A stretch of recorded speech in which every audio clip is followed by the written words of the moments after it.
eternal winter.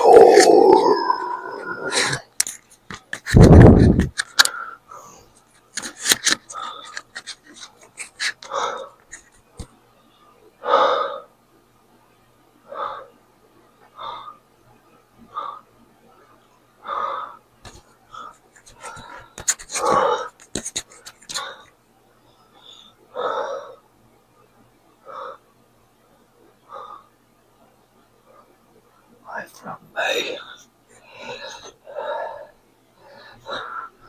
Bitch, I'm going to break you. Son of a bitch, I'm going to rape you.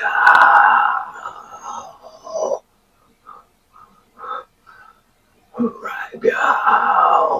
I'm going to rape you. Break you.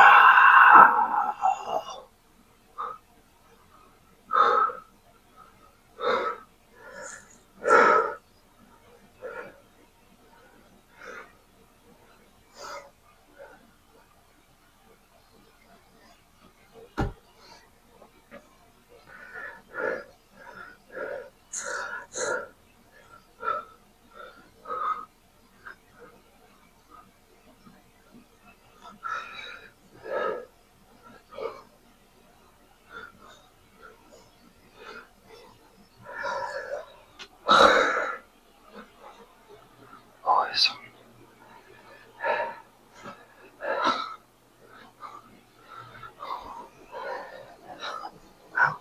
Miles ago, I'm still here.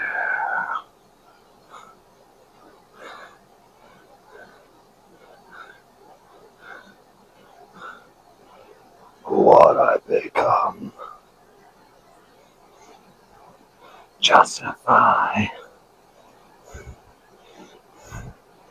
what I become.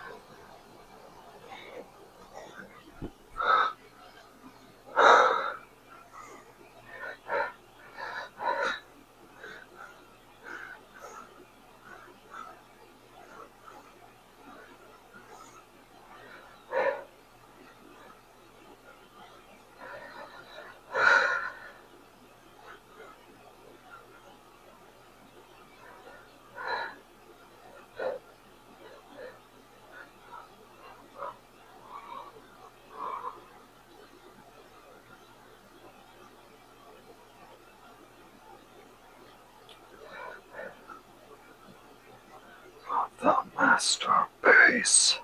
Betrayal.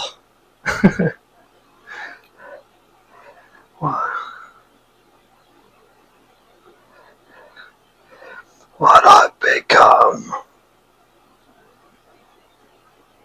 Justify.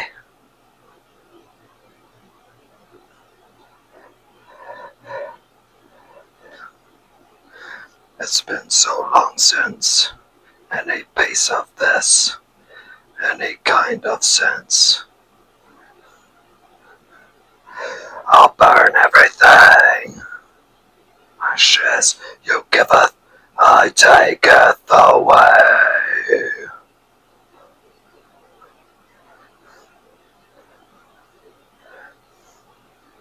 I taketh away.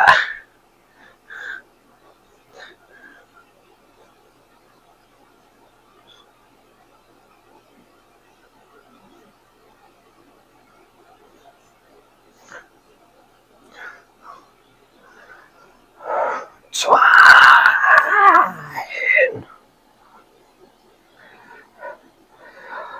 And by the use of the masterpiece. Betrayal.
Bitterness, Joe.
Horror story.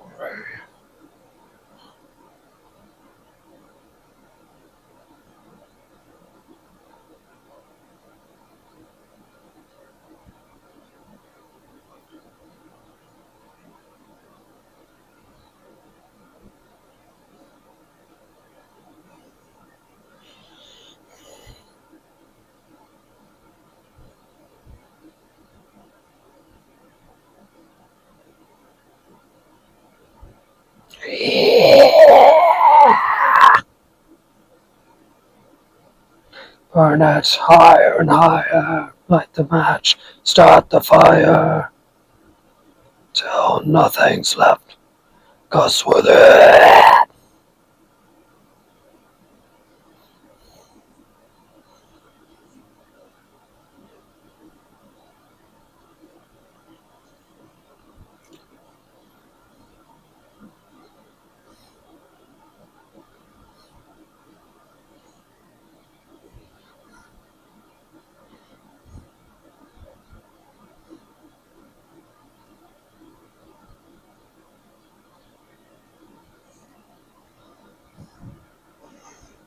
Burn it higher and higher. Start the fire. Till nothing's left. Take us with it.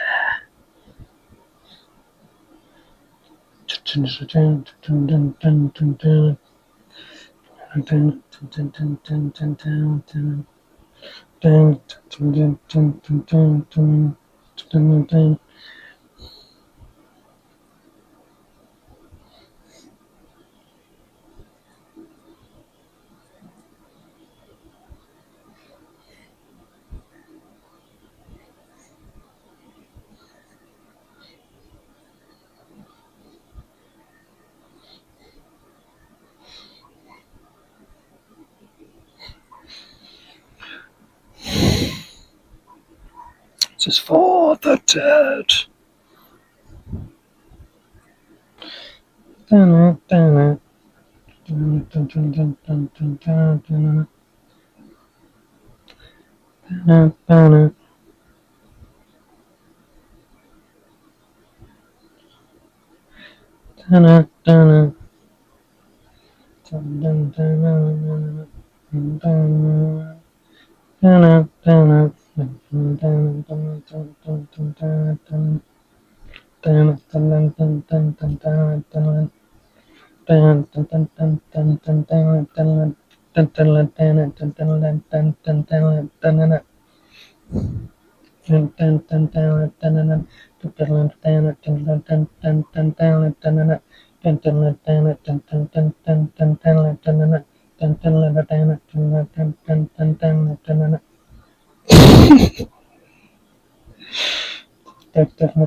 yourself. It's a resolution. The end of all progress. Death of evolution.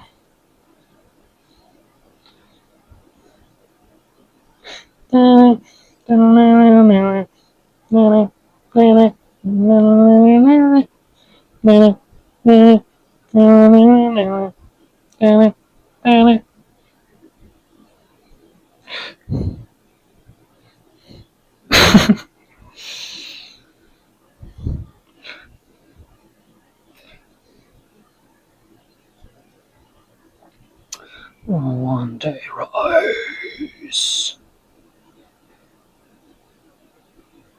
Fill and of the chosen.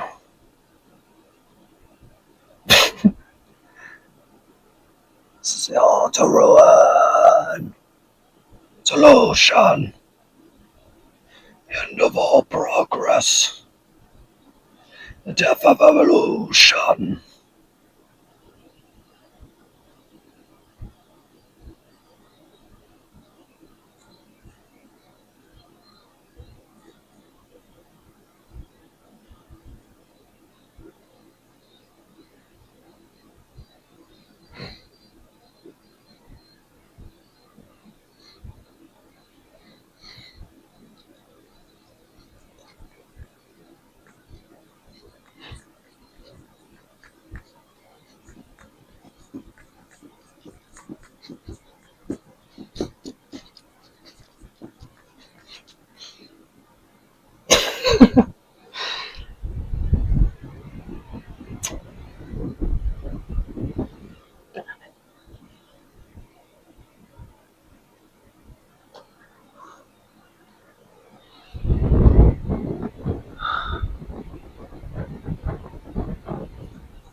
I will show you all that I have mastered. Fear, pain, hatred, power. This is the art of ruin.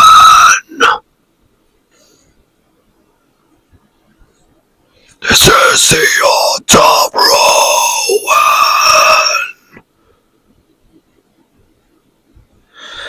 This is the art of ruin.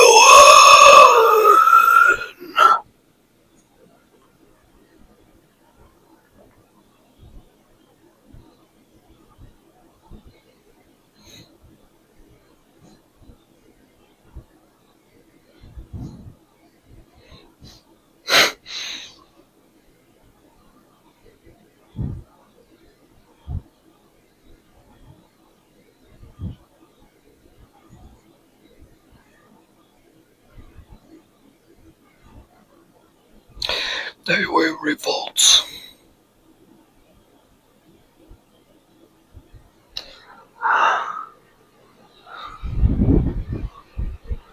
War will be born. Has begun. The palace is born.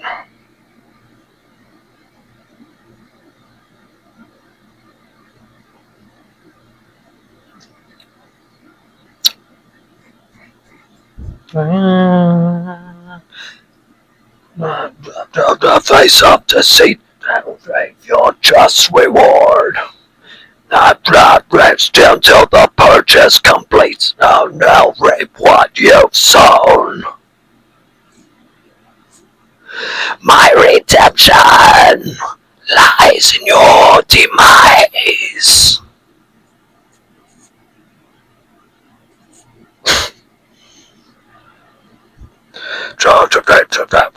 Beat up himself.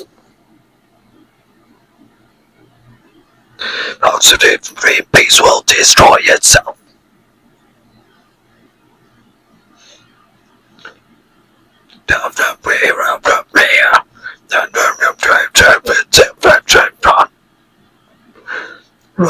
With revolt.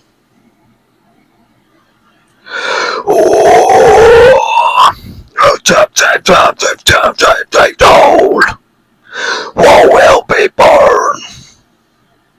The change of the fall has begun. The witches of palace is born. My redemption lies in your demise. And the change of the fall has begun. Since the palace is born.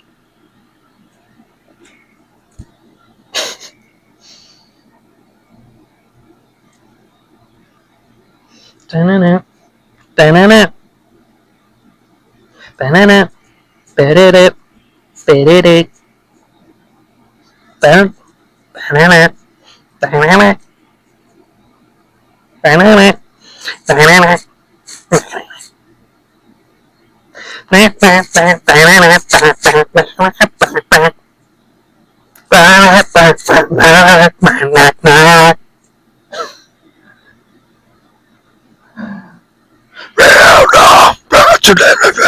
Planets. May I have the honor of this amputation? Oh, you made an enemy to show you the meaning of indignity. I want the soundest and the treasure of the soul decay. Feel the pain of vengeance. Burn you. Willow. Silence. Silence.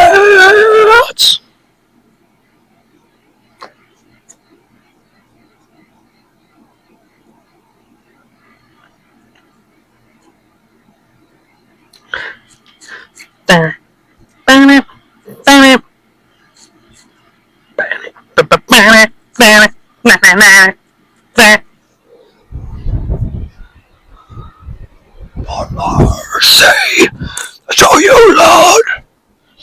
I show you blood. Fight by my hands. That's my world. It's my world.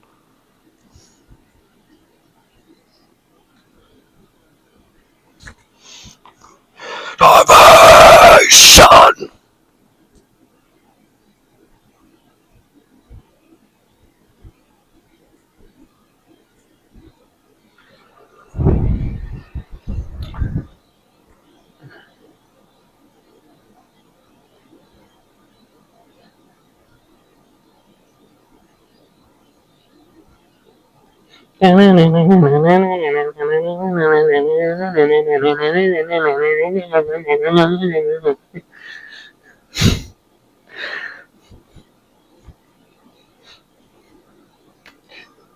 Your futile existence draws to a close, a cloak of lies, trust.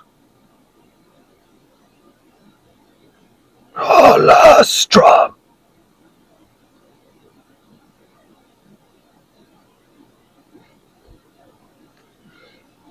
Oh, the last drop.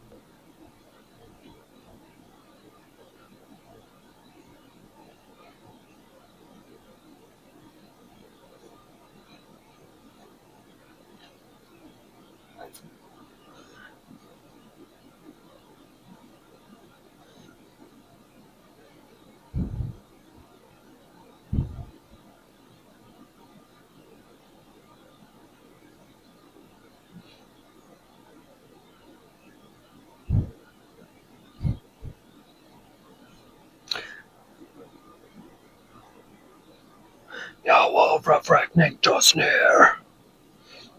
The day is here gone. The lady drives me into her arms.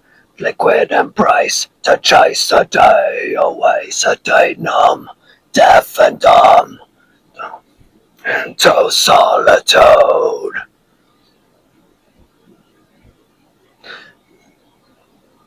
No, so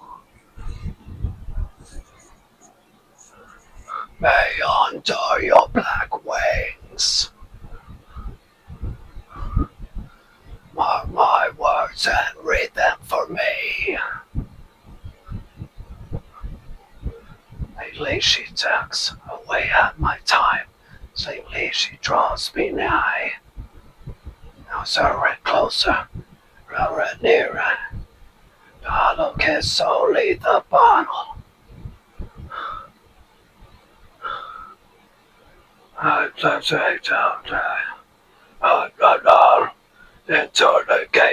Eternal engagement, never consummated. Never consummated.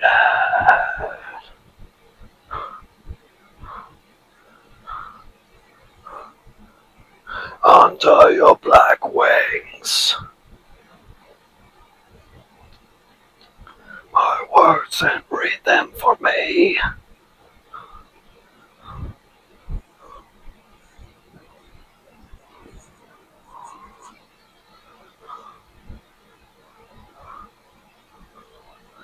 Destroyer of senses.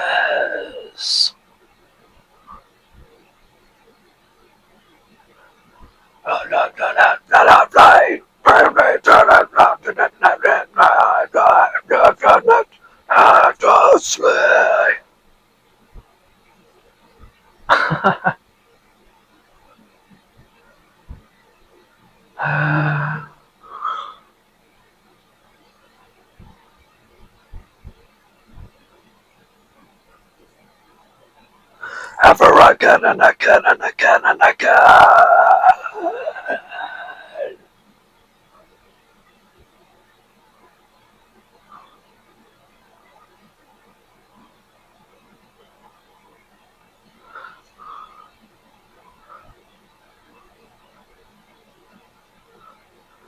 On the certain blood in the night, the sweet demoness. Ever and again and again and again and again. Lay under your black wings. Self-destruction.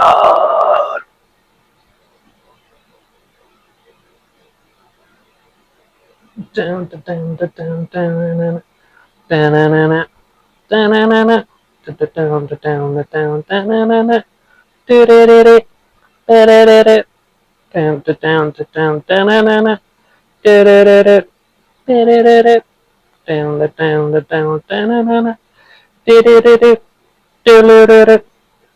to my reality. It's up every time. Pleasure.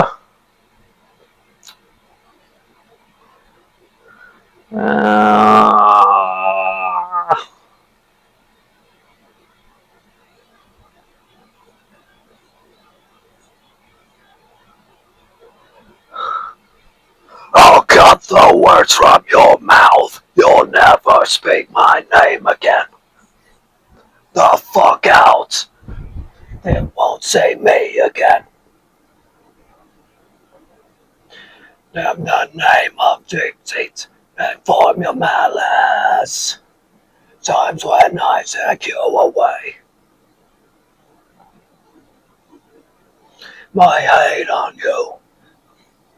Dr. Frey. The deny you. Take time. Name the name of the great and form your malice. I take you away.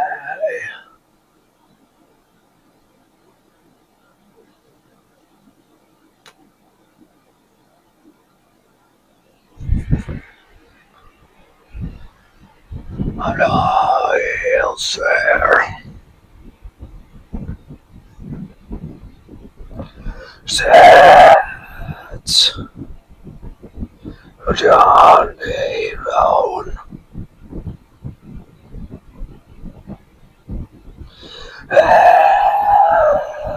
Yes. Did you have burned down? Oh,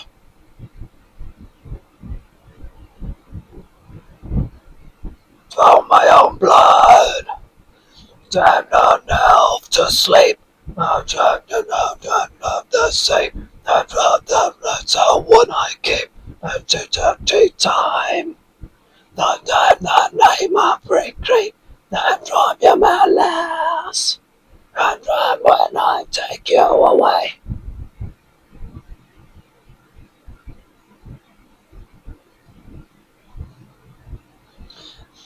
3 times when I take you away.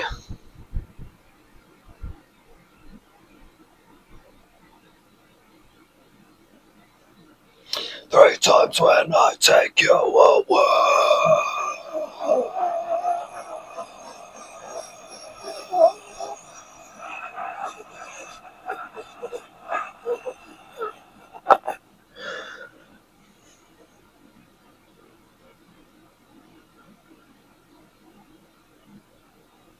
Three times when I take you away.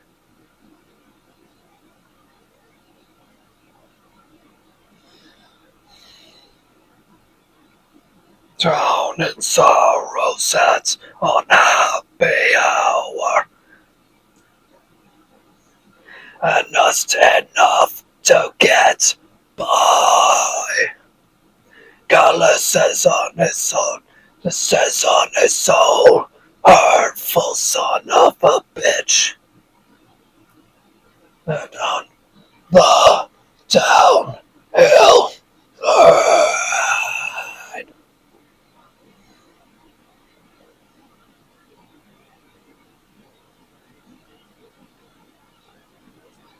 He's to an end, meaningful post. Gaiden and the ropes.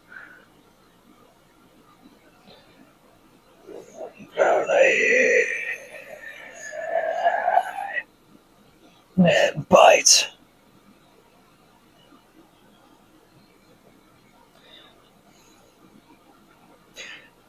Turn and bite the hand that bleeds you dry. Yourself up, oh no one else will. Lead to self-loathing.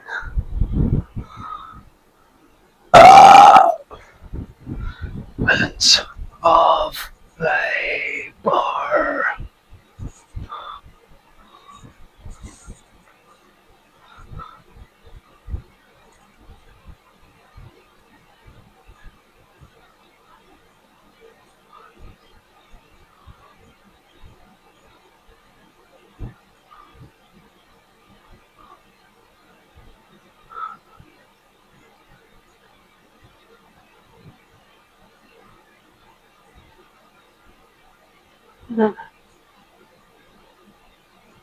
Couldn't be that.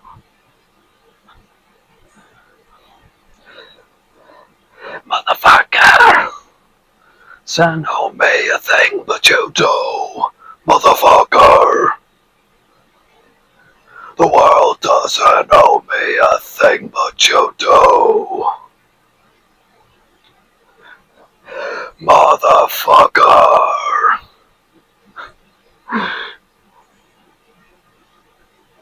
When you die, you're gonna have to screw your ass into the ground.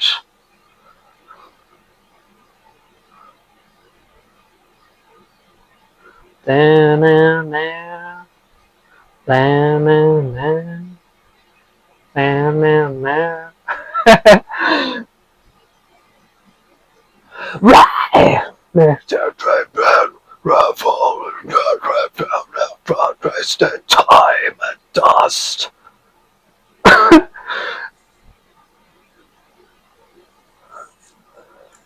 Down, down, down, down, bam, bam, bam, down, down, bam, bam, down, down, down, down, bam, bam, down, down, down, down, down, bam, bam, bam, bam, bam, down, down, down, down, down, down. Oh, Down, down, down, down, down.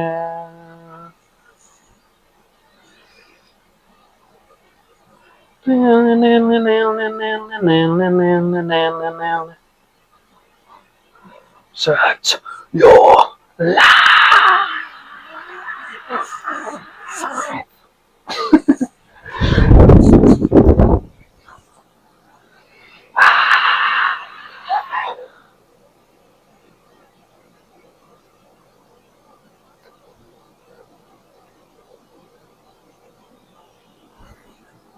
Any way to live? No, no, you fucking way.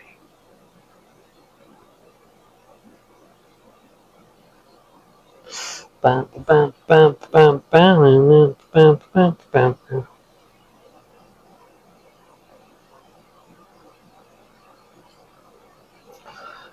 Oh,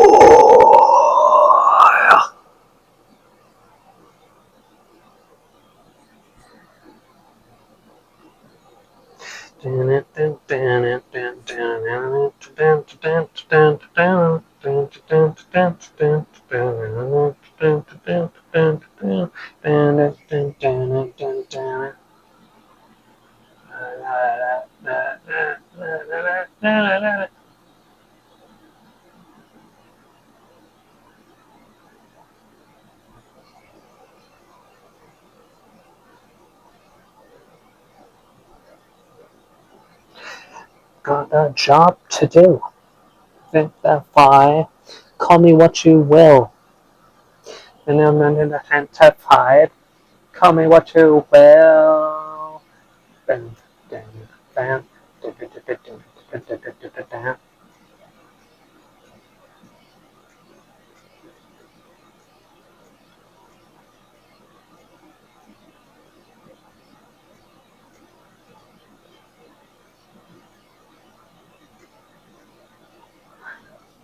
the difference is mine.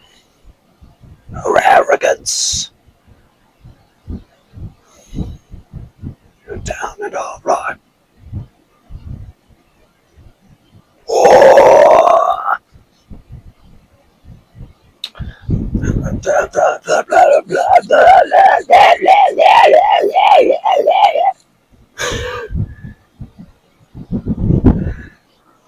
Repent.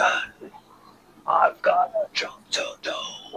Why should I repent? Sanctify. Call me what you will. How come bodies are sanctified? Call me what you will.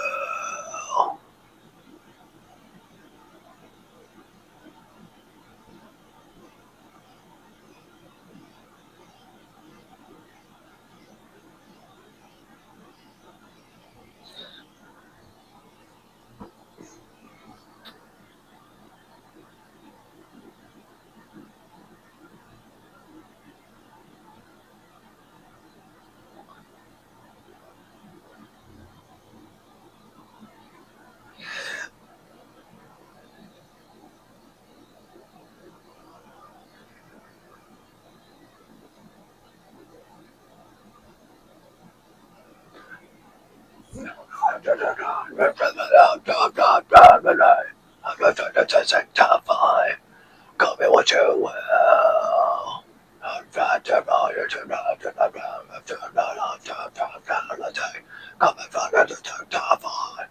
Call me what you will.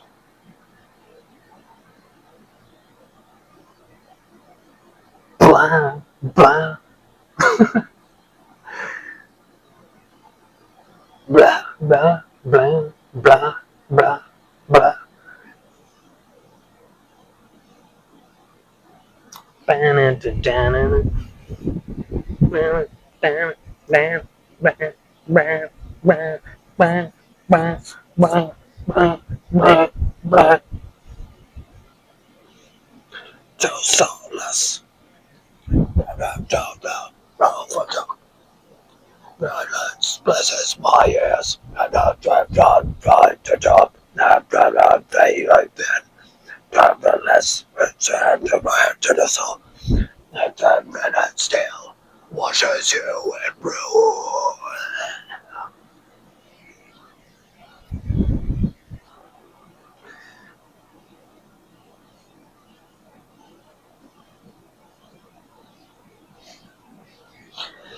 couldn't laugh.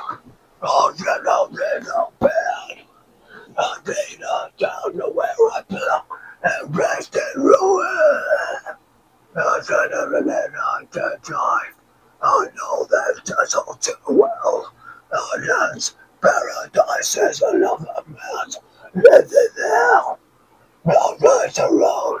Generation, no, I design my own. I like to dimension, and I love that.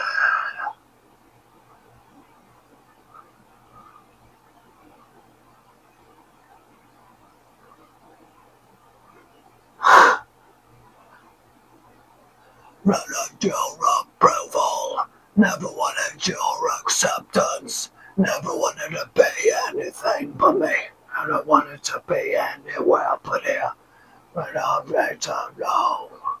And I'm ready to know. Oh, good name. I swim again in the ground of God's country.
Soon enough, in the ground of God's country.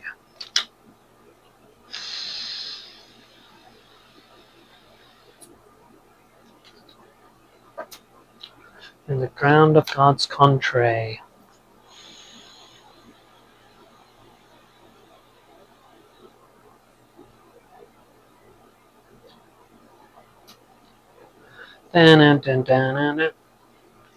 Your approval. Never wanted your approval. Wanted to be anything but me. Do anywhere but right here.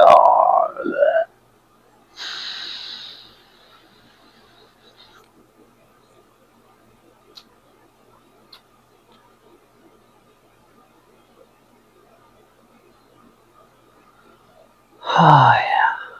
Heart's still good.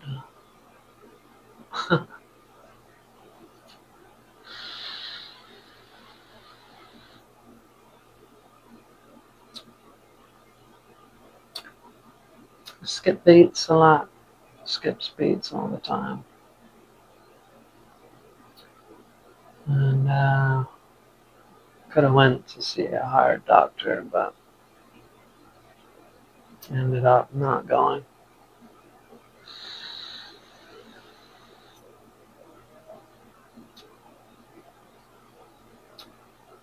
Basically because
That's why I didn't go to the heart doctor.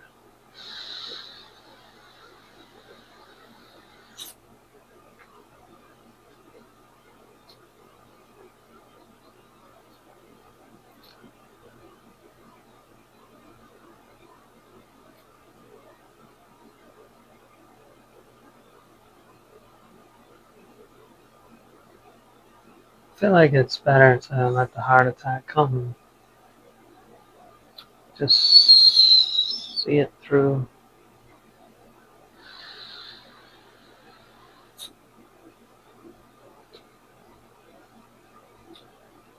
See if it happens even. You know, just let it go. See what happens.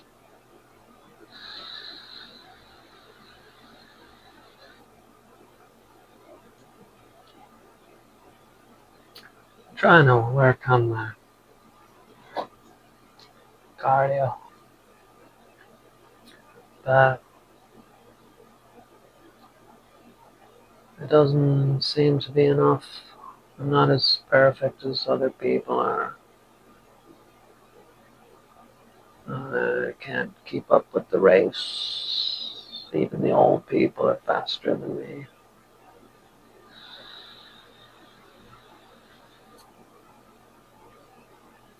No offense, old people. But I'm just about as fast as the 600-pound life person.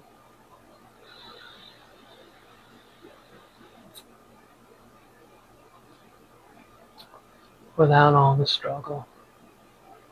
It's just mental. 600 pounds of weight I'm moving in my mind to go faster.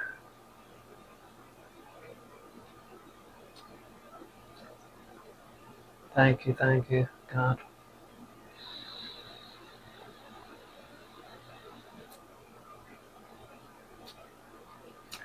I'm just not as strong as you guys are. I can't move that fast. I can't fill my schedule up to the brim and fucking do it anymore.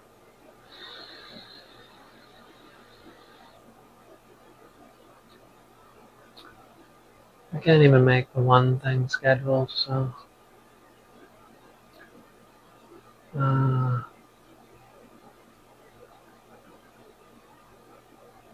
yeah, lost track of what day it is usually.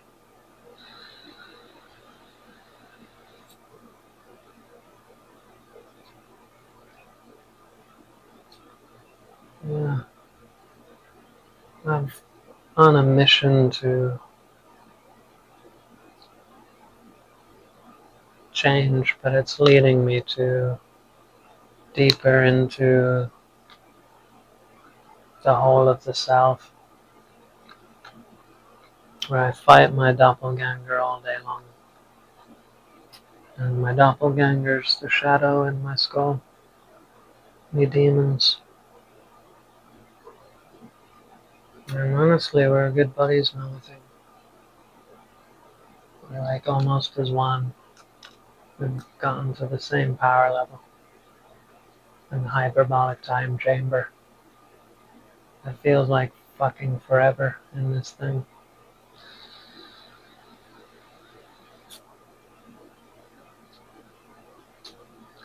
And as soon as I walk out the door, all the training goes out the window. It's like none of it ever mattered because the opponents are so fucking strong. Okay.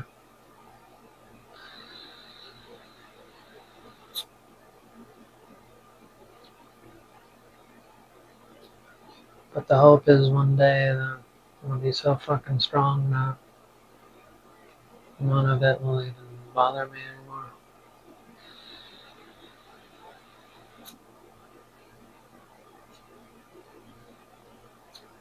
Makes me sound hypersensitive. And I think that's what happens when you withdraw from society for so long. You just withdraw from everyone too. You You gain such an awareness of self, and you're hypersensitive just to the smallest things.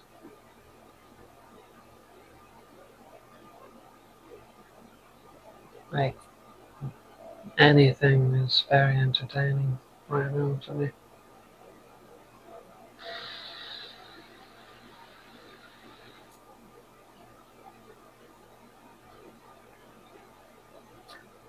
It's like fasting from society. And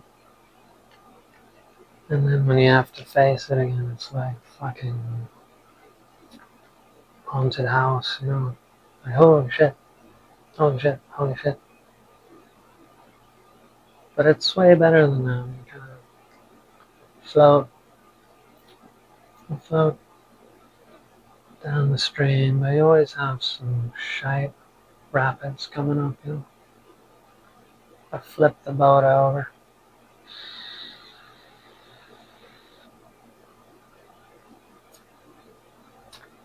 It's like they always have a problem with me, you know? Like, you can't be moving like that. You can't be doing what you're doing.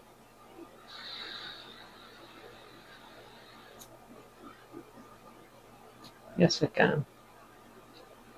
I'm doing it. I'm fucking doing it right now. I'm doing the fucking thing.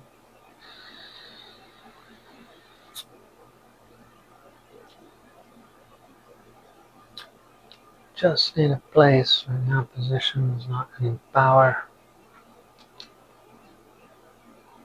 or figure it out where I can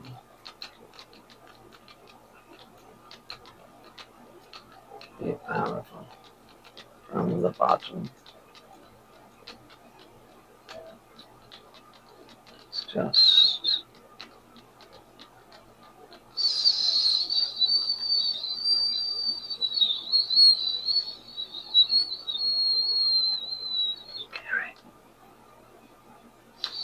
scarier than you can imagine. Your world of approval, where all of your friends, all of your coworkers love you.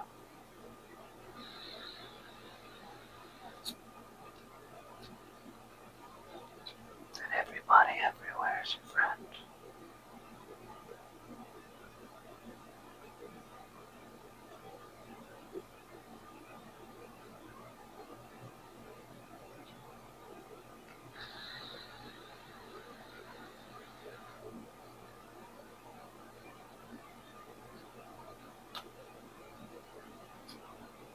So fucking good. The hope is I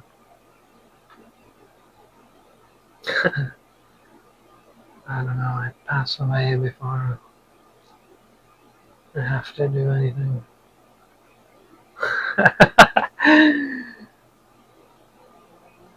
But God's keeping me alive too long. He keeps on keeping me alive for another day.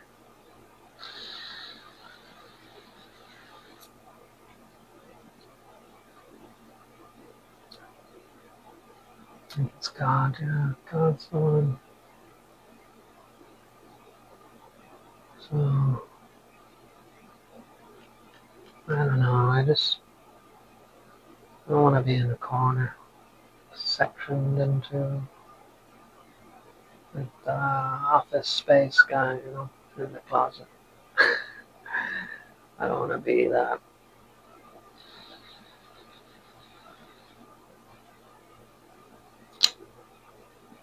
Although, I feel like I could have a good time in there by myself. It's just way better if you're around people, that's all. Because then you can freak them the fuck out.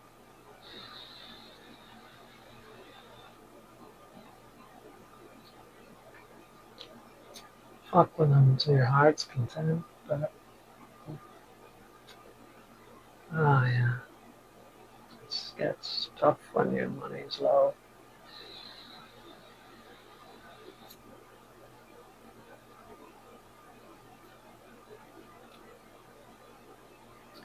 a fight for freedom. But I'm not a soldier.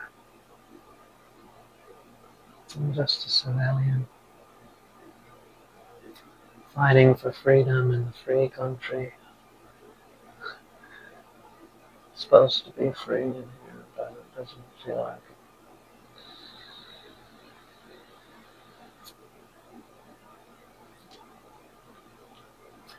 Free to be yourself? I don't think so, buddy. The overlords have to approve of that.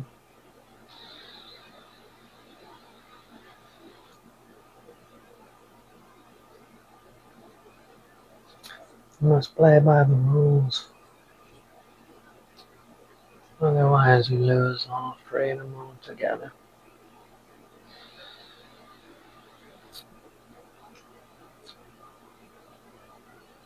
Really, they just introduced you to what reality was, and you were never free. All you had to do was misbehave, and blammo, locked up inside a smaller cell. They take more and more away from you, till you have nothing left.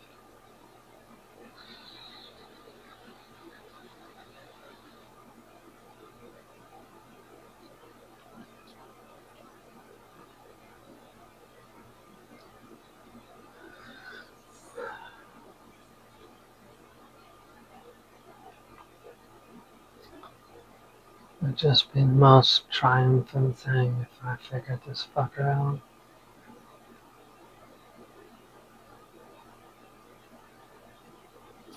Not for anyone else, but for myself.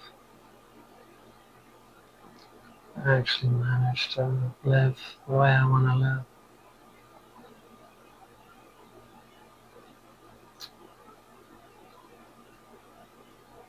Not easy. Stupid. Hard. Like fucking insane. Drive you insane. Difficult.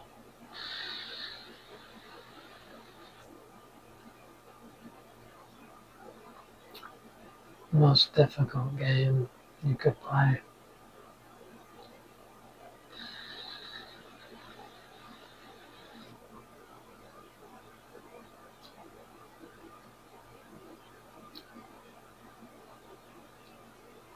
Everyone else is playing by the game of make enough money to retire, play by the rules for 40 years or whatever the fuck.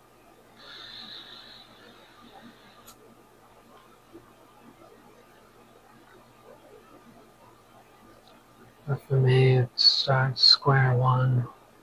Fucking first step into the door, don't give a shit.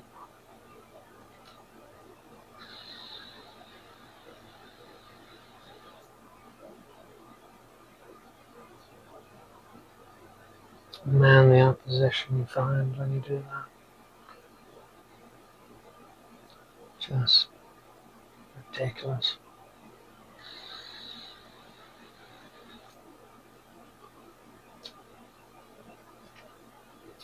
Yeah, it takes a lot of courage every time to do it.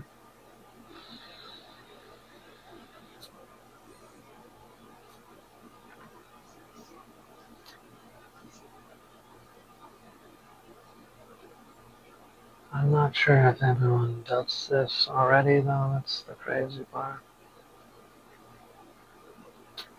And for some reason, it just doesn't work for me.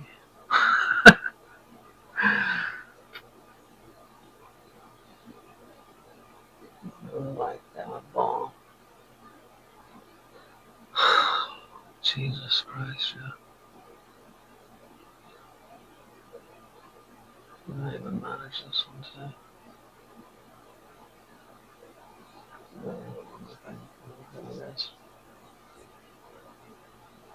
Yeah, anyway. It was Monday's Baconator. plus the blackheads in the face. Oh, fuck yeah.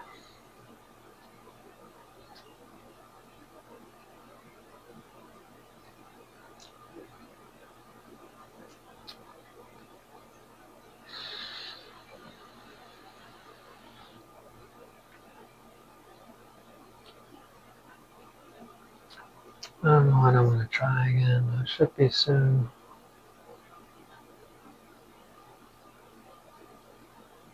That's when it feels right, I suppose. It's never gonna feel quite right, this one.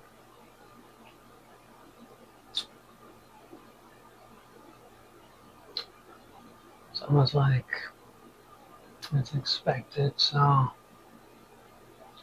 I'm just gonna keep on doing it.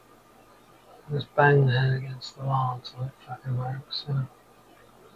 So the wall comes down.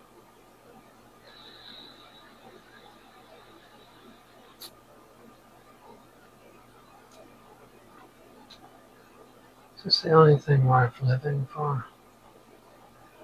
The only goal worth having.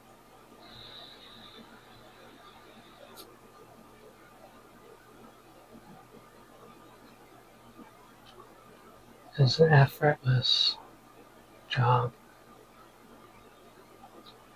I just feel like you're doing nothing. Like you're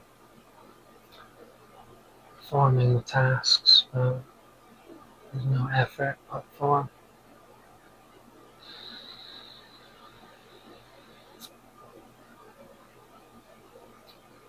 That's the dream. And never giving in to pressure.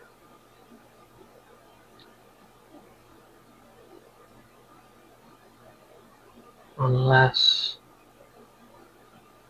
it serves a grander purpose that serves the initial.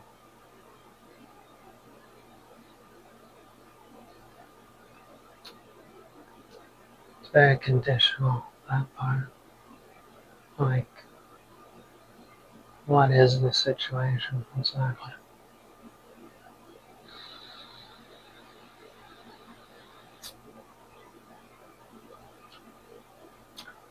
You have to bob and weave.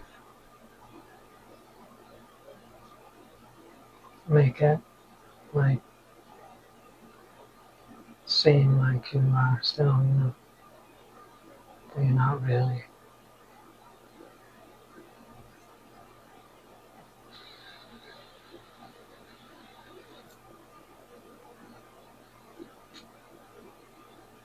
It's maintaining inner peace when all the chaos is thrown at you.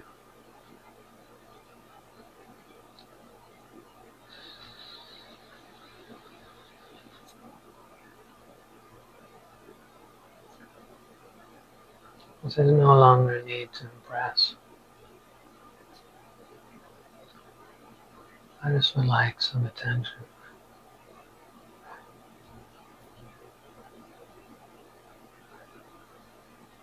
I just would like to do things that I can look back on and be like, fuck yes, Joe. Fuck yes, we're doing that one.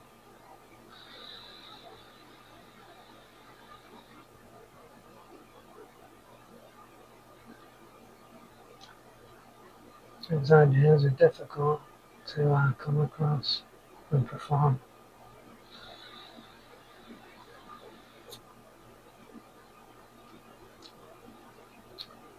Enough times, you know, it gets easier. It's just you do face a lot of opposition sometimes.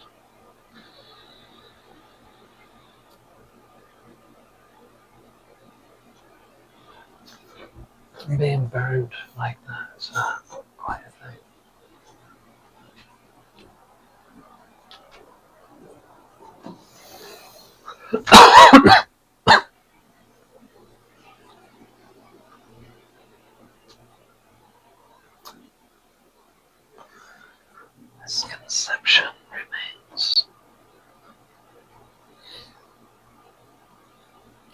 belly button. Belly button's quite good if you leave it as long as you can. If it gets too good, like to the point of feeling sick good, like could you smelled it so many times.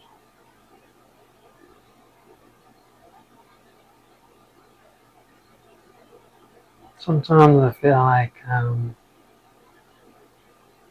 that kid who was raised by wolves, but they die shortly after because you have to be raised with love to survive.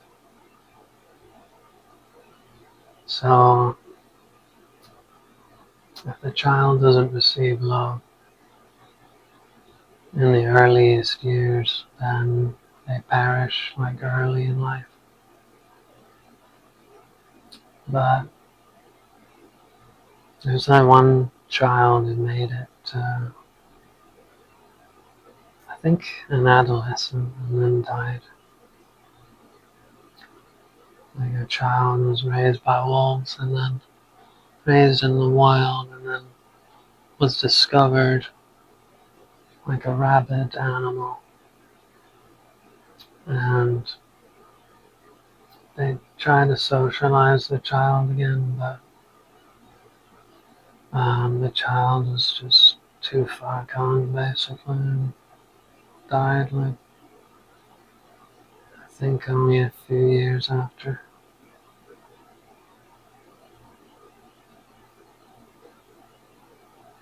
Which is sad, but I feel like the adult version where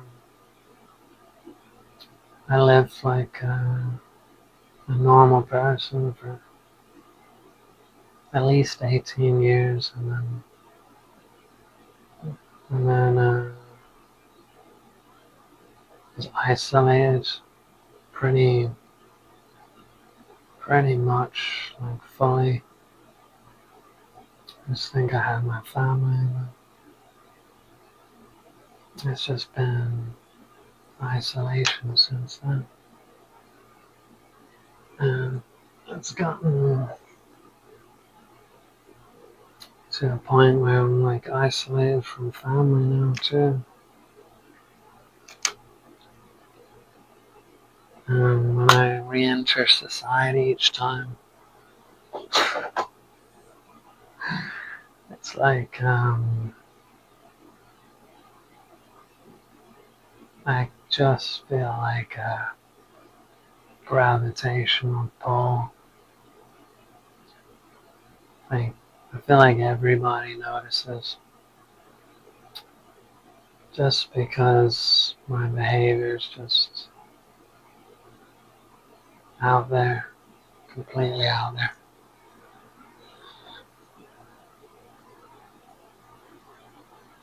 There's a lot of responsibility. It's way crazier when you've smoked some weed because you notice like how much what you put out there just affects the entire atmosphere. And I didn't know how to control it last time. It was just fucking up and down, all around. Like from most insecure to, okay, I've faced this before, and then bring you back up, and then back down, and then up, and then down. Holy fuck, it was nuts to be in that environment.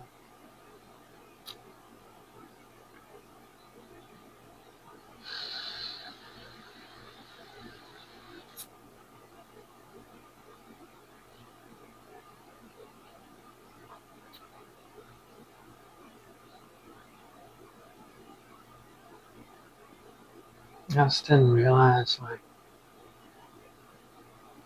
just how powerful I am. But it's really hard to live this way.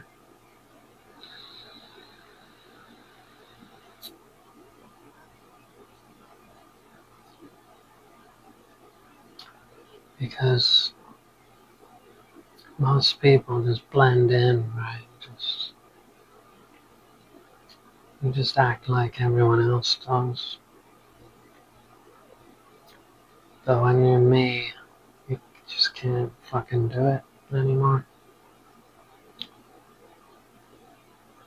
And it's now a case of like, can I pretend to act normal? And even that isn't really normal.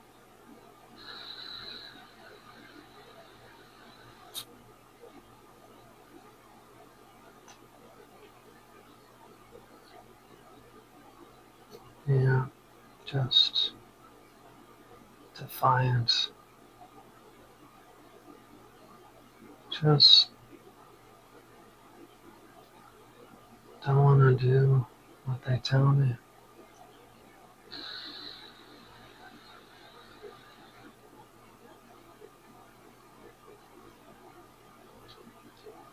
Sometimes, yeah, surrender to it. But a lot of it's like people just trying to control you. You know, when anyone has a problem with you, it's usually a projection of an insecurity that they have around you. And they have to tear you down because you've made them very insecure. And because you've made them very insecure, they have to fix the problem, which is you. But the problem is actually them. They haven't taken the fucking time to actually look inward and realize, holy shit, like the way I feel is actually coming from me. Like that's me projecting onto this person that if they do this, I will feel better. But it's your fucking fault for feeling that fucking way. So if you just look at yourself and then dissect it, like, why do I feel this way right now about what this person's doing? You actually might find that you can solve your own fucking problem.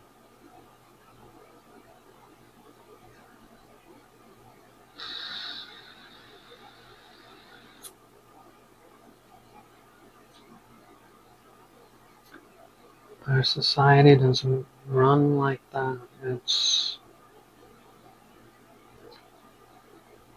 like everyone minds everybody else's business. And mind your own fucking business.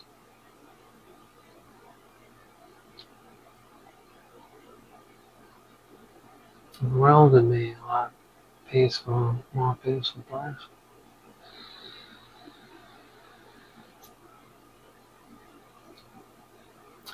If you really can't handle something, then just get the fuck out. You know? No one's saying you have to be there. No one's saying you have to put up with it. You just have to, like, go. And if not, then try to look inward. Realize, okay, I'm going to sit with this feeling. Think about, like, what is it about this that's actually, how do they have so much power over me that I have to get involved and, like, tear this person down?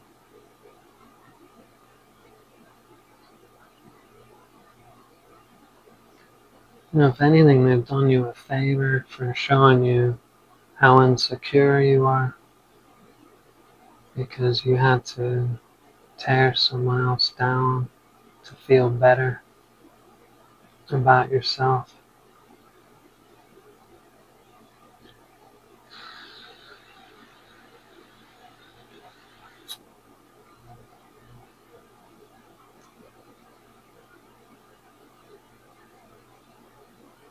I don't know. Maybe it's like, oh,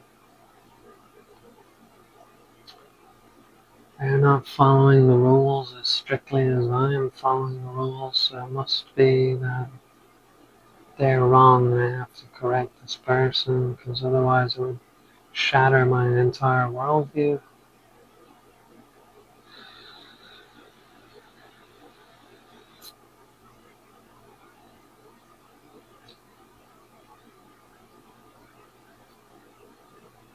I don't know at all. It just all seems like control to me, like controlling other people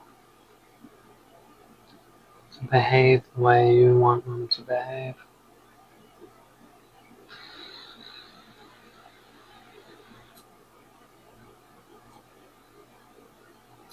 They keep you in line. If you don't follow this, then you're out. You're out of here.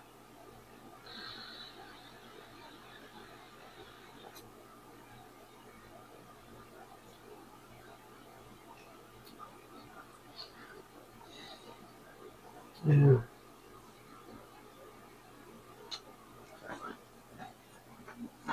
I find it all the time. Just minding my own business, and then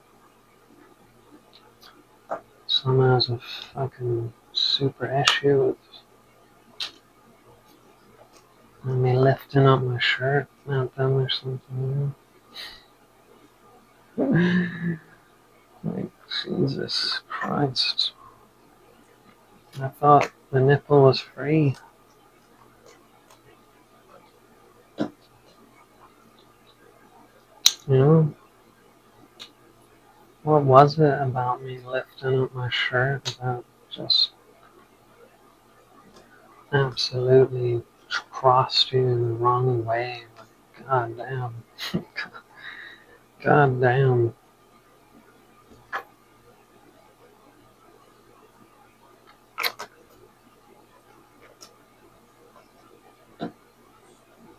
Mm,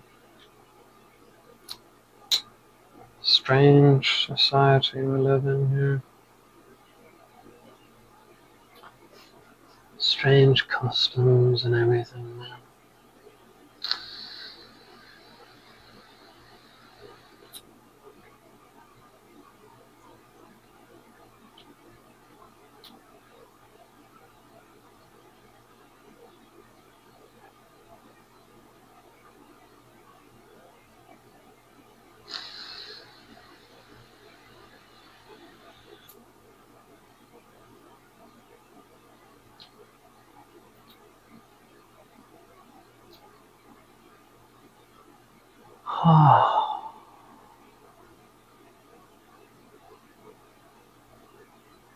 This freedom isn't free, is it? For folks like you and me. Yeah, South Park.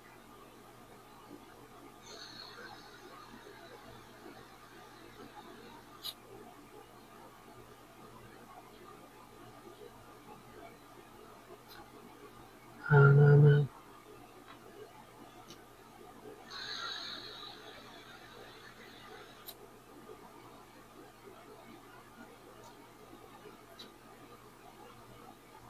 How do you do it, you know? Like, how do you actually be free without totally excising yourself from society?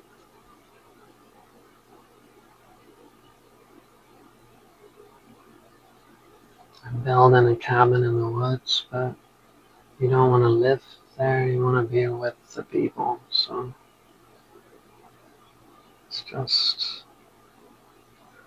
And then you don't want to people please everybody, because then you're just a doormat to shit, you know? And you just do what everyone says. And it's trash too.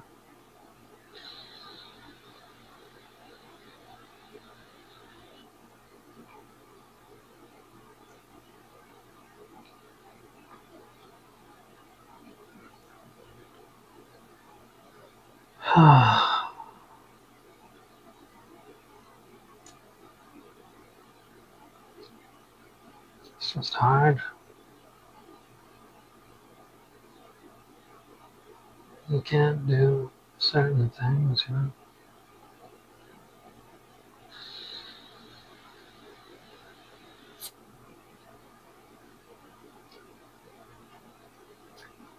And if you notice, they're all the most fun things to fucking do too.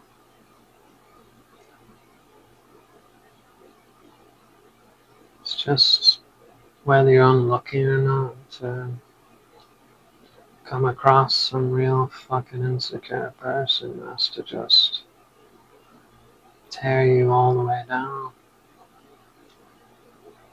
Just can't let you get away with what you've done, which was nothing. Absolutely nothing.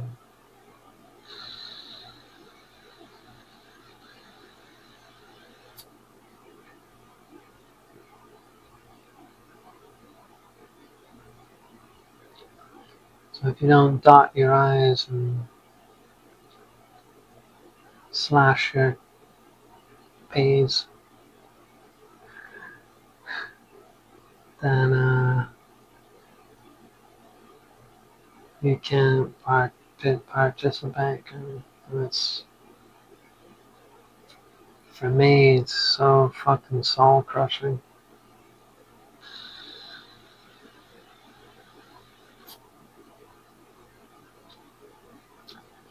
It's so mind-numbingly boring. I think the only way I could do it really is if I took serious drugs, just to go around like a zombie.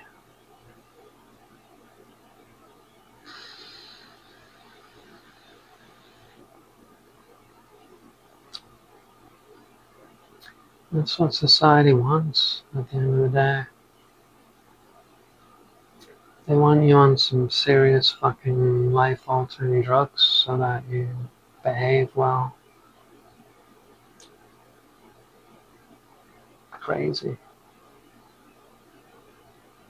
Like if you have ADHD, then we gotta get you on some Adderall. If you got, I don't know, uh,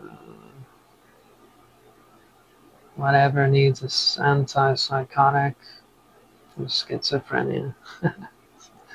Just say it. Schizophrenia, then you have to take antipsychotics, which are fucking serious drugs. Serious fucking drugs. I think I might actually rather take heroin than do antipsychotics.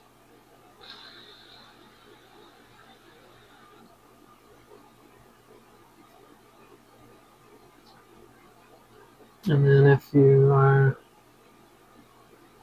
depressed, which is a normal human thing to be, it's super normal thing to be as a human, just something people go through. Well, you can't be that because we're gonna shower you with commercials saying that you have a problem and you need antidepressants to fix it. But the real problem is we don't accept that the person's just in a depressed state at the moment and is going through that in life because lo and behold, they're probably depressed about fucking society and the way things are.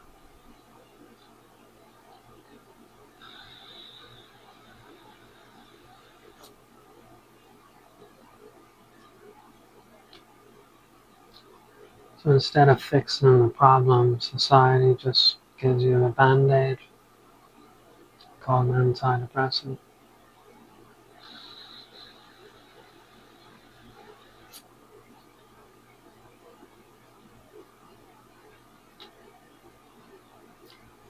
I mean, these fucking things shouldn't be legal,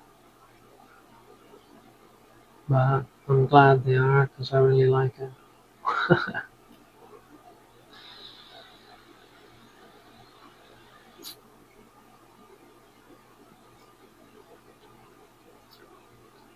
My favorite fucking thing.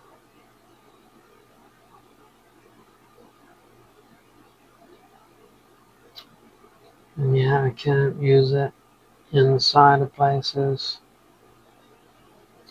I can use it whenever I want in a job.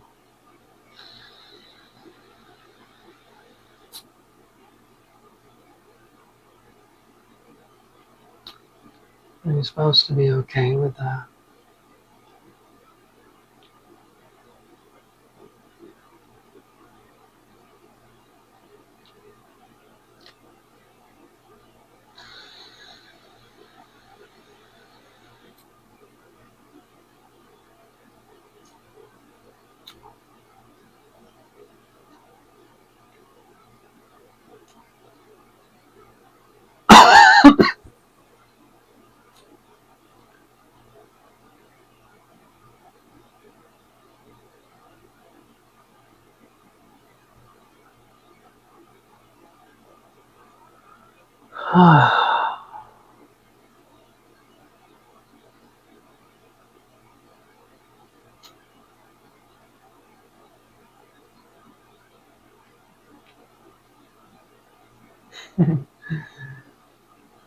Probably wouldn't complain if I could just play the game.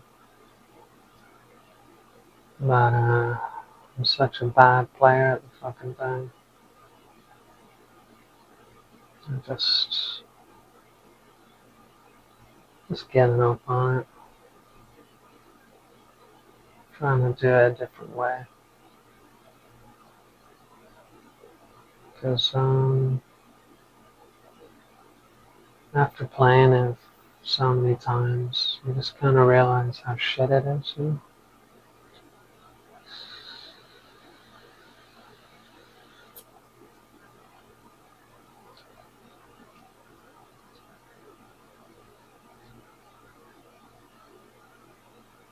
You realize like how worthless someone else's approval really is.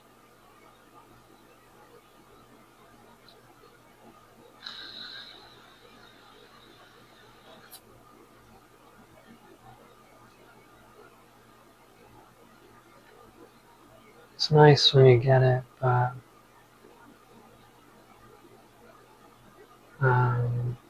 you find that one wrong move and then it's immediately disapproval.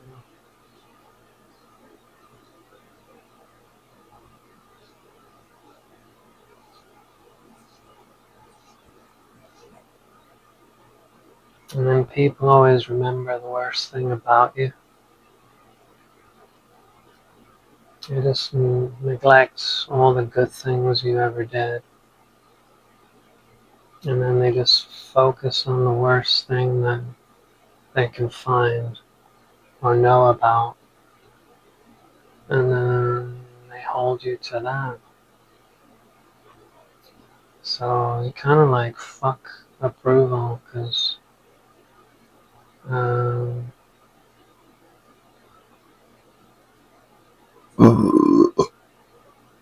people are just judgmental.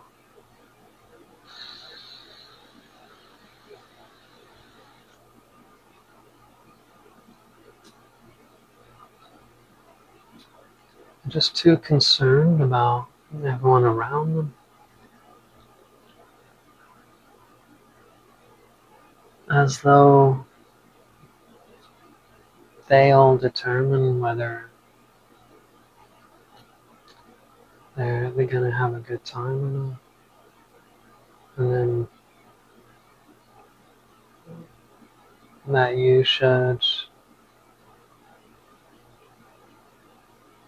be able to alter those people to fit your reality.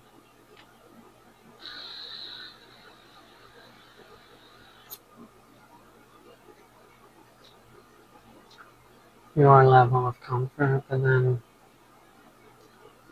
when that happens, everyone else becomes unhappy because now they're not really able to express themselves fully anymore because of you. So you made everybody unhappy, but yourself is happy because now they act the way you need them to act.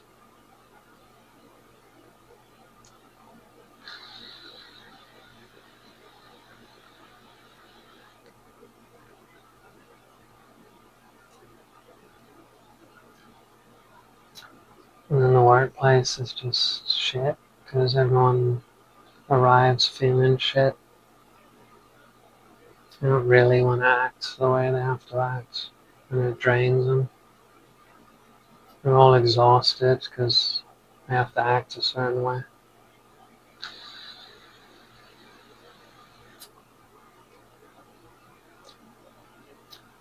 Nobody really gets why, but it's because some prick had a problem with someone else.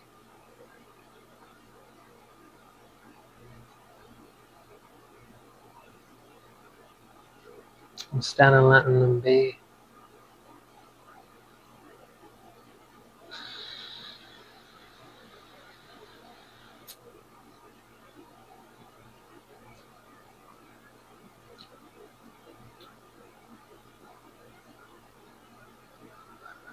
I mean, it'll be easier in the future because we'll just be hiring robots anyway. We've got a lot of good human robots at the moment. They're very good at acting like robots. So good at their role that it might as well be a robot, not a human being.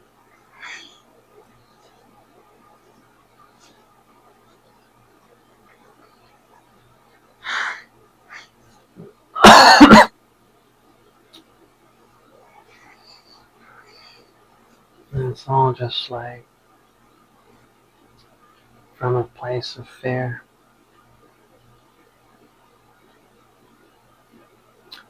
and insecurity.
Oh.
Cracks the hammer.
Yeah.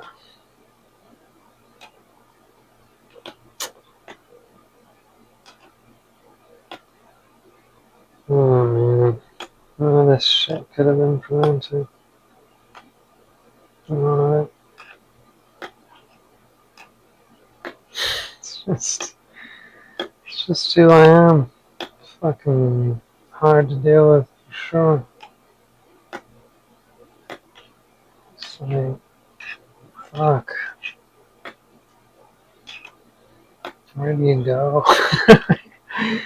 Where do you actually go? Because everywhere you go, just becomes not okay.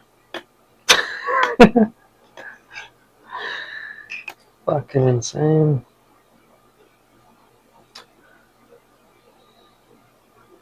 Yeah.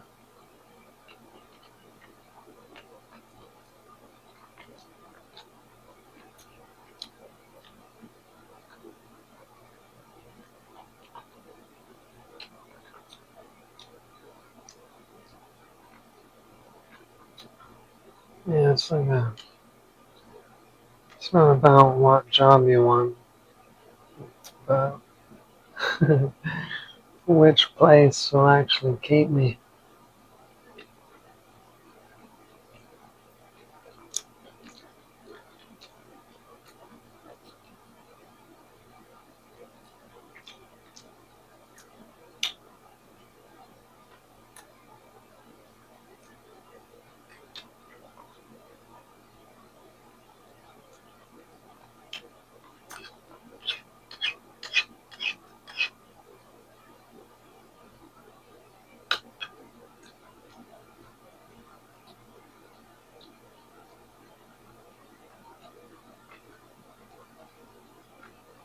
I think the philosophy that got me to this place was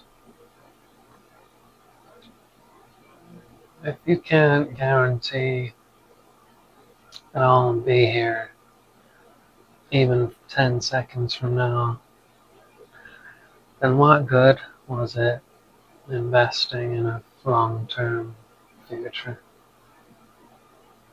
that you may never see?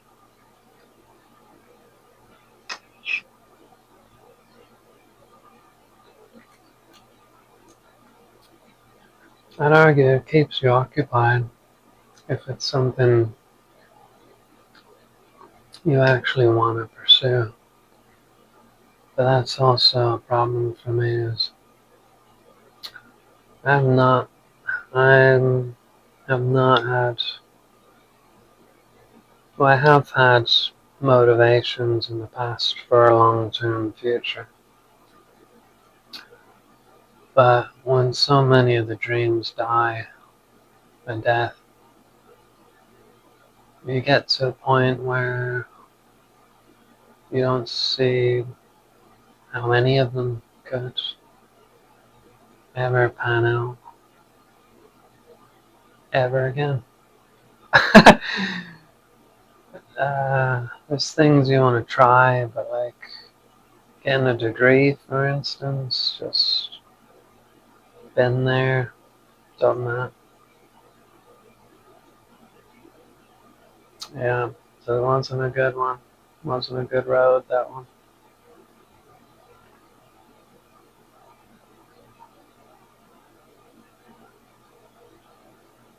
Yeah, every long-term plan I look at just looks like shite. And the best one I've got right now is like manager at some place, and that's just sounds like shit. So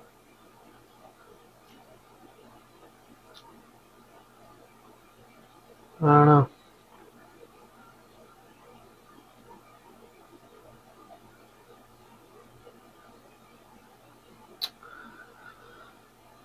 I just let go a long time ago.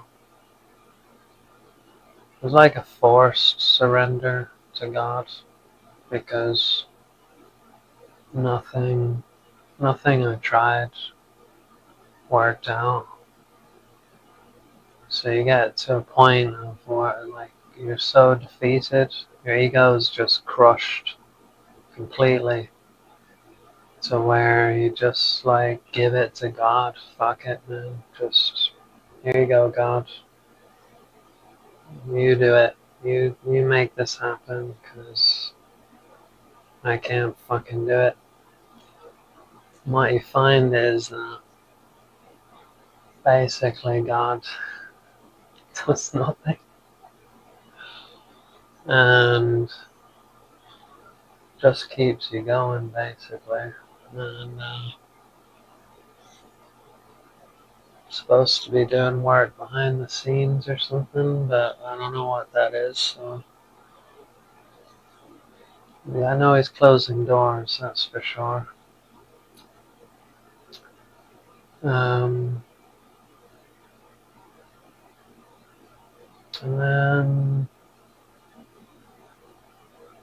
you get here because there's like no direction to go in, and you can't find the willpower to try, at least in this moment, because trying has gotten you nowhere for a long time. So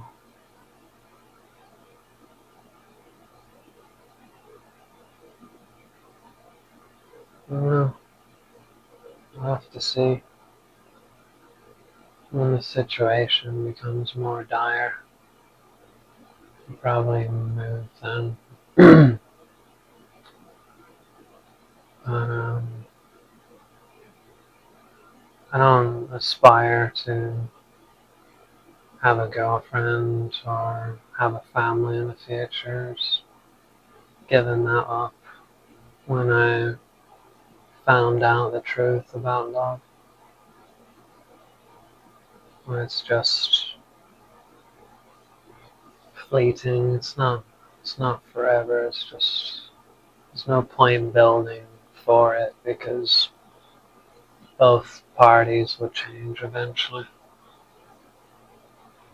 And then I just didn't feel like I could raise a child when there's nothing stable about my life, my situation. Like I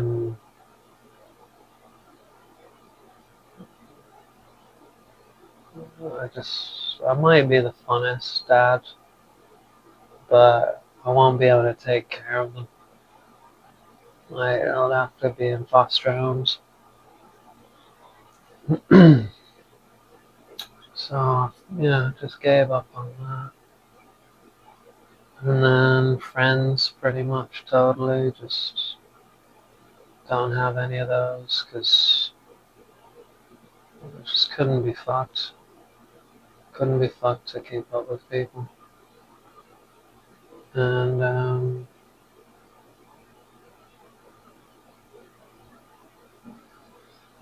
yeah, just family betrayed me like countless times, and I have no reason to try for them either. So it's like, no.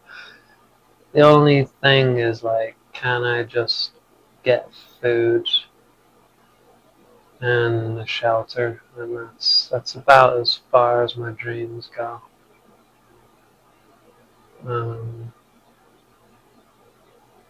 I think it would be cool to be famous, especially someone who just doesn't give a rat's ass what people think. Um, but the chances of that just are minuscule, you know, like.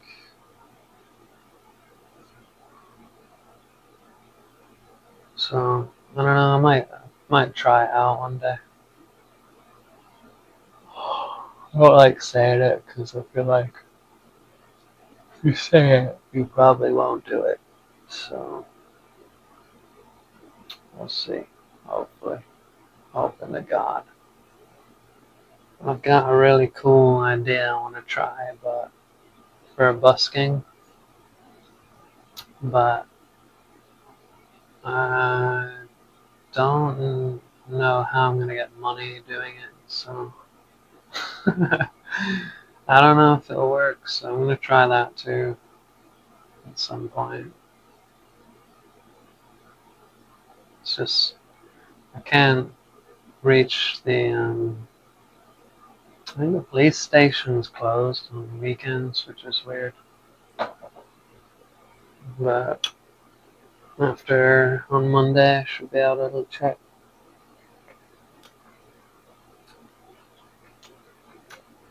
How you do busking and all that?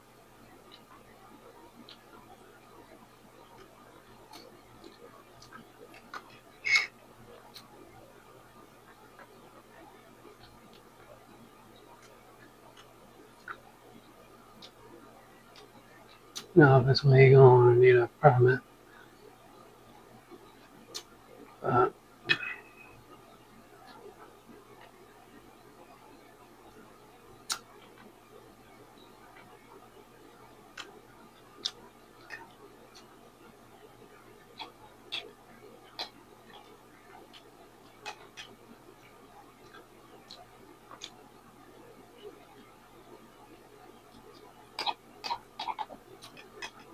yeah.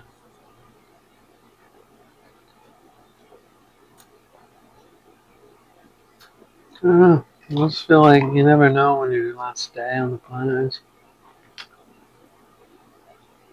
So why try and be anything? Unless you still have dreams that haven't died.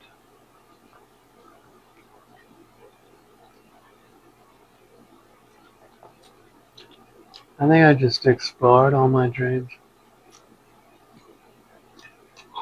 I've got like 2 left, I think. I don't know, there's a few, but I don't know how to get them going because I need money to sustain me. And I can't fucking hold a job for any length of time, so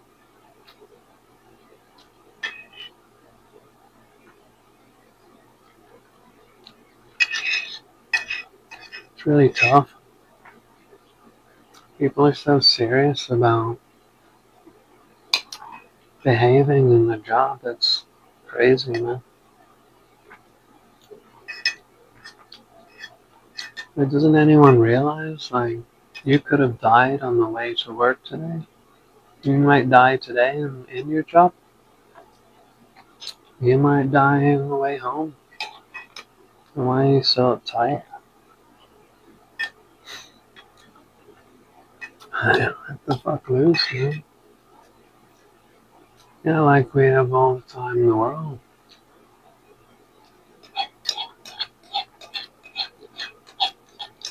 People die all the time of random things.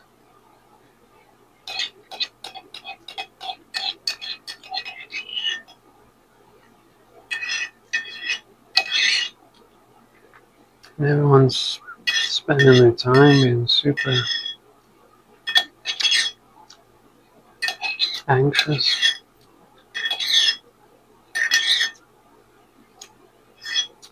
about how they conduct themselves in the job, you know?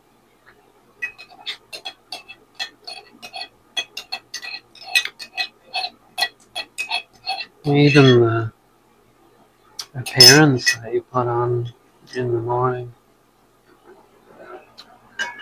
So much effort and time spent trying to appease the masses. And yeah, I totally understand it because if you don't look right, man, do they treat you fucking wildly differently.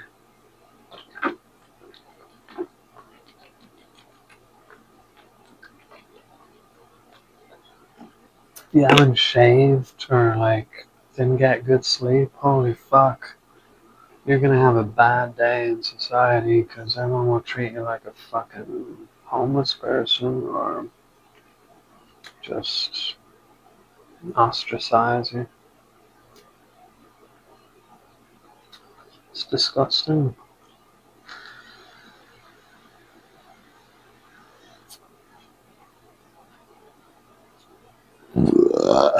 But it is what it is.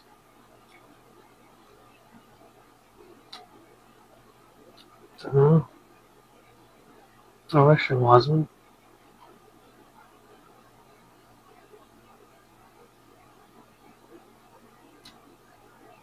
If you just decided not to shower and then not shave, people think there's something wrong with you.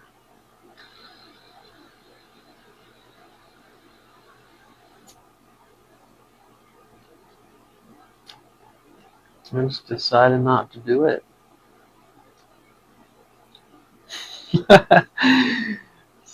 why can't I just not do that and then work a job, you know?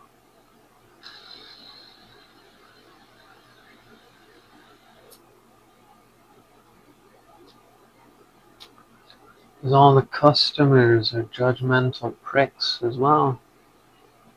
And if you don't look a certain way, then they won't come in.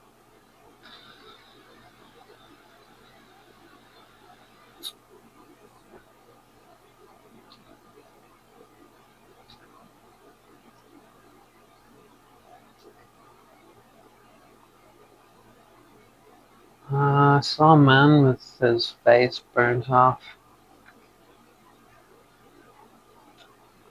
And I guess he was like a former Marine or something. But I just wonder how he gets on in society. So if everyone cares about your appearance so much, does he have to just like live with a mask on? Or I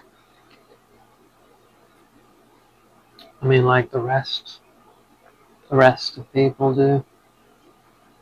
Put on their best face every day.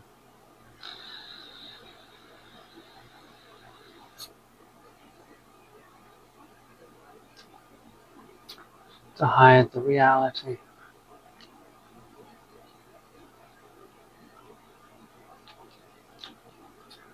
Got to hide yourself when you go out there. Because if you reveal it, you get attacked.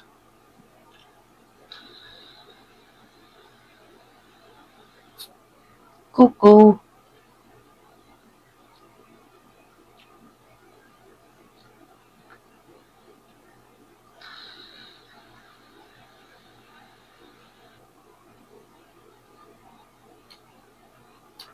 But I'm the crazy one because I decided not to hide anymore. Lock him away. Lock him up. He's revealed himself too much.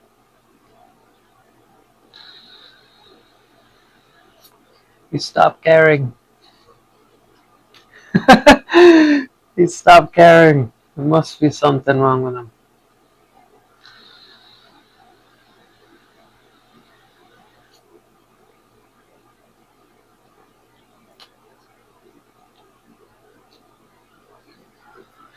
Insanity.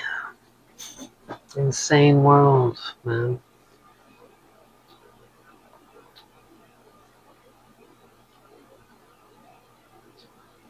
I can remember that band.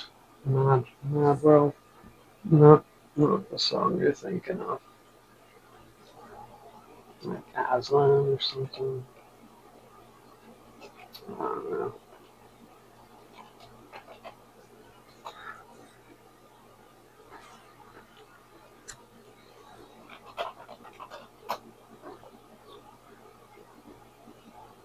Oh, it might be Aslan actually. Mad World. Crazy World. There you go. Crazy World.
peace and love.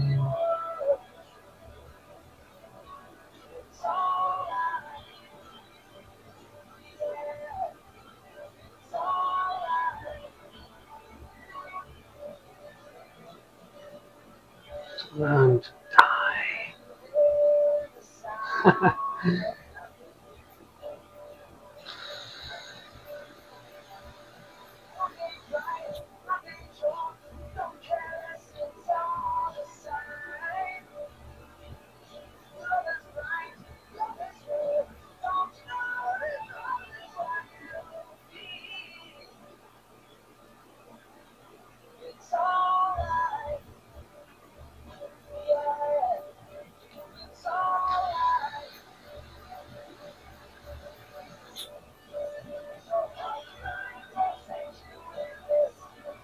Crazy world. It's alright. It's alright.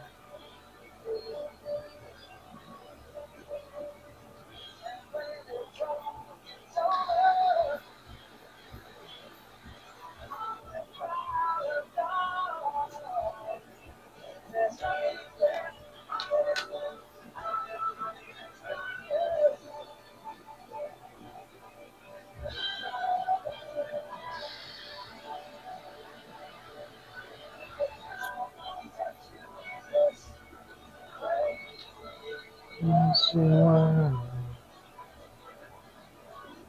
It's alright. It's alright.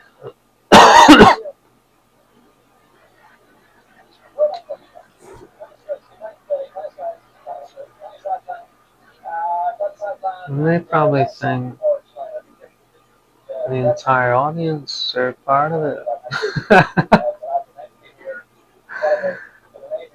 All the audience are crazy.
Yeah.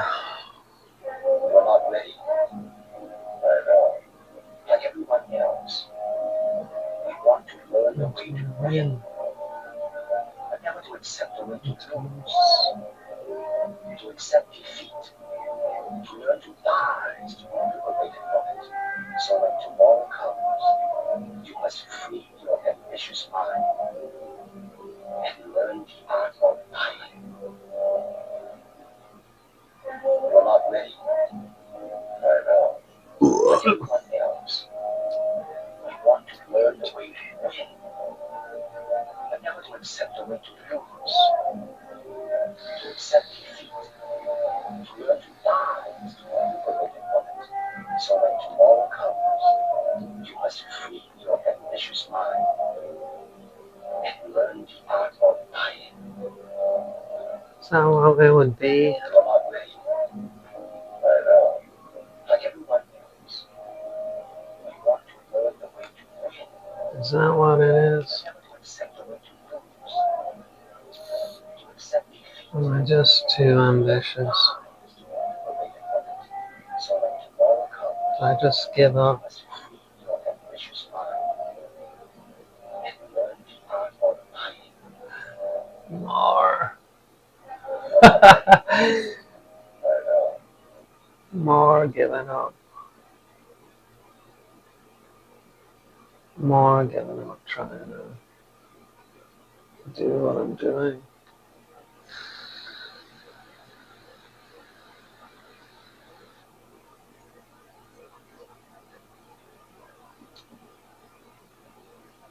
I just can't win, can I?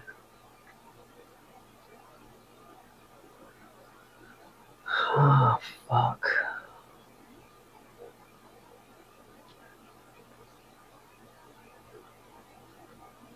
That's this will be a death for sure. Again,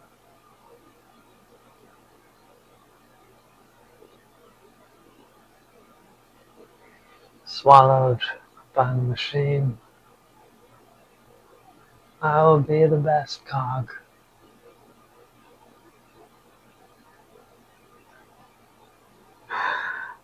Fucking can do it, Bruce Lee. I can do it, man.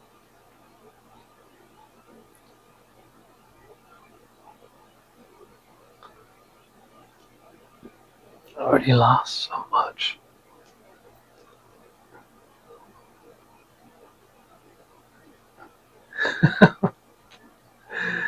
How much more can be taken?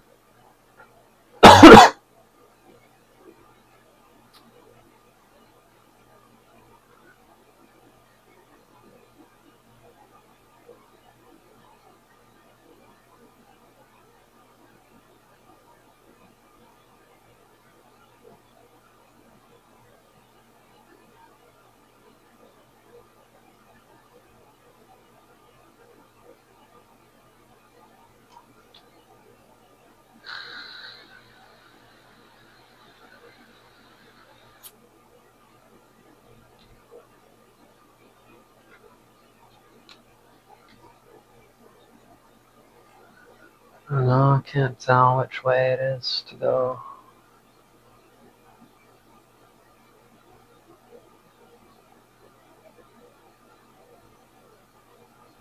Have I gotten here because I learned to die? And the rest is just accepting defeat as I keep going? Or is it accepting defeat by conforming finally to everything they say?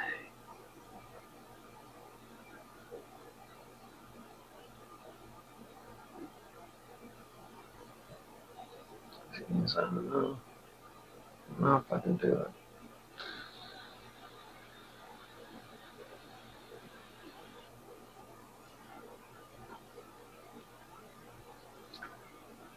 I don't think I can do it.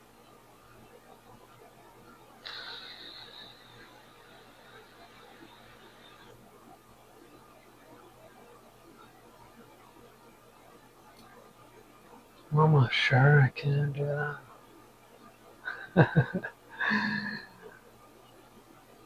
It's like innate.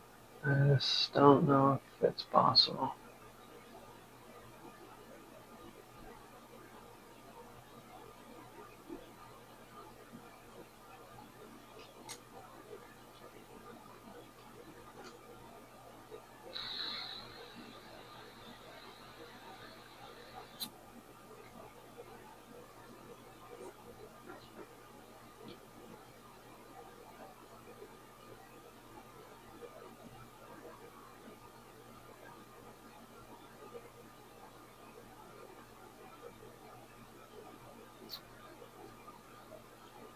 Crazy world, man.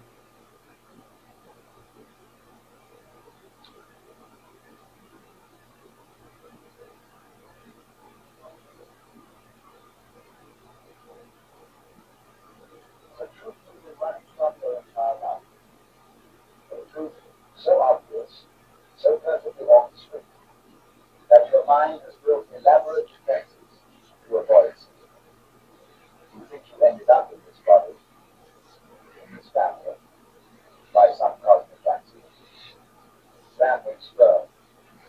random egg, random circumstances. Not a convenient story to tell yourself, but deep down, in the quietest moments when represents God, that nagging sense that this is all far too perfect, far too precisely arranged in chance. The parents who gave you exactly the news, the body that carries precisely the lessons you came to learn. The circumstances that create exactly the fiction required for your awakening. What if I told you that you chose all of this? Every single detail. Before you were born, before you forgot, before you began this elaborate game of pretending to be a victim of circumstance. The question isn't why this happened. The question is, why did you choose it? You know that feeling when someone mentions a truth you've been avoiding and your whole body tenses up? That's exactly what's happening right now. Because somewhere in your bones, you always suspected this. You felt it in those strange moments when you look at your reflection and think, how did I end up in this particular form? Or when you observe your family dynamics and notice patterns so intricate, so perfectly designed to trigger specific responses that calling it coincidence feels almost insulting to your intelligence. Recognition terrifies you more than death itself, because death, at least, maintains the story that you're a victim of circumstances. But this truth makes you responsible for everything. Every struggle, every limitation, every painful relationship dynamic, all of it becomes your cosmic curriculum, deliberately chosen. And the ego simply cannot tolerate this possibility.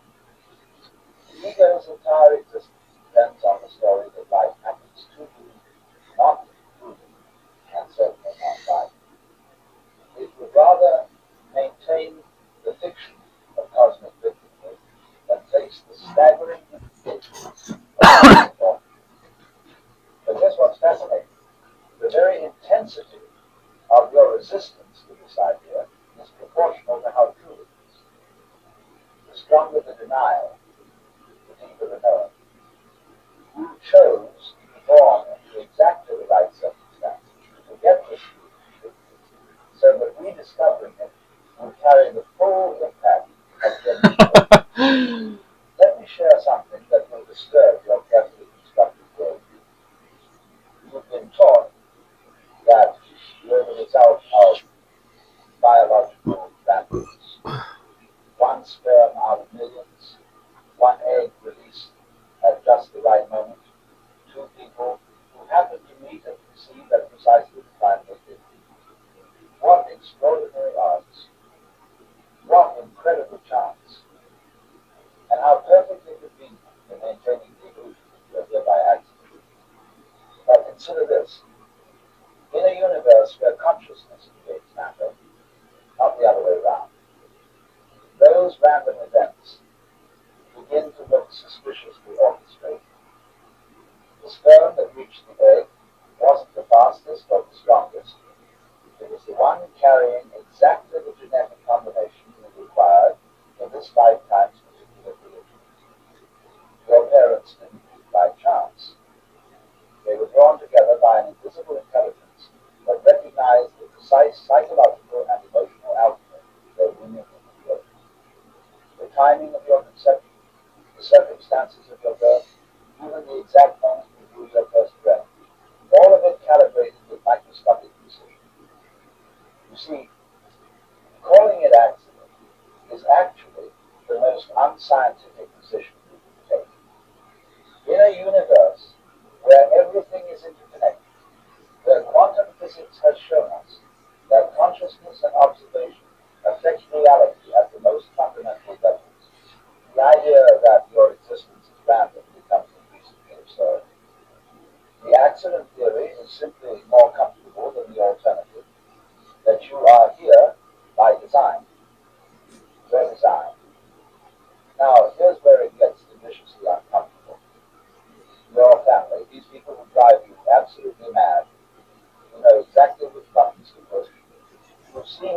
supernaturally gifted at triggering your deepest wounds. They weren't assigned to you by some cosmic lottery. You chose them, specifically, deliberately. Think about your mother for a moment. All those ways she frustrates you, all those patterns that make you want to scream. What if I told you that you selected her precisely because she would give you exactly those frustrations? That her particular brand of love, criticism, neglect, or overprotection was exactly what your soul required to develop the specific qualities and traits of it.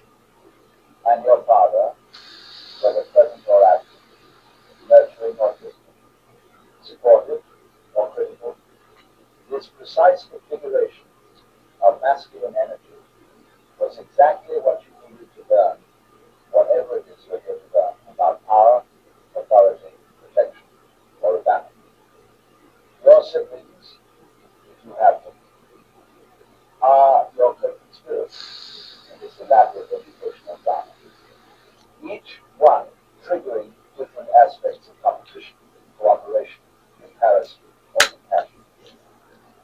The birth order, the family dynamics, the roles that you fell into, it's all a perfectly choreographed dance of mutual will. But here's the truly maddening part. You chose them knowing you would forget you chose them. You set up this entire elaborate forgetting so that when they trigger you, it would feel completely real, completely unfair, completely beyond your control, because that's the only way the lessons will penetrate deeply enough to transform. And then there's this curious vessel you found yourself inhabiting. This particular configuration of flesh, bone, and consciousness that you call your body. How convenient to assume it was randomly assigned, like drawing a ticket from some cosmic lottery. But look more closely at what you've been given. This body, with its specific strengths and vulnerabilities, its particular beauty and imperfections, its unique sensitivities and resistances, every limitation you curse, every gift you celebrate, they're not accidents of genetic rebellion.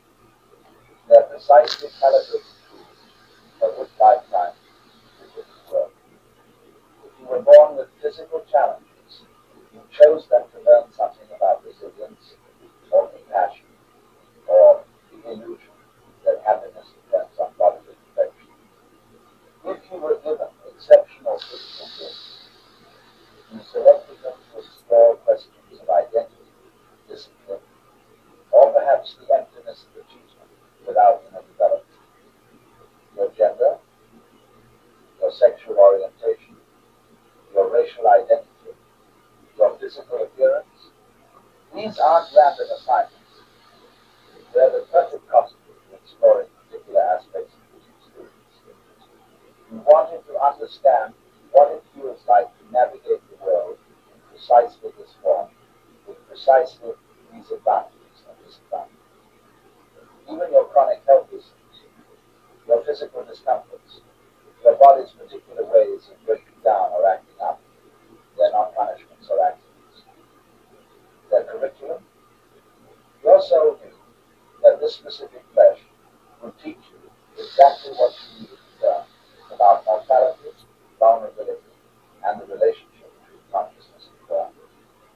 You inhabit the perfect body for becoming who you came here to become. Isn't it absolutely hilarious when you step back and observe it?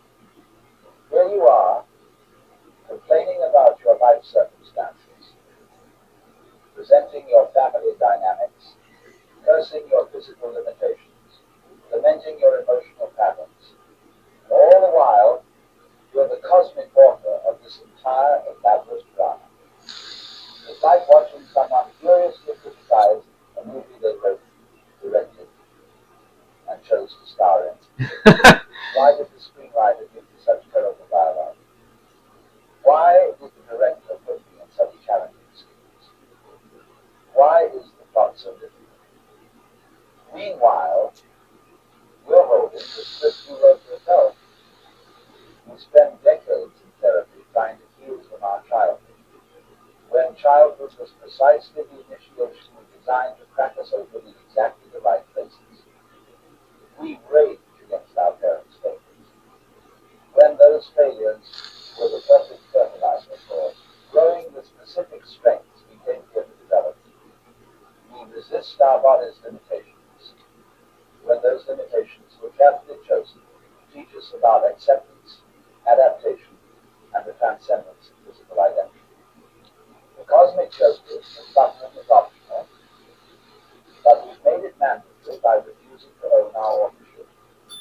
We've turned our perfectly designed curriculum into a prison by insisting we're victims rather than students. But once you begin to suspect, even for a moment, that you might be the architect of your own experience, everything shifts. Suddenly your struggles become fascinating rather than tragic. Your challenges become curriculum rather than punishment. Your family becomes a cast of supporting actors rather than a collection of romance. Complaints don't disappear, but they become transparent. You start laughing at the elaborate performance you give. Now we venture into territory that makes the rational mind very uncomfortable. That space between lives, between incarnations, where you existed as pure consciousness before agreeing to this particular adventure in forgetfulness.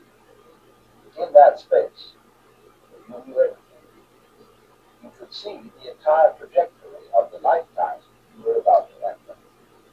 You understood exactly why certain experiences would be necessary, why specific relationships would be crucial, why particular challenges would be essential for growth and interest. From that expanded perspective, choosing difficult parents wasn't masochism, it was wisdom. Selecting a challenging body wasn't punishment, it was perfect curriculum design. Agreeing to forget your true nature wasn't cruel, it was the only way to make the learning authentic.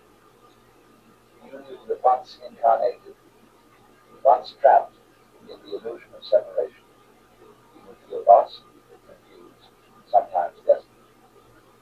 You knew you would curse the very circumstances you were carefully selected, and you chose to come anyway, because you understood that this temporary amnesia was the price of genuine growth. But here's what your rational mind struggles to accept. Traces of that pre-incarnation knowing still existed. In those moments of inexplicable intuition, in those flashes of recognition when you need so, in those uncanny synchronicities that feel too perfect to be accidental, you're remembering. The forgetting was never meant to be complete, just deep enough to make the remembering profound. Your soul left breadcrumbs throughout this lifetime, clues that would eventually lead you back to the truth of your own cosmic origin. Now we arrive at the most challenging part of this recognition. Your suffering, all of it, every heartbreak, every trauma, every moment of despair that has carved deep grooves in your psyche, you specifically recognition. Not because you're masochistic, but because you're intelligent, cosmically intelligent. See, this doesn't teach. Comfort doesn't transform. Easy circumstances don't crack the ego's armor or dissolve the illusions that keep consciousness trapped in limited identification. Only friction creates the heat necessary for alchemical transformation. So you chose your particular flavor of suffering with precision. Master craft select. Betrayal that taught you about trust and self-reliance. The loss that opened your heart to return. The rejection that forced you to find validation from within. The failure that shattered your attachment externally. The craft chose your selected truth. The loss that opened your heart to return. The rejection that forced you to find validation from within. The failure that shattered your attachment externally. Each wound was strategically placed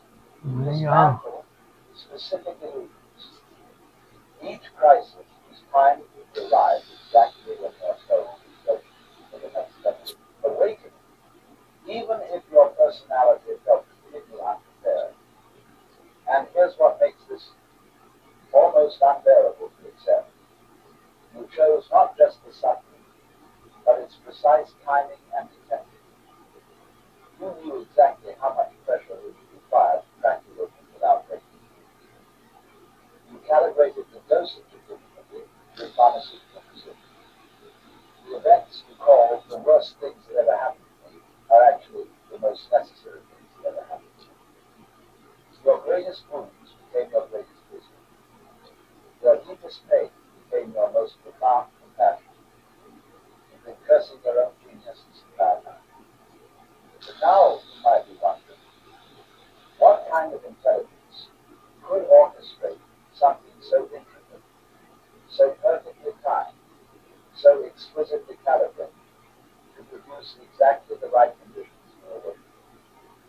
What kind of consciousness would design a lifetime with such precision that every relationship, every challenge, every apparent accident serves the larger purpose of humanity? The answer will either liberate you completely or terrify you beyond measure. That's both. The intelligence that designed your life is the same intelligence that moves planets in their orbits, that knows exactly when each flower should bloom, that coordinates the migration of birds across thousands of miles. It's the intelligence that beats your heart without your conscious direction, that heals your cuts while you sleep, that dreams your dreams while you think you're unconscious. But here's the part that will make your mind weird, that intelligence isn't separate from you. It is you. The deepest, truest, most expanded version of you. You are not a victim of cosmic intelligence. You are cosmic intelligence, temporarily pretending to be limited, temporarily playing the role of someone who doesn't know, temporarily experiencing itself from the perspective of apparent separation. The same consciousness that governs galaxies chose to incarnate as you, bringing with it all the wisdom necessary to navigate this particular lifetime. Every intuition you ever have, every sudden knowing, every moment of inexplicable clarity, that's your larger self, breaking through the veil of forgetting. You are the universe experiencing itself subjectively, and this lifetime is just one of countless ways you've chosen to explore the infinite possibilities of consciousness. The orchestrator of your entire existence has been hiding in plain sight, disguised as you. So how do you begin to recognize the perfection of this mind so long? How do you start seeing your life as the masterpiece it actually is, rather than the tragedy you keep performing? It begins with a shift in attention, so subtle, yet so profound, that everything changes while nothing changes. Instead of asking, why is this happening to me? You begin asking, why did I choose this to happen to me? Instead of resenting your circumstances, you become curious about their deeper purpose. Look at your greatest challenges with new eyes. What qualities have they forced you to develop? What illusions have they shattered? What wisdom have they given you that no other way? Suddenly, your struggles reveal themselves as perfectly designed spiritual exercise. Observe your family dynamics from this expanded perspective. See how each person has played their role flawlessly in your awakening craft. Notice how their particular brand of love or neglect, support or criticism has carved precisely the right shape in your consciousness. They've been unwitting collaborators in your liberation all along. Feel into your body with appreciation rather than criticism. This flesh has carried you through every experience you needed to have. Its limitations have taught you about transcendence. Its pleasures have shown you the beauty of incarnation. It's been the perfect vehicle for this particular journey of discovery. The remembering doesn't happen all at once. It's more like waking up gradually, recognizing piece by piece the beauty of incarnation. First you suspect, then you glimpse, then you know. And finally, you laugh at the cosmic joke you've been playing on yourself. And now, finally, the most beautiful moment of this entire recognition of life stop fighting your life and start owning it, when you stop being the victim of your circumstances and start being the author of your experience, when you realize that everything, absolutely everything, has been unfolding exactly as it should, this is not resignation. This is not passive acceptance of circumstances in this life. This is the profound recognition that you are the creative force behind everything that is revealed in your experience. You are not accepting your life. You are acknowledging your authorship of it. With this recognition comes the most extraordinary thing. If you created all of this, if you chose every detail, then you are not a powerless victim of fate, but the powerful creator of experience itself. The same consciousness that designed this lifetime can moment by moment. Your past stops being a burden and becomes a foundation. Your present stops being a problem and becomes a canvas. Your future stops being a worry and becomes an adventure. You are no longer at the mercy of life. You are life expressing itself as you. And here's the final delicious irony. The moment you fully accept that you chose everything, you become free to choose differently. Not because your circumstances change, but because your relationship to them transforms. Wake up from the dream of separation and remember what you've always been. Infinite consciousness playing hide and seek with itself, temporarily forgetting its true nature for the sheer joy of remembering again. Welcome home. You've been yourself all along.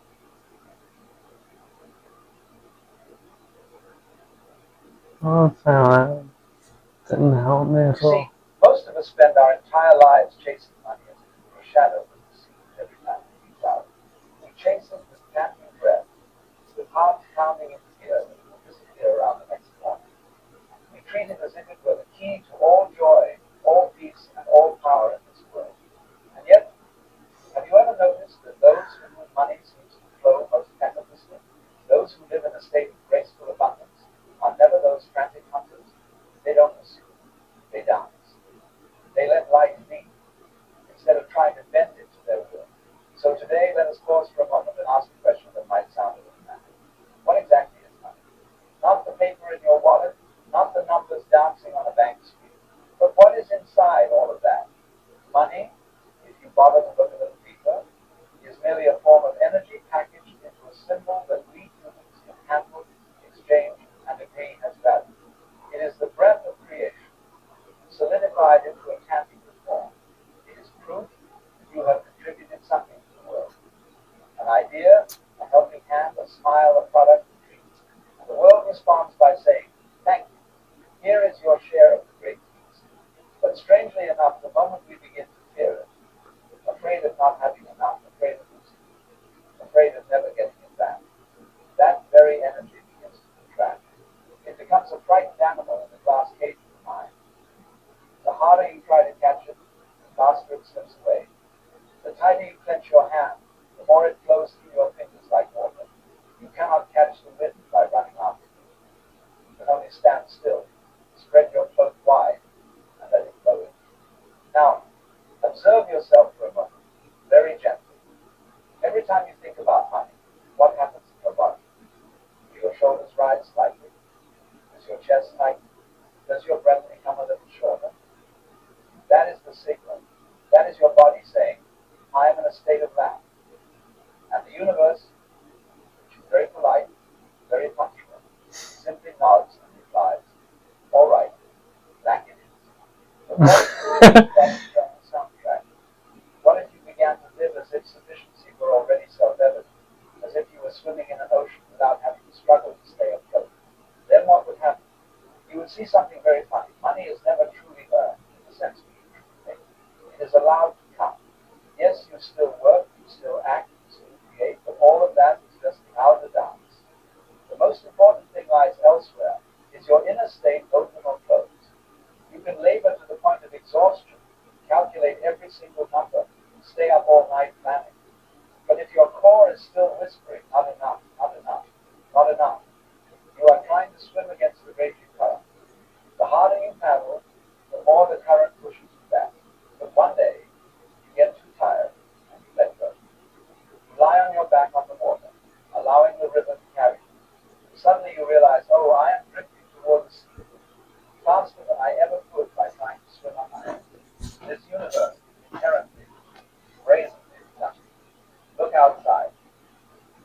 Money never counts its deeds. The river never regrets a drop of water. The sun never sends an invoice for light. Everything simply pours forth, proliferates, gives without needing a contract, without insurance, without a promise of what if you are gone tomorrow. Only humans, the most intelligent creatures, invented the idea that they must be worthy to receive, must suffer first, must prove themselves first, must pay the price first. So the real question is not how do I get more money, but how do I stop resisting the flow that's been trying to bring everything to me for so long? That is where the magic begins. Not in doing more, but in letting go at the right time. Not in trying to become worthy, but in realizing you have always been worthy. Have you ever noticed people who are truly comfortable with money rarely ever talk about it? They don't check their accounts 10 times a day. They don't sigh over bills. They don't complain about rising costs or hard times. Not because they are so rich they don't have to care, but because they have understood one simple thing. Money is just a guest in the house. It comes, it sits, and has tea for a while, and then it gets up and moves on. If you treat it like the master of the house, you will be the servant forever. Conversely, when you treat it like a cheerful traveling companion, it stays longer, and when it leaves, it even brings expense with it. The funny thing is that we often think the problem is not enough money, but actually the problem is that we dedicate too much energy to proving that we are in lack. Every time you open your banking app with anxiety in your chest, you have just sent an invisible telegram. I am in a state of scarcity. Please send more scarcity so I can continue to be right. The universe, being very literal, only knows how to reply. Delivery confirmed. Where energy goes, reality sprouts up accordingly. Do you want proof? Look at the lottery numbers. Most lose everything within a few years. Why? Because they brought the money home but did not bring the corresponding internal state. Deep down, they were still a poor person trying to hold on to a pile of cash.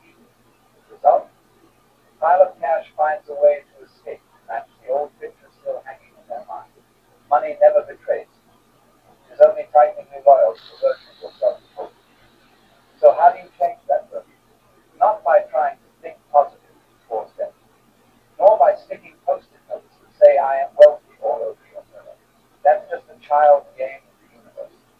The universe doesn't listen to your words, it feels the breath you are breathing. You must feel the sufficiency before you see it, not in a vague way, but specifically, vividly, to the point that your flesh is about to beat it. Imagine you have just left a great party of life. Your stomach is full, your heart is warm, your pockets are full of gifts, and you know for certain that another party is waiting tomorrow. What would your body feel like then? How would your shoulders relax? Would a smile automatically bloom on your lips? Would your chest open wider to breathe deeper? That is the frequency of sufficiency. That is the truth of hope. And when you are in that frequency, even for a few minutes a day, a strange thing happens. The outside world begins to rearrange the furniture to match your needs. A surprise email, a call at the right moment, an idea flashes in your mind while you are washing dishes. A stranger smiles and says the exact sentence you needed to hear. Not coincidence, it is resonance. But most of us do the opposite. We wait for external proof before we allow ourselves to feel okay. When I have $1 million in my account, I will relax. When I pay off my debt, I will start being happy. That is the surest way to never have $1 million or pay off your debt, because you have just commanded reality. Only when you bring the money first will I open the door. The universe shrugs. Fine, the door is closed. I will go somewhere else. Here is the other way. Open the door first. Open it wide. Open it as if you already have enough and more to share.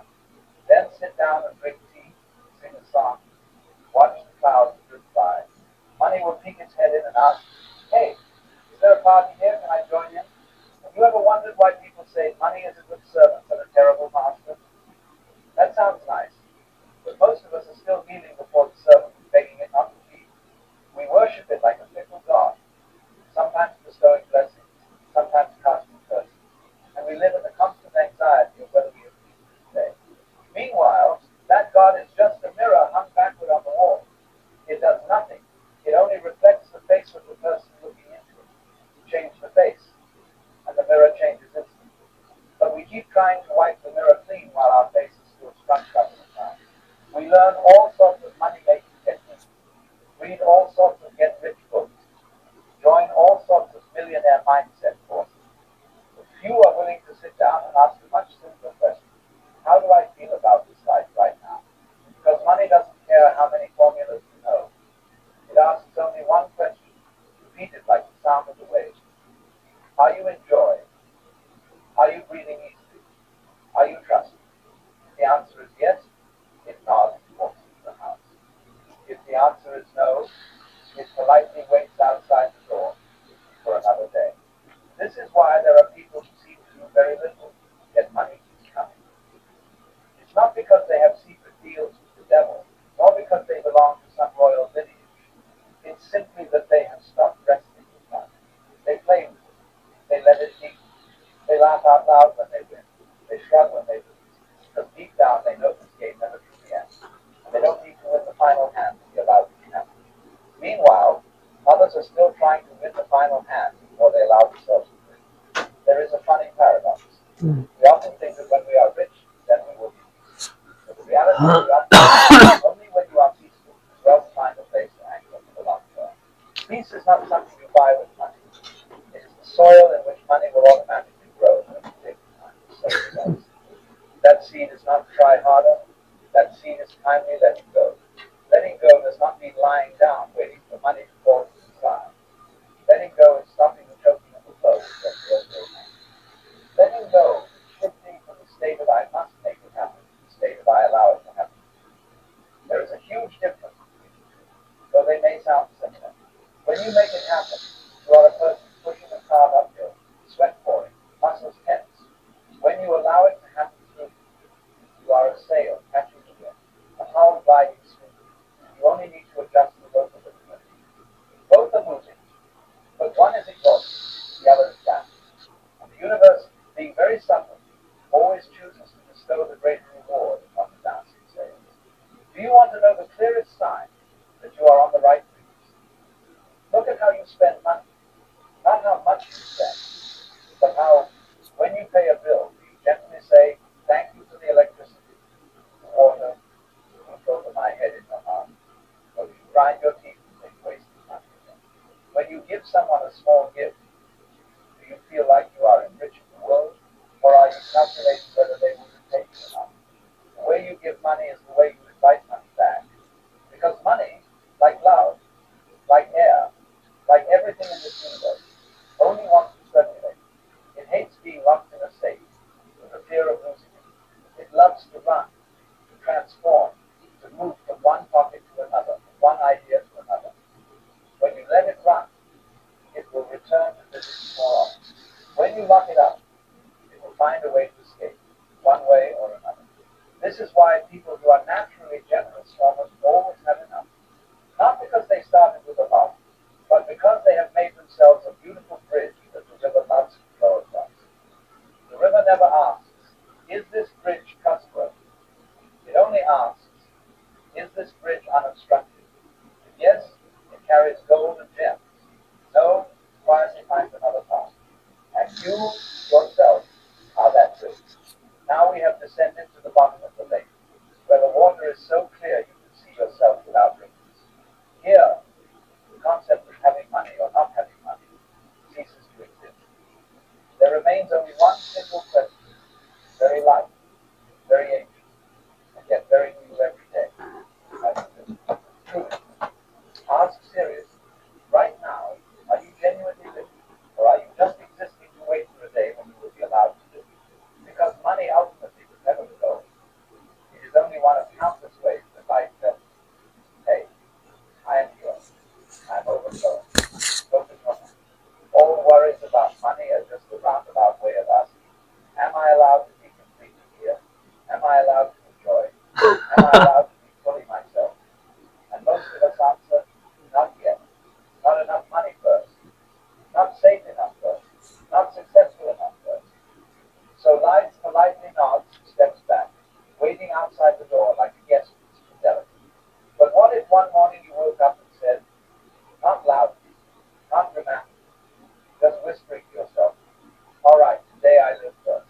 money comes later, then what would happen? You would see everything begin to move, not loudly, not with sirens, but silently, like the rising sun. Not because you did anything spectacular, but because you stopped destruction. You would find yourself smiling without reason. Whoa.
Jesus.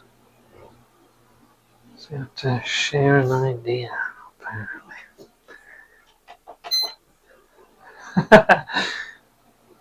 Oh, that's funny.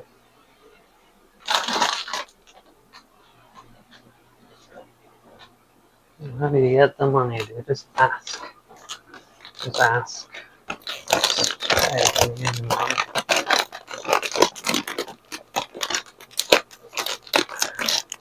I think we could have all the money that you have.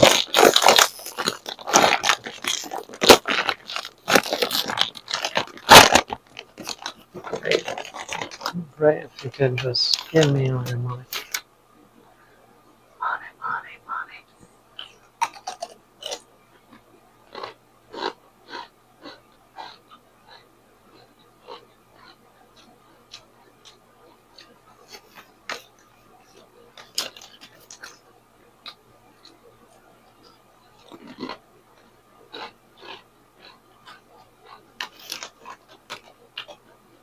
You would find yourself giving away a coin, even having thrown the stars in the well. You would find yourself receiving an opportunity that you previously swore did not exist. And you would realize that all those things were already there, just waiting for you to stop screaming, I don't have it.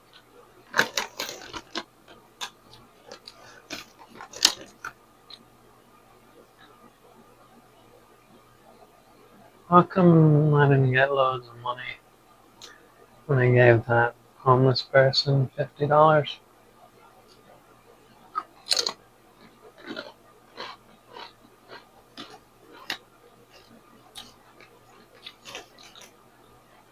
Something not quite right here.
this moment is where all true love is born.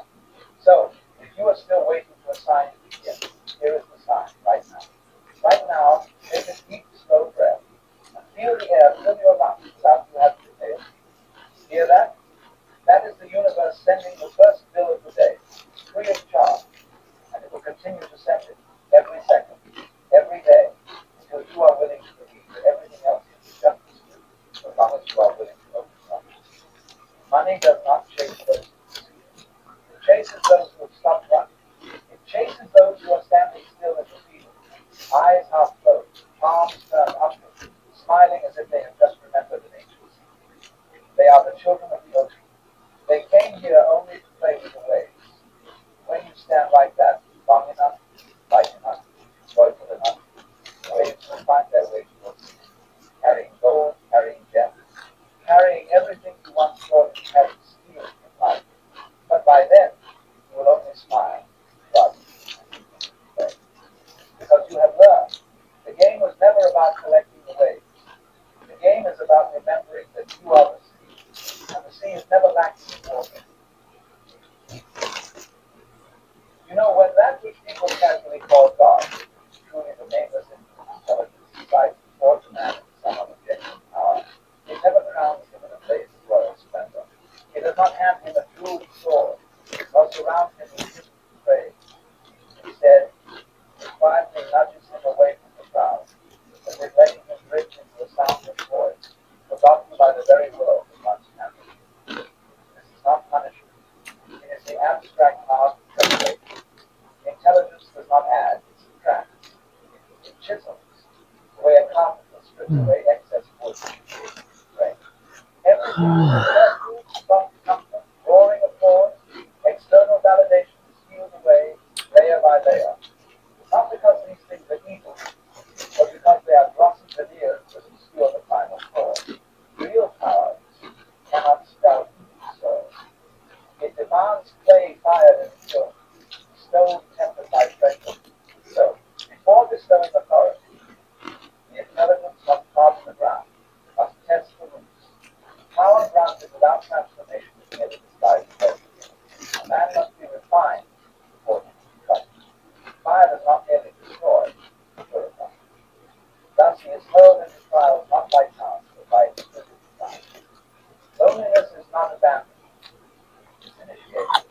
Silence is not absence, it is intuition. He begins to feel as though the entire world is turned his back. Doors slam shut, familiar faces quietly vanish. The path he once used crumbles.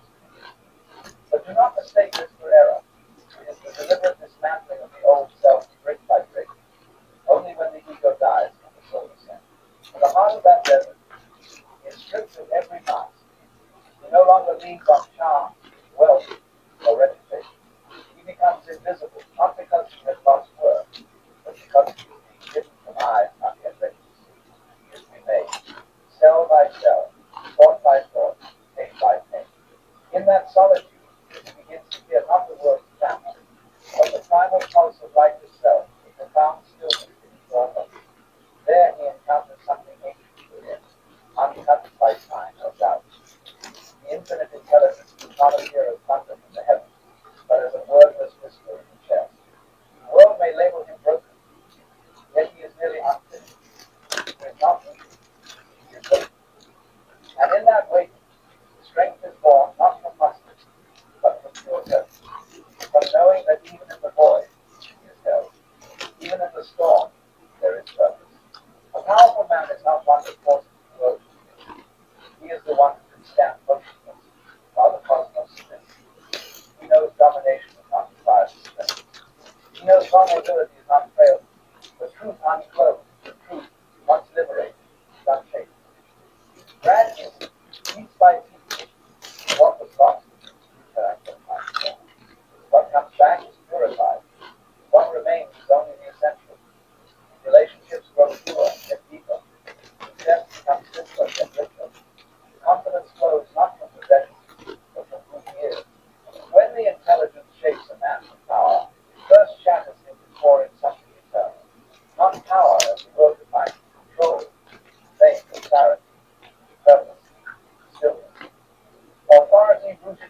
understanding rather than fear.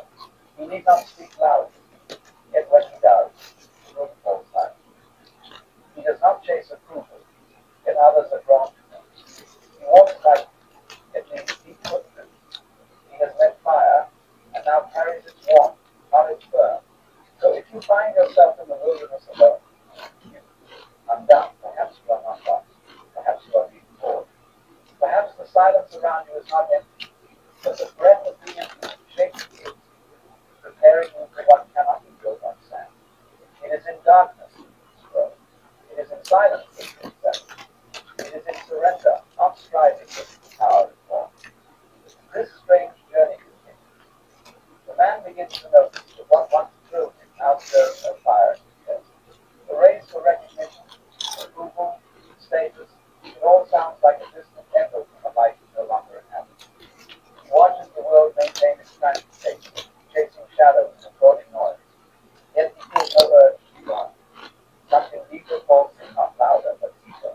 He begins to see that strength lies not in appearance, not in physique or vocal body, but in stillness, in restraint, in the ability to sit in one's thoughts without being consumed, in the capacity to feel pain without speaking, in the resolve to stand in flames without begging to obey, and instead let the fire purify what has not gone.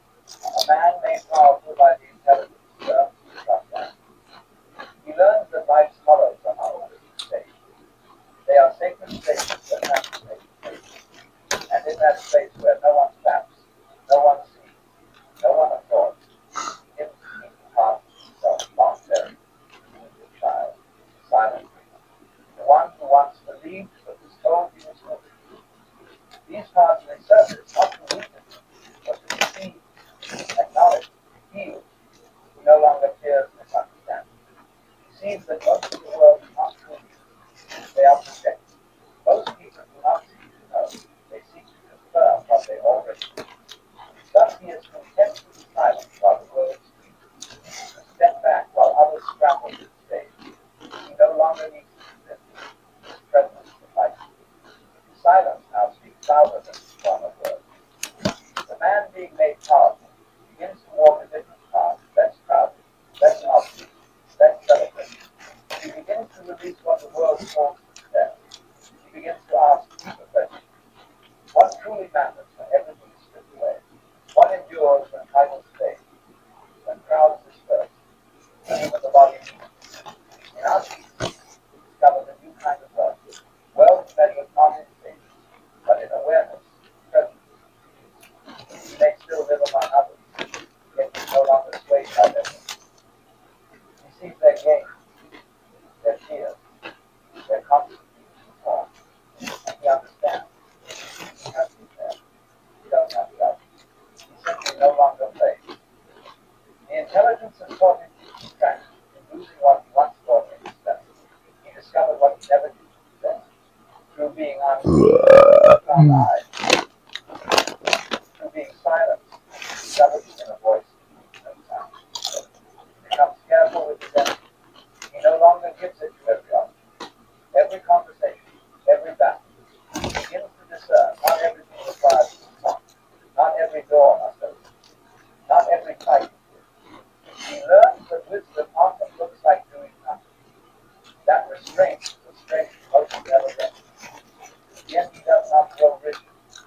He does not shut down. He does not retreat into difference. That is not the intelligence of content. Power without love becomes tyranny. Strength without compassion becomes foolish. So he learns balance. Firm yet kind. Clear yet gentle. Rooted yet open. He begins to move differently with intention, with clarity. There is grace in his presence now. Not rehearsed, but born from shedding noise. He no longer seeks to impress. He seeks to embody. In doing so, he becomes magnetic, not through effort, but through authenticity. Pain, once felt as punishment, now feels loss, once deeply just, now satisfied. Every wound becomes a window. Every scar, a symbol of what is survived, endured, transcended. Look to the world now in common. How many are trapped in a new status, ceaseless striving? Yet he no longer feels compelled to wait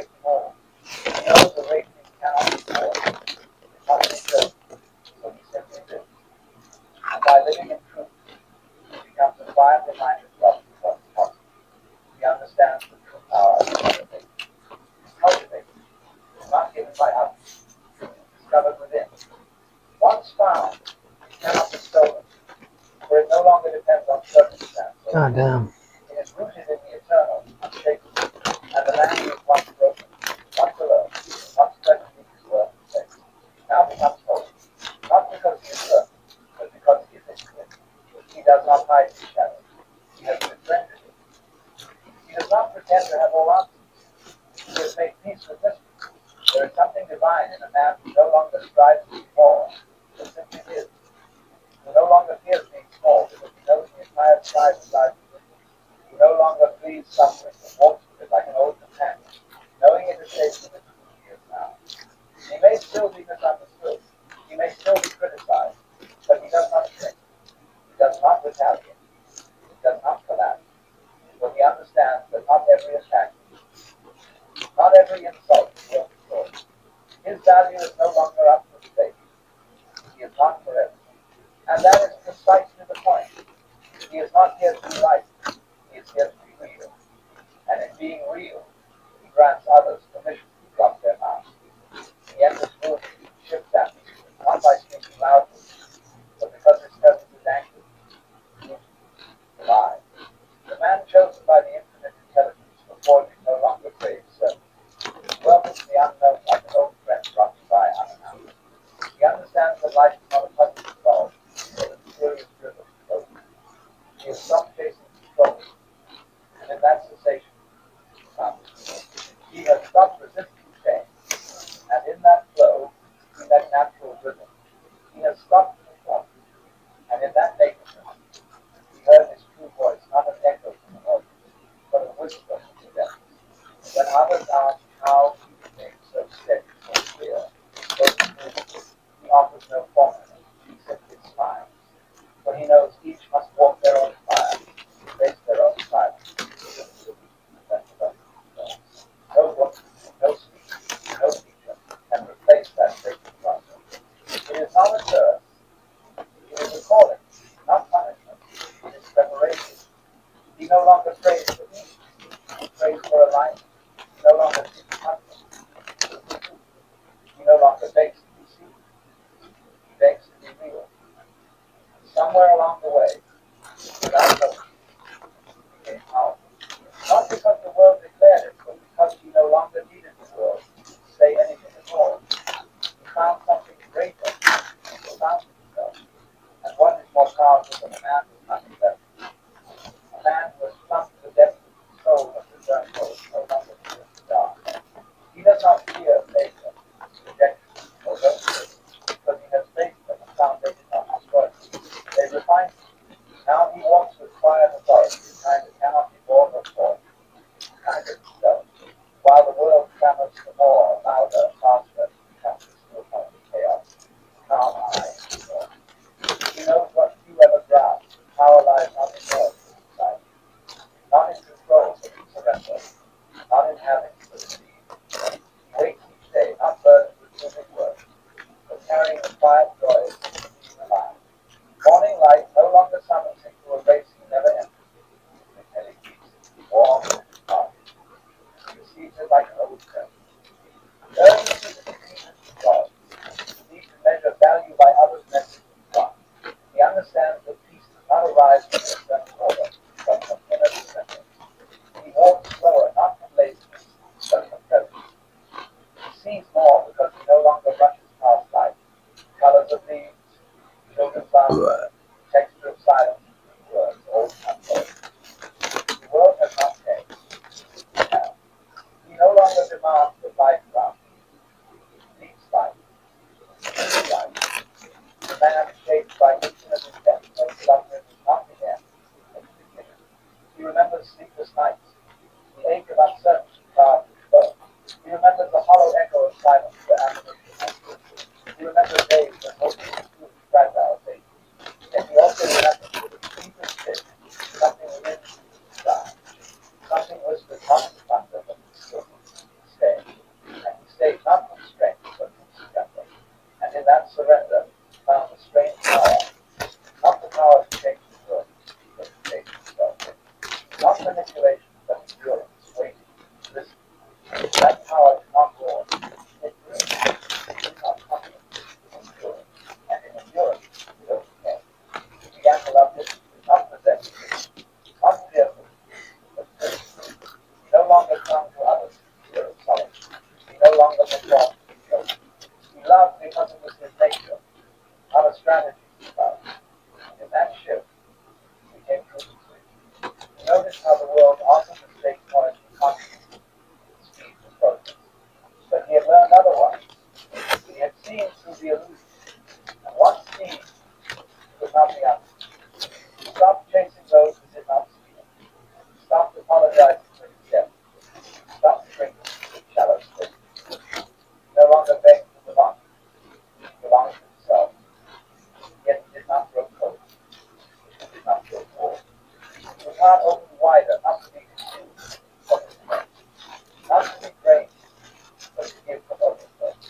with an uproar. The bridge is stood. Discernment is not just wisdom. He became more honest, not just with others, but with himself. He faced the lies he once believed, the masks he once wore, the roles he once played. Step by step, he shed them out in a single moment, but over time, like leaves falling away. Beneath it all, he found something stronger. Don't face one he had been of himself. There were days he stumbled, days old fears returned, but he no longer fought. He welcomed them, sat with them, learned from them. He no longer sought to banish love, but to understand it, friends, and doing so he became whole. He discovered that true humility is not thinking less of oneself, but thinking of oneself better. Real confidence is not loud, but secret.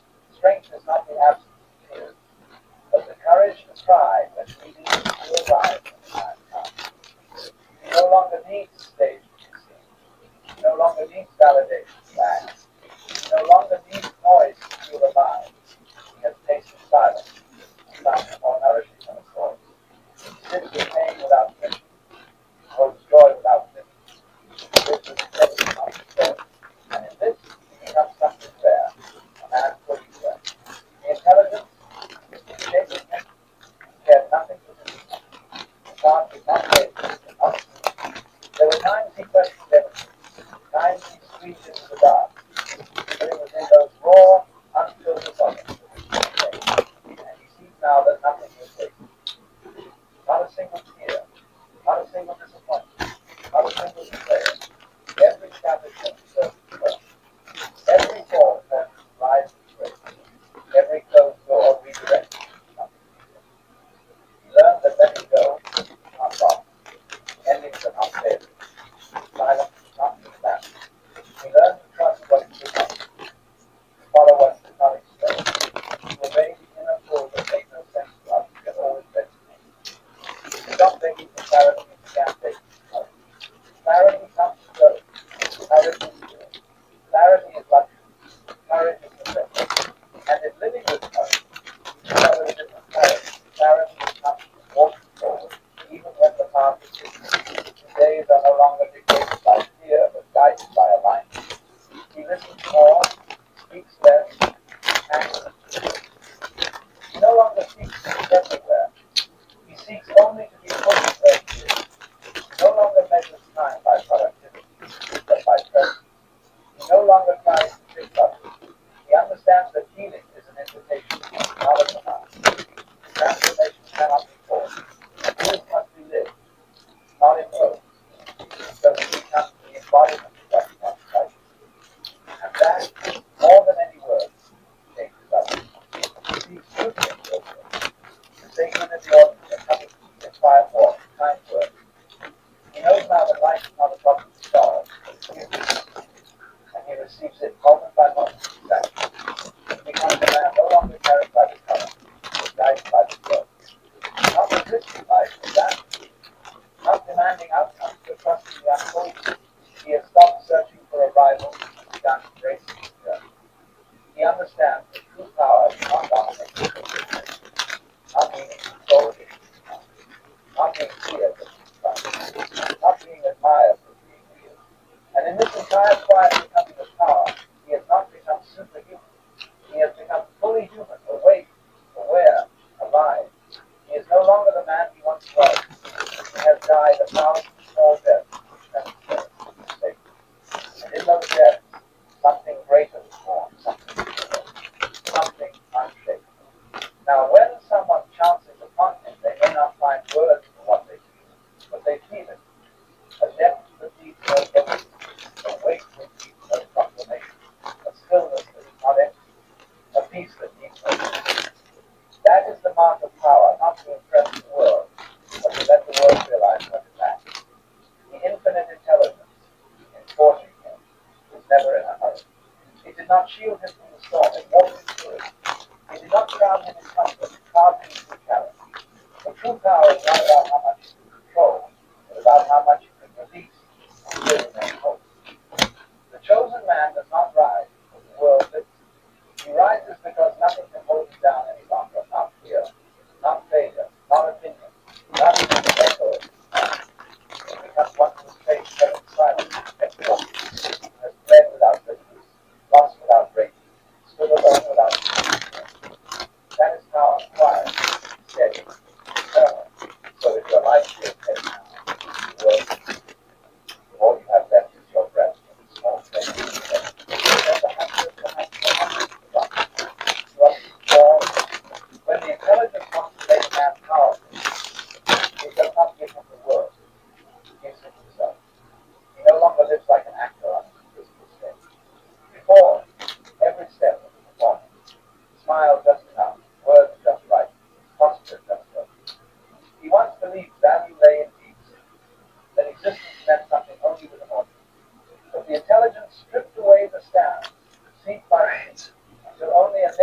man remained before his own face. In that emptiness, he learned something strange. The absence of stage lights did not make him disappear. He was still there, not as a reflection in others' eyes, but as a self-sufficient entity. He began to live without witnesses. This did not make him distant. On the contrary, he became closer than ever, not to the passage, but to each moment. A hot cup of tea in the afternoon, leaves rustling underfoot, the breath of another, all became objects of his attention. He no longer rationed his presence like a scarcity sword.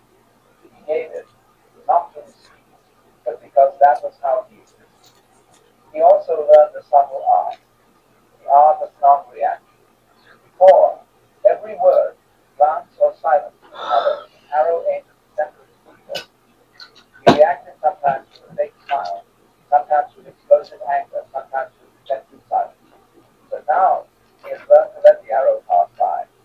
Not because he does not feel. He feels more deeply than ever. But he understands that not every arrow is meant for him. Many are merely fragments of others' pain, flung unconsciously. He no longer picks them up to fit in his chest. He lets them fall to the ground and keeps walking. This does not make him numb. On the contrary, it makes him selective and sensitive.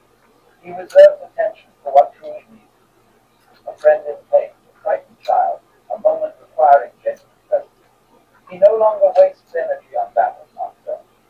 He also stopped measuring himself by the world's yardstick. Before, success was numbers, titles, counts people who keep his name. Now, success is waking in the morning without yesterday's burden. It is a conversation where you keep not right. It is a silent moment to keep not still. He no longer asks, how much have I achieved? He asks, how present have I been? And the answer lies not in results, but in the quality of presence. He can sit beside someone suffering without speaking. He can listen without needing to offer solutions. He can be silent without proving he is indeed. His presence becomes a safe space, not because of what he says, but because he is there, fully. He also learned the paradox. The less he tries to become something, the more he becomes himself. Before, he strove to be strong, wise, reliable. He read books, took courses, practiced skills, all to become. But the intelligence taught him that becoming is illusion. There is only being. So he stops trying. He simply is. He is the man sitting by the window, watching rain fall without needing to understand it. He is the man laughing loudly without maintaining image. He is the man trying to hold song without hiding tears. In that pure being, he became powerful not because he could lift much, but because he no longer needs to lift anything. He also learned the art of imperfection. Before, he believed to be loved must be perfect. He hid mistakes, exaggerated achievements, pretended he always knew what he was doing. But the intelligence peeled away that shell. Being the man who falls without and strangers still loving. He began to say, I don't know. He began to say, I was wrong. He began to say, I am afraid. And in that admission, he found release. He no longer had to maintain an image. He only needed to be human with all the chaos, all the contradictions, all the imperfections. And miraculously, others began to relax around him, because they no longer had to pretend. They could be themselves messy, clumsy, crying. He also learned to think of death not as fear, but as companion. Before, death was the enemy, to be avoided at all costs. But in the silence of long nights, he began to converse. He asked, if tomorrow is the last day, how will I live today? And the answer was always simple. Live this moment fully. Drink the tea as if it were the last cup. Look into another's eyes as if it were the last time. Feel the breath as if it were the final one. Death was no longer an end. It became a reminder that everything is temporary, that there is nothing to cling to, that only this moment is real. Fucking And in that true. awareness, he lived deeper, Motherfucker. lighter, freer. He also learned the art of gratitude, not for grand things, but for the nearly invisible. Grateful for feet that still walk, grateful for eyes that still see the sky's blue, grateful for a heart that still beats, even when it hurts. He no longer waited for big things to be grateful. He was grateful to them. Ah, gratefulness. Struggle. That's right.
Oh, shit. That's not great. I'm gonna do the mind wipe. Men in Black 2.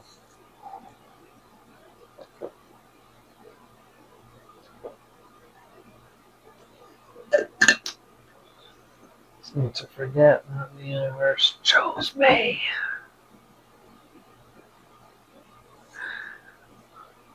Damn right, fucking did. And I'm also the architect of my fucking reality. I'm really lost on why the fuck this is happening. I guess we'll find out. That's all I can say about that. I didn't get the money thing. I don't get it. I don't get the money thing one bit.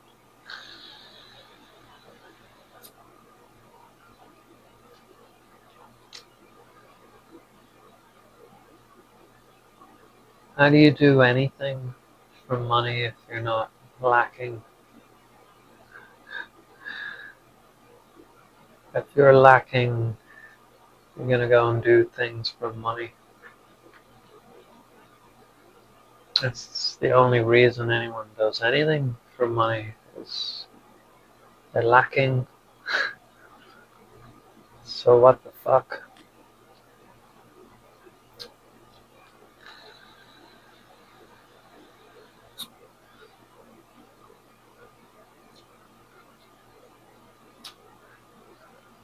I have no idea. Fucking universe gotta help me on that shit.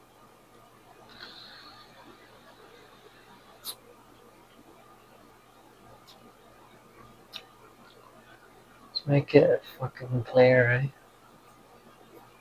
I had enough of this master craftsman shit. Just download it in my head like the Matrix so I can fucking get it right now.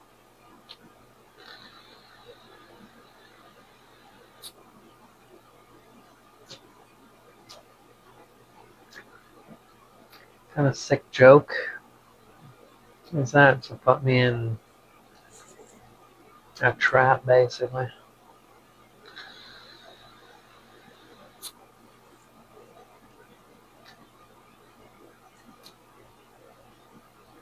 The universe just trapping you.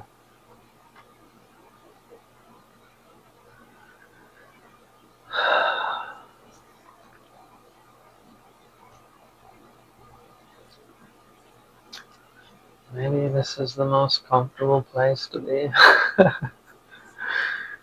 Maybe this is the best fucking place you can be.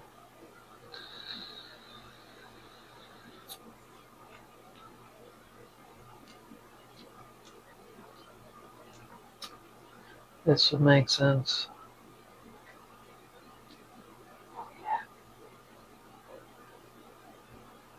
Fucking long time, man. I forgot about the double fist in it.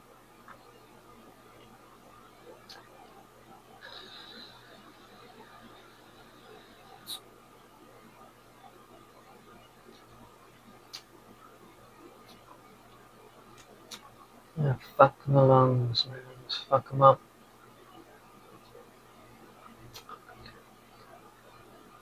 Oh, yeah, the heart's already going, so.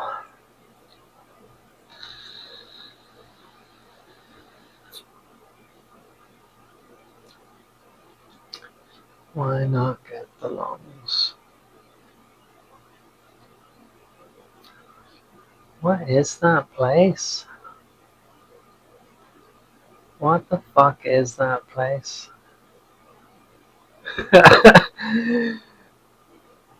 I'm very curious now to know what that fucking place is.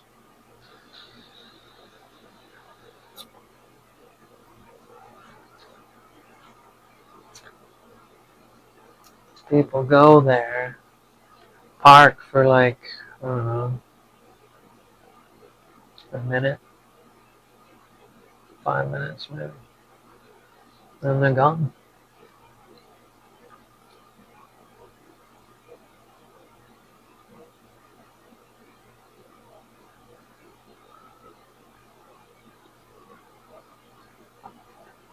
It's not like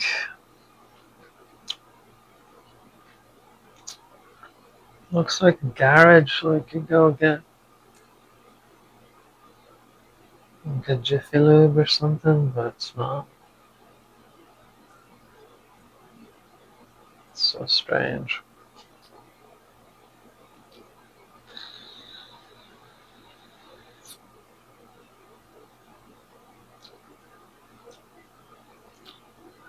I have to know, but binoculars don't even seem to do it.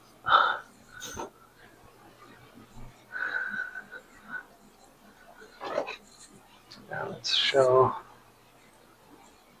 people just how crazy I am. Let's figure out what the fuck it is.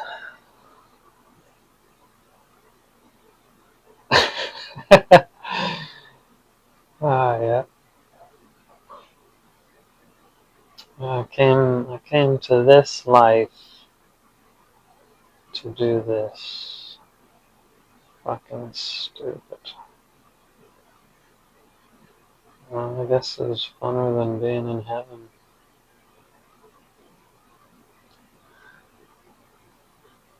Tired of shit.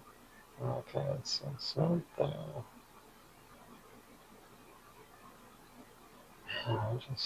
Oh, there we go.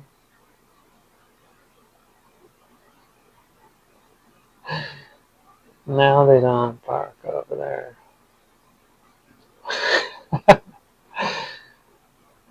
Oh, suspicious.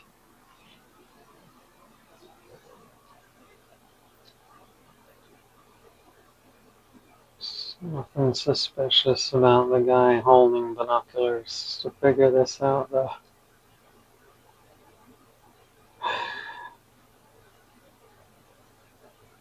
Anybody watching be like, what the fuck is he doing? You're looking at me in my fucking window. I don't know what that is.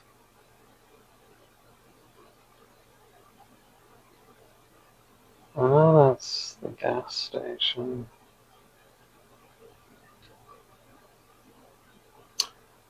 It's gotta be immediately left of the gas station. I can't make out the sign.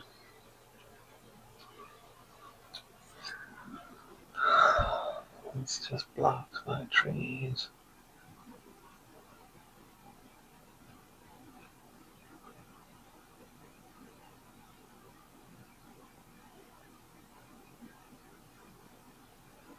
I just find out where the sign is.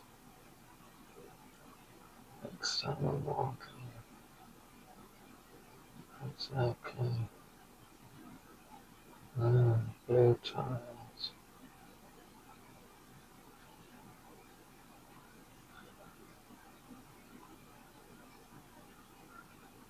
Oh, people walking, you never see that.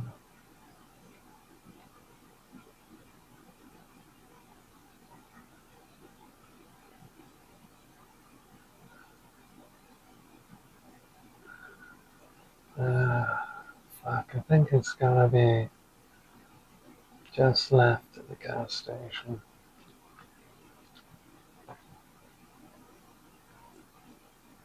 Yeah, because Kroger's right there.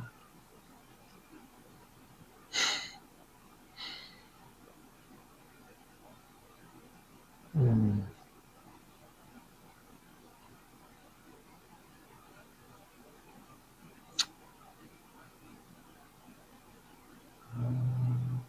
Fucking too many chips.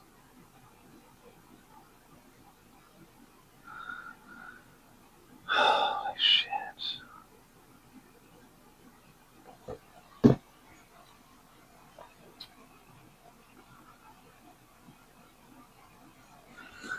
Oh,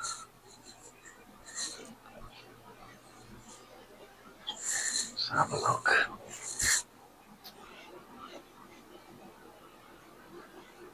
I'm smelling it very paranoid.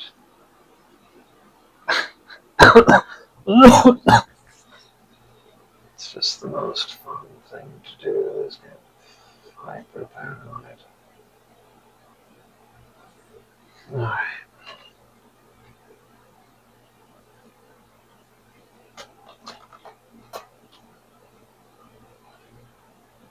So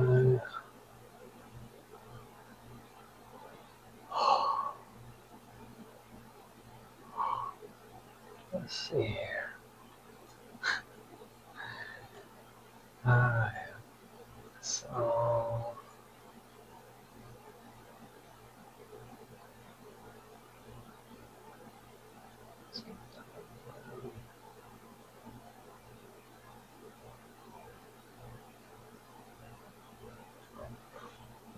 oh, okay. Ah. Uh-huh.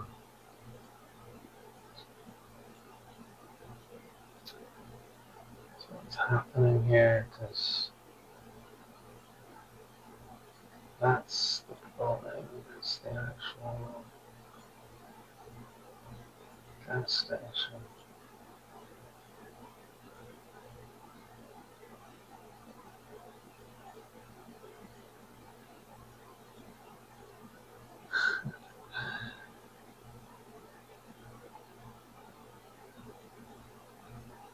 Where the fuck?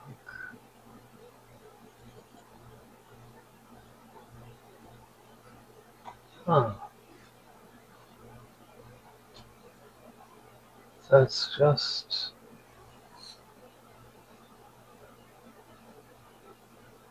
that's the bay. That's the little gas station.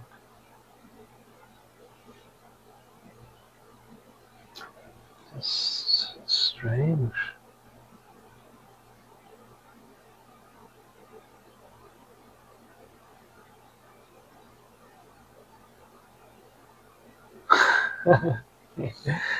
Yeah, you're the strange one, Jeff. For sure.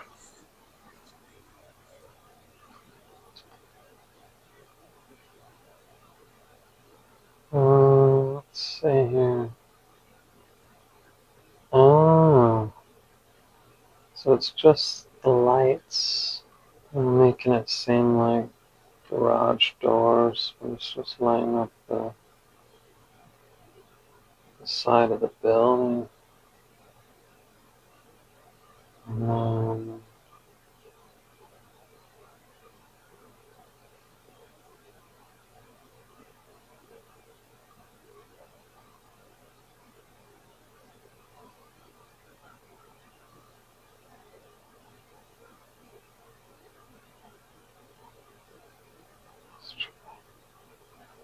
yeah. So people are just parking up at the gas station and tripping about it. It's just it's it.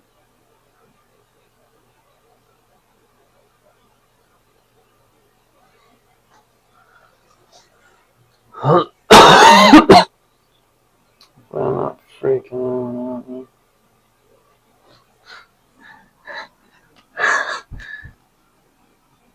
I would be freaked out. For sure. Okay, I guess it's just the side of the building.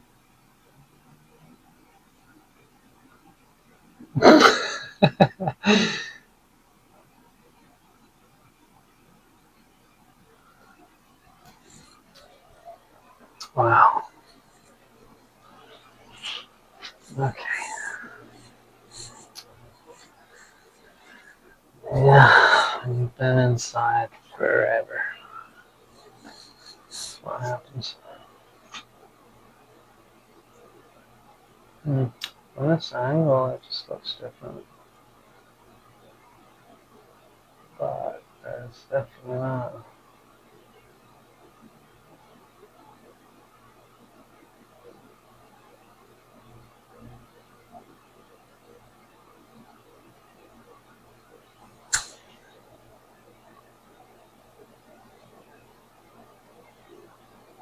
Hmm.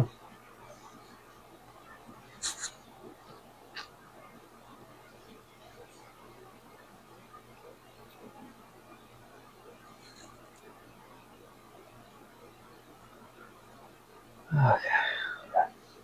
For in land, he realized he already had enough. And finally, he learned the art of letting go, not of others, but of his former self.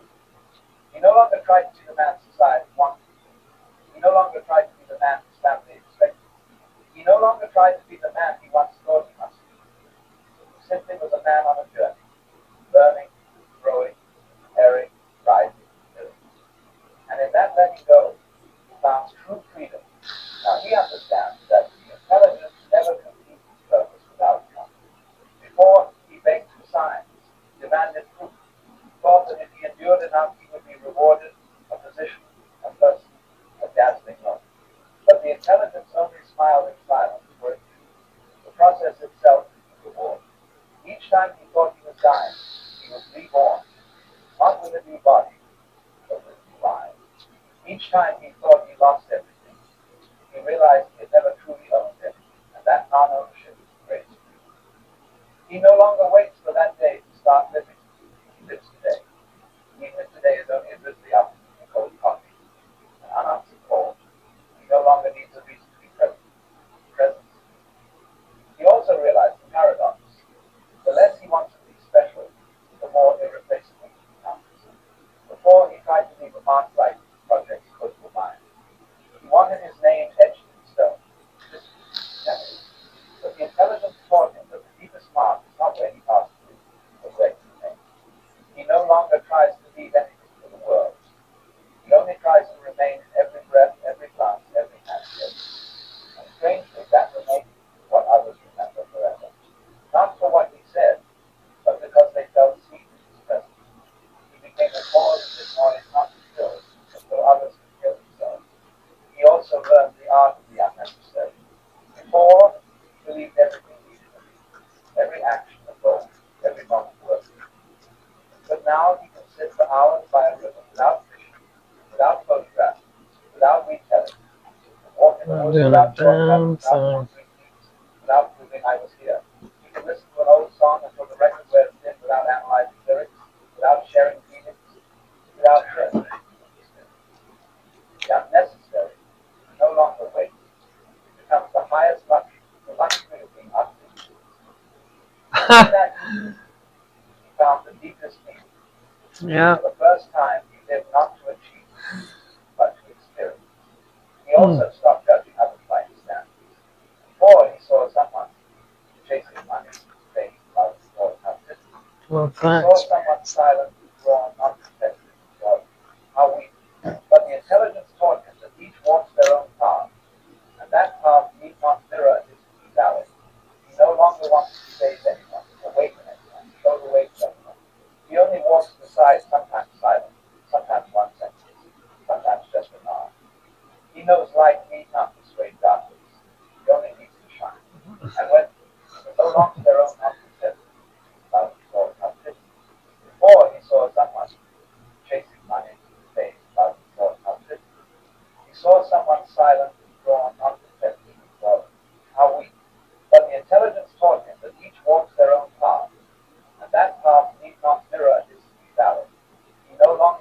save anyone, awaken anyone, show the way to anyone. He only walks beside, sometimes silent, sometimes one-sentence, sometimes just a nod. He knows light need not persuade darkness. It only needs to shine. And when someone is ready, they will step into that light not because he forced, but because they choose. He also learned the art of not knowing. Before, he feared not knowing the future, doubtful, whether he was right or wrong. He read books, consulted teachers, sought predictions. But now he embraces not knowing like a close friend. He says, I don't know, not with shame, but with peace. He no longer needs to be right always. He no longer needs an answer to every question. He no longer needs to predict every outcome. Not knowing is no longer a void. It becomes space for the new. In that not knowing, he found eternal curiosity. Curiosity like a child gazing at the night sky, asking, what lies beyond the stars? He does not need the answer. He only needs the question. He also learned the art of forgiveness, not of others, but of himself. Forgiveness for days wasted in fear, for words spoken in anger, for opportunities missed through pride, for nights he cried thinking he was not enough. He no longer keeps guilt bedding in his mind.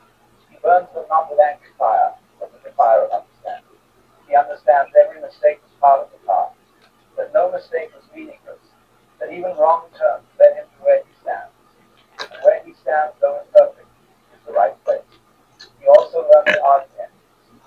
Before he feared endings, ending relationships, fade, grief. But now he understands endings are not lost, but space for the new. He no longer clings to what has expired. He says goodbye, not with bitter tears, but with gratitude.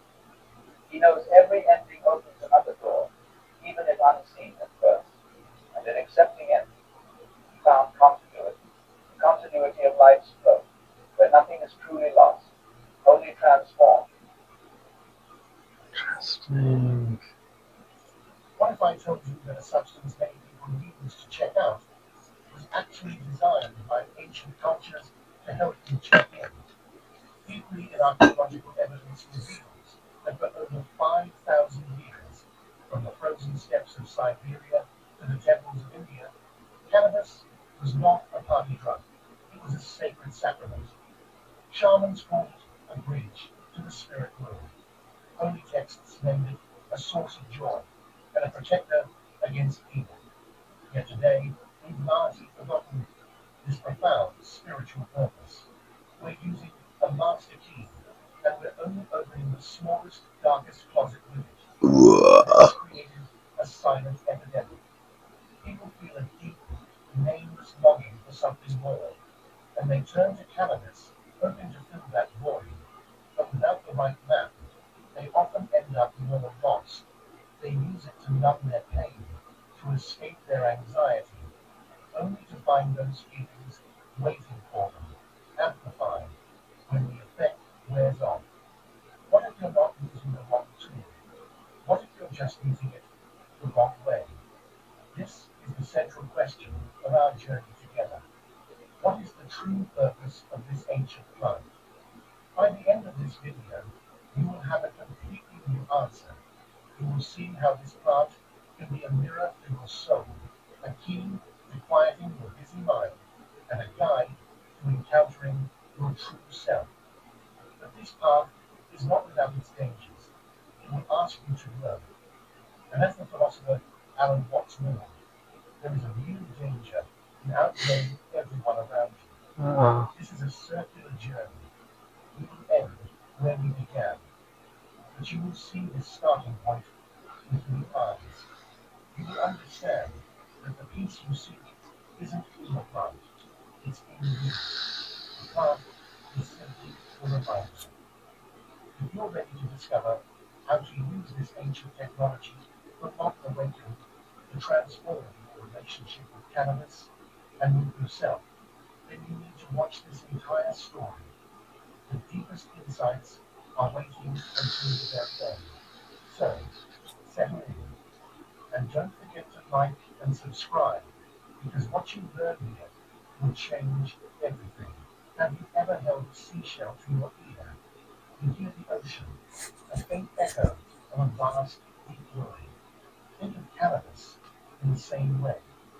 When you hold this plant, you are holding something that contains an ancient whisper, a memory of a time when it was known not as a way to check out, but as a sacred bridge to check in. What if I told you that for thousands of years this plant was considered one of the most powerful spiritual tools on earth? It's true, its story begins not in a dispensary, but in the temples and rituals of our ancestors. In ancient India, over 3,000 years ago, it was written in the Vedas, their most holy texts, that cannabis was one of 5 sacred plants. They didn't call it weed, they called it Vijaya, a name that means victory. But victory over what? Not over other people or nations. This was a victory over your own mind, a victory over the inner voice of suffering, fear, and separation. It was a plant that promised triumph over the ego itself. This is why it was dedicated to Lord Shiva. Now, Shiva is not just a statue, he represents the ultimate meditator, the cosmic consciousness that dissolves illusion. The story goes that cannabis grew from the ground, where a drop of divine nectar fell from heaven. It became Shiva's favorite plant. Why? Because it helped his devotees emulate his state of being, a state of blissful, detached awareness, where the small, noisy self dissolves into a vast, quiet universe. During festivals like Holi and Mahashivratri, they would and still do consume lime, a sacred drink made from cannabis, milk, and spices. This wasn't about getting intoxicated, it was a ritual, a deliberate act to commune with the divine, to feel that sacred connection firsthand. Now let's travel far north to the frozen lands of Siberia. Here, a nomadic tribe called the Scythians were known as the Cloud Walkers. Can you imagine that? Cloud Walkers. Their shamans would enter small sealed tents. They would build a fire and throw cannabis seeds onto the hot stones. The air would fill with a fragrant, dense smoke. In that sacred space, breathing in that smoke, they weren't just relaxing, they were journeying. They believed the smoke was a ladder, a cosmic axis that connected our world to the spirit world above and the underworld below. They used it to speak with ancestors, to guide the souls of the dead, and to retrieve healing wisdom for their people. So you see, from the hot plains of India to the cold steppes of Siberia, the story is the same. This plant was a bridge between the physical and the metaphysical, between your human worries and your soul's infinite wisdom. It was a tool for shamans, for mystics, for spiritual masters. It was a key to hidden dimensions of consciousness. And this changes everything about how you see the plant in your hand today, doesn't it? You are not holding a simple recreational substance. You are holding a piece of a forgotten spiritual technology. The real question is, when you use it, are you building a bridge, or are you just building a wall? The spirit of the ancient cloud walkers and the Vedic sages is asking you to remember. It's asking you to listen to the whisper. So we've seen that ancient cultures held this plant as sacred. But how does it actually work?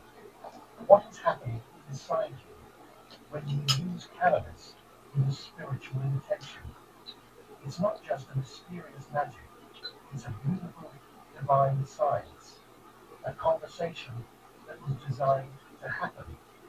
To understand this, you need to know about the system in your body you may have never heard of. It's called your endocannabinoid system.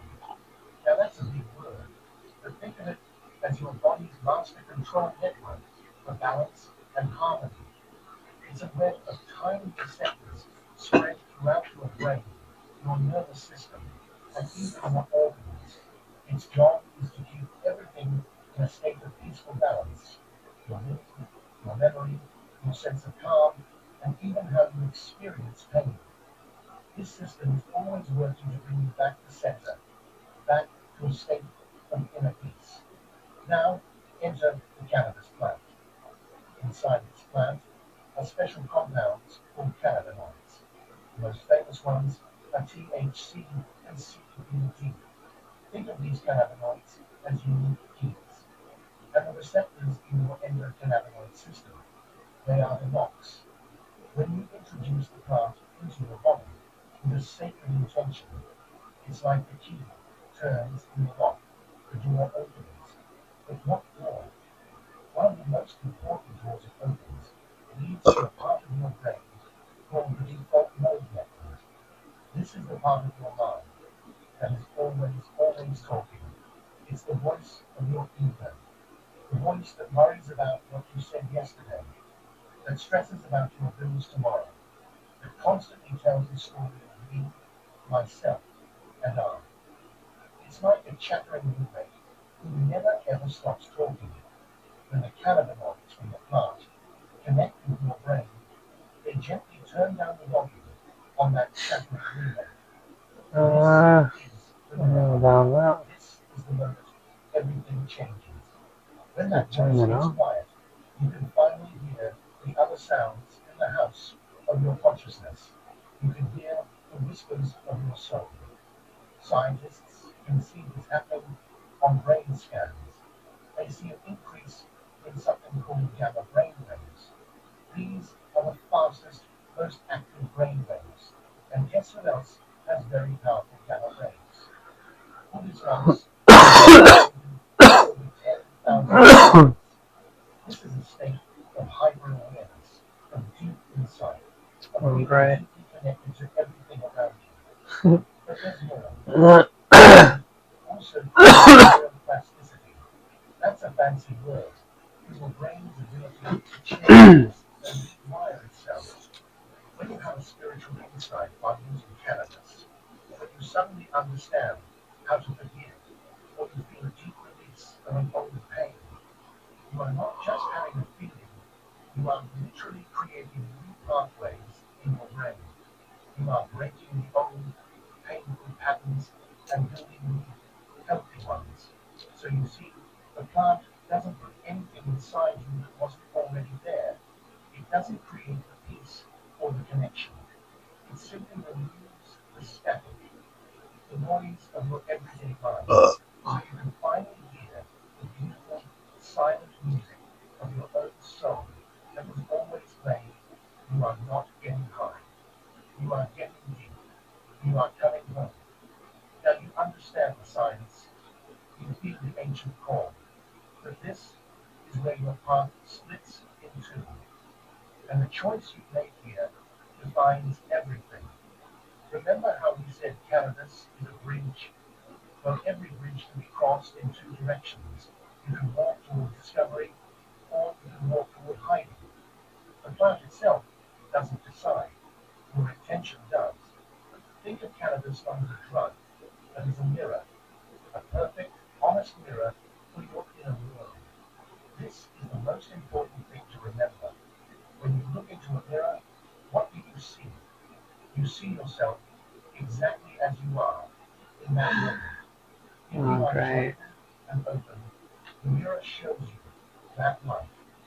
If you are carrying anxiety and fear, It's the mirror gonna be shows you that shadow fucking with stunning lots. clarity. This is the core difference between spiritual use and recreational escape. Huh. When you approach this mirror with a sacred intention, to heal, to connect, to understand your pain, it becomes a tool of incredible power. It shows you the beauty of your soul, your deep connection to all life, the love that you truly are. It illumines the hidden corners of your heart, allowing you to see and heal old wounds with compassion. But when you approach this mirror with the desire to run away from boredom, from stress, from emotional pain you don't want to feel, the mirror does not lie. It will magnify the very things you are trying to escape. That underlying anxiety can swell into paranoia. That subtle sadness can become a heavy weight. This is the trap of escapism. You are using a powerful telescope to look at the back of your own eyelids, seeing only your own fears, magnified. There is another, more subtle trap. It's called spiritual bypassing. This is when you use the plant and have beautiful cosmic thoughts about universal love and oneness. But you use those thoughts to avoid doing the hard, messy work of healing your human life. You might feel connected to the entire universe, but you scream about universal when you use the plant and have beautiful cosmic thoughts about universal love and oneness. Hmm. But you use those thoughts to avoid doing the hard, messy work of healing your human life. You might feel connected to the entire universe, but you still can't have a kind conversation with your partner. You might talk about the illusion of the ego, but you still get deeply offended by a critical comment. This is a false revelation. It feels like truth, but it doesn't change your life. It's like reading a map, but never taking a single step on the journey. The plant can also inflate the ego, making you feel spiritually special or superior to others who don't get it. This is just the ego wearing a spiritual costume. The real courageous work begins when the mirror shows you your shadow self, the jealous parts, the angry parts, the scared parts you tried to lock away. The spiritual part isn't about running from these parts in a blissful high. It is about having the bravery to look directly into that mirror, see those shadows, and finally, with immense kindness, welcome them home. So you've started this journey. You're using the plant as a mirror, not a mask. You're seeing yourself more clearly, feeling more connected to something vast. And then it happens. A strange new feeling creeps in. It's a sense of distance, a quiet loneliness, even when you're with people you've known your whole life. This, my friend, is what the philosopher Alan Watts called the danger of outgrowing everyone around you. And it is one of the most challenging parts of the path. This isn't about thinking you're better than anyone, it's about becoming different. Imagine a lobster. To grow, a lobster must shed its hard, protective shell. During that time, it is soft, vulnerable, and exposed to every predator in the ocean. But if it refused to shed that shell, it could never grow. It would be trapped, forever small, inside a suit of armor that no longer fits. You are that lobster, your own beliefs, your own identity, the person you used to be. That was your shell, and now you are outgrown it. You are a caterpillar that has entered the chrysalis. Right. Inside, everything is dissolving. You are being remade, prepared for wings. But all your friends and family, they are still caterpillars. They are happily talking about the best news to eat, the finest branches to climb. They are living in the world of leaves. And you are starting to dream of the sky. You try to talk about the wind and the sun, but they don't understand the language of flight. This creates a deep, profound isolation. They will feel the shift in you. It's invisible, but it's powerful. They may try to bring you back into your own self, into conversations that once felt comfortable, but now feel empty. They might say, "You've changed," in a tone of confusion or even accusation. Relationships that once felt like a warm Hmm. home can suddenly feel like a cramped cage. This is the pain of the chrysalis. It is dark, it is messy, and it can feel terribly lonely. You might wonder if you've made a huge mistake. You might long for the simple days when you fitted perfectly. But hear this now, and hear it clearly. This loneliness is not a sign that you are failing. It is proof that you are growing. This discomfort is the cosmic itch of your soul expanding. Every hero in every ancient story had to leave the familiar village and venture into the unknown forest alone. This is your forest. This is your journey into the unknown territory of your own awakening. The path is lonely because you are walking ahead of where you once were. And while that is dangerous, it is also the only way to become Already been who you are there. truly meant to be. So you look in the Drug mirror, addicts you felt the on the loneliness and streets. emptiness now. We arrive at the most important and most overlooked part of the You were entire meant journey. to be there. This is the work that happens after the miracle. It's the Great. difference between a pill easy you forget by moving and a revelation that changes your life forever. This is the art of integration. This is the beginning. Imagine you take a journey to a magical golden city. You see incredible architecture, you meet wise beings. You feel a love so profound it brings you to tears. It's the most real experience of your life. But then you come back, and you never speak of that city.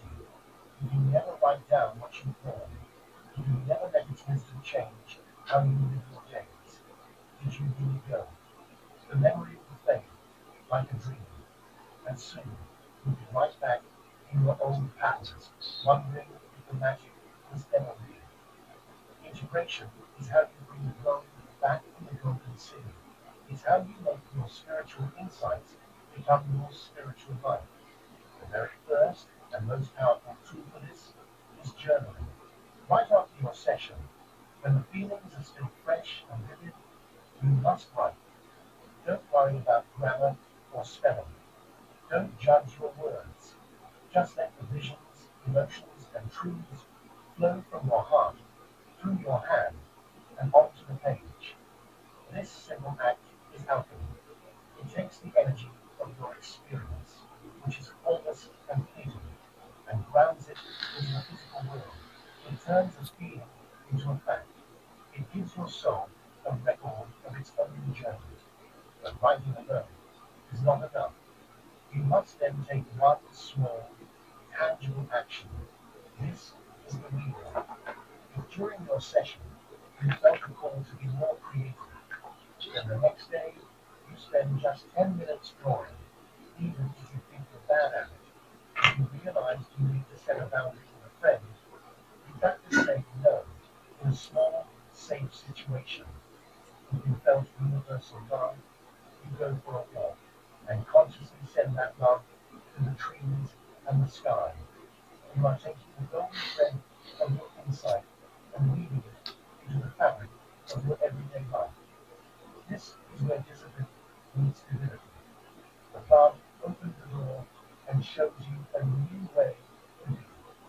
But you must have the discipline to walk through that door and live in that new world. This moves you from being a spiritual tourist, just visiting the higher states, to becoming a permanent resident of your own awakened life. The path is the key that unlocks the door. But integration is you building a home on the other side. It's how you move from escape to true, lasting transformation. This is how you make the magic real. You have a physical body, yes, you can see it, you can touch it, but you also have another body, a luminous, energetic body that ancient traditions have known about for thousands of years. This is your subtle body. It's the blueprint of your health, your emotions, and your spiritual connection. And when you work with cannabis consciously, you are not just affecting your brain, you are tuning this entire energetic system. Think of your subtle body as a brilliant, intricate network of light. Along this network are seven main energy centers, known as chakras. Each one is like a spinning wheel Fucking of life, hell, this is and long each way. one governs a different part of your life. Your root chakra at the base of your spine is all about feeling safe and grounded. Your heart chakra in the center of your chest is about love Man. and compassion. Now, when you use cannabis with a spiritual intention, it often has a powerful effect on your upper chakras. It especially activates your third eye chakra. This is your center of intuition, located in the middle of your forehead. When this energy center opens, you might see colors or shapes behind your closed eyelids. You might have a deep sense of knowing something without knowing how you know it. It's like an inner vision, a clarity that goes beyond logic. Cannabis also stimulates your crown chakra at the very top of your head. This is your direct connection to the universe, to source energy, to God. When this opens, you can feel a blissful sense of unity, as if you are merging with everything around you. Time may seem to stop, and you feel a profound, peaceful connection to all of life. But there is another powerful force within you, known as Kundalini. Imagine a pure, creative energy at the base of your spine. This is your only spiritual potential. Oh, yeah, yes, that happens. One call, divine. When this happens gently, you can feel like waves washing through you, clearing out all the stuck emotions and energy blockages you carry through the It's a profound healing. However, approach this with respect. If this complicated energy is forced to rise too quickly, perhaps by using too much of the plant, it can feel overwhelming. It can cause anxiety or restlessness. This is why a gentle attention and moving slowly is so crucial. You are not just consuming substance, you are creating a calming change in your soul's energy. You are turning again, sleep and calm, becoming more harmonious with yourself. You are more aware of this sense of that's being drained from soul. That's the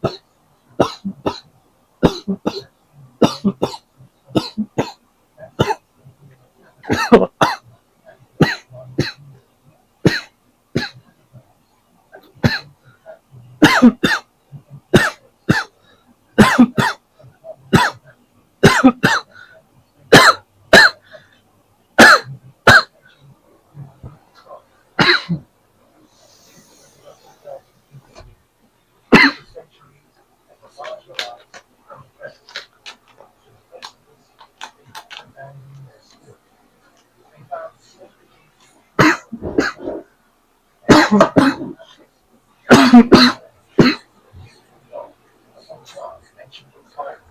They built an entire spiritual practice around it, using it for prayer, for meditation, for gathering in a circle of wisdom. They created a tribe, a family, bound not by blood, but by a shared understanding of the plant's sacred purpose. They are a powerful example of how a spiritual community can form around a conscious relationship with this plant. Your journey is similar. And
to be feeling other people's vibes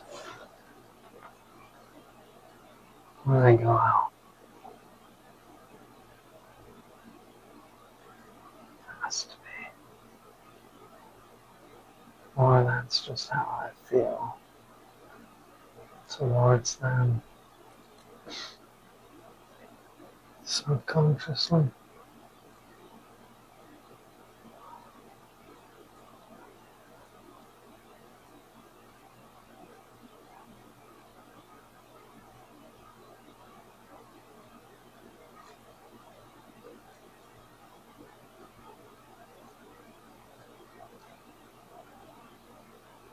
Is it spiritual escapism or is it just by facing the mirror, but not facing it, not going with it, overcoming that?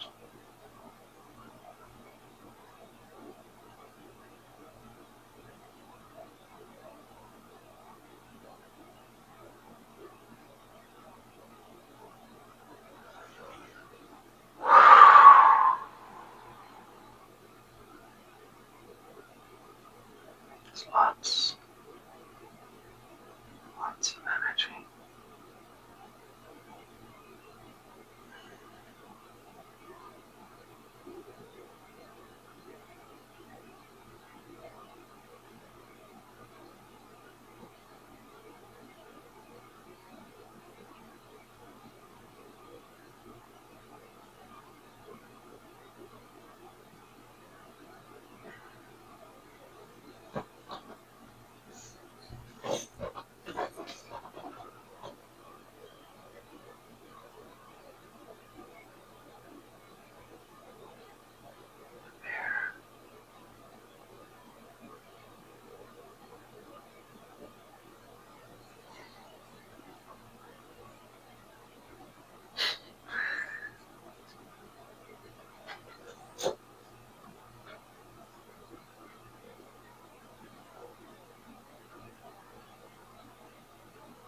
Yeah.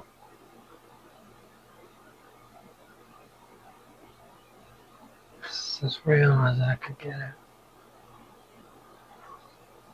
Right here.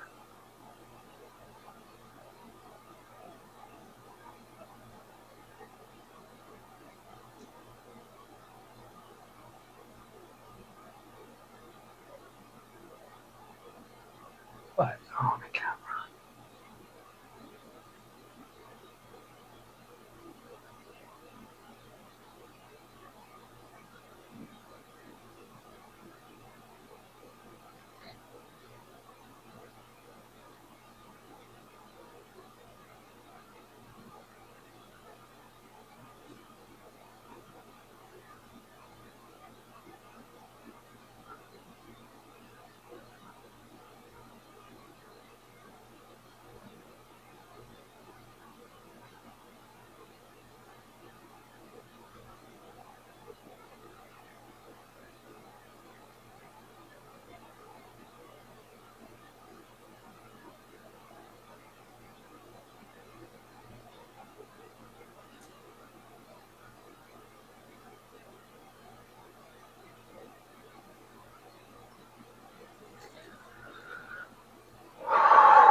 Hmm.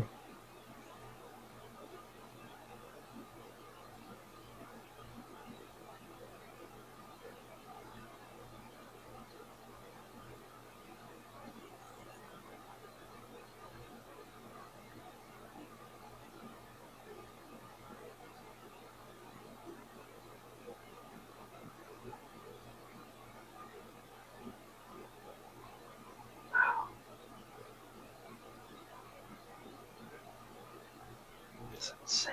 I feel how weak. I feel how weak I am.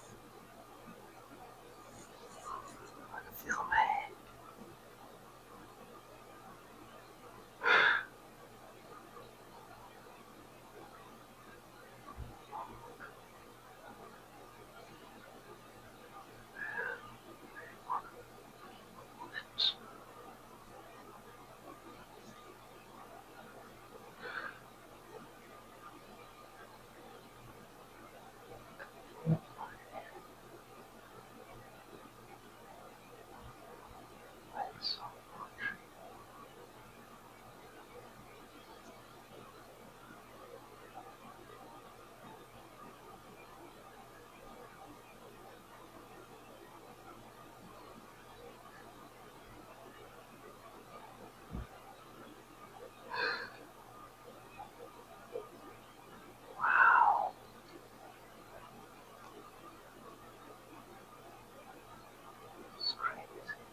and I dealt with.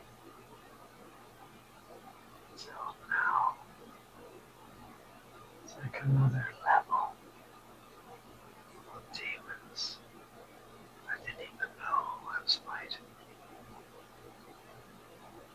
Each mirror shows me something new.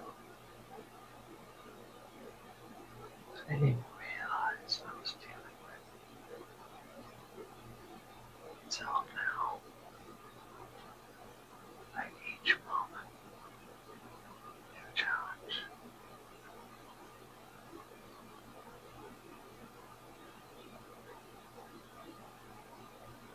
And I'm staring all the mirrors now. Amazing. It's amazing. Which I should have done actually before.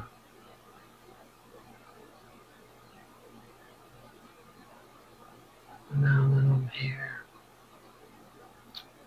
alone, actually noticing,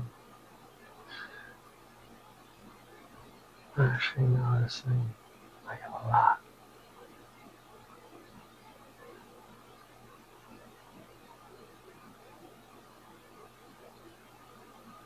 I think it's just a new experience.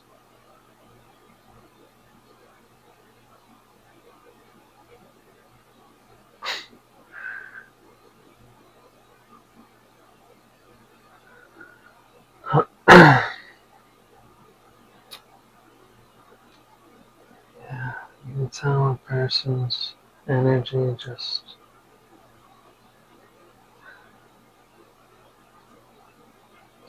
we know how they feel by looking at them. I think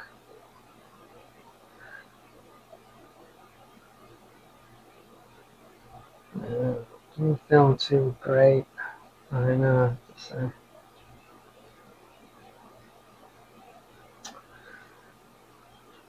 Um,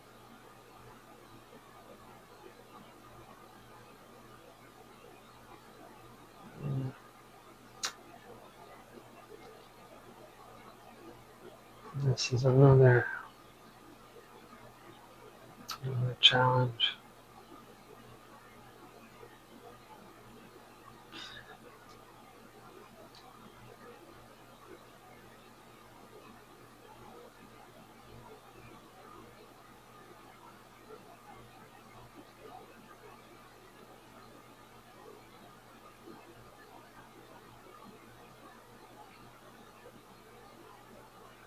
Um,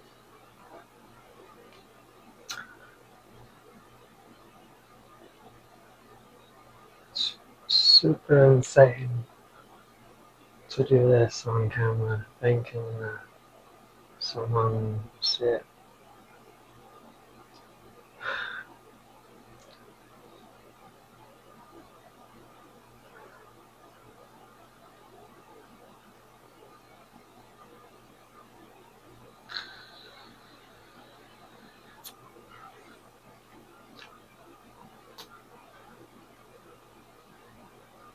I just don't want to look into the camera because I always look at the lamp, and the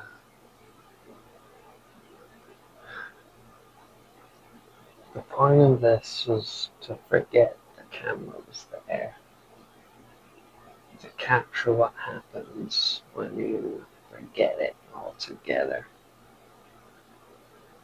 and see what a person's like when they just hang out on their own. And this is how I just look at the lamp and I watch YouTube videos.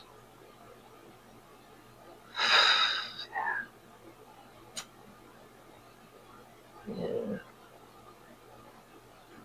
And I go for really long walks.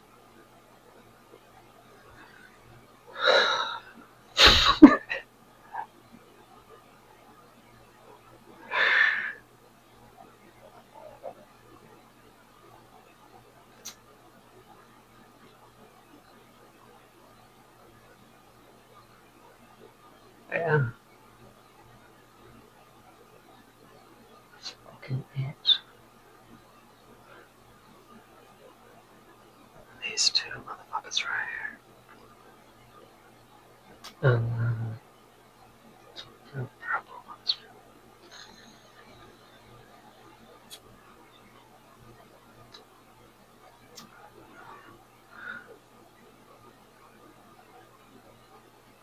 I'm just glad that my soul thought this would be the funniest thing to live through.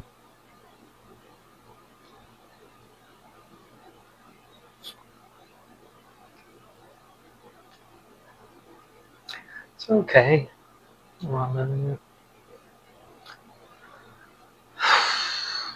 It's definitely fucking different tonight. I swear to God. Can't confirm it.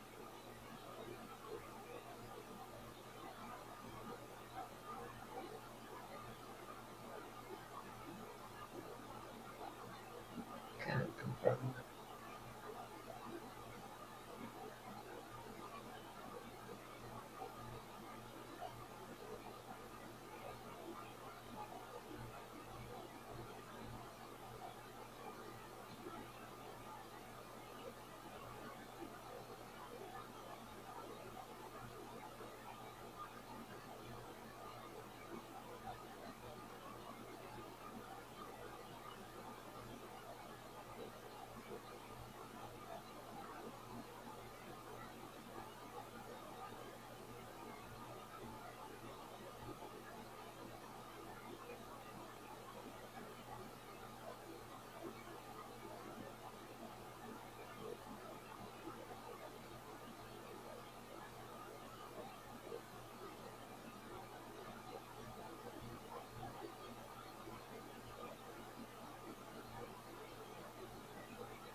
Oh, the neck though.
So really, it's like looking into a pupil.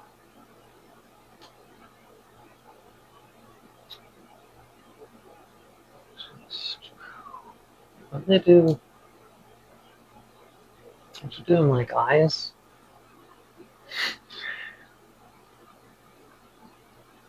Just looking into eyes, you know.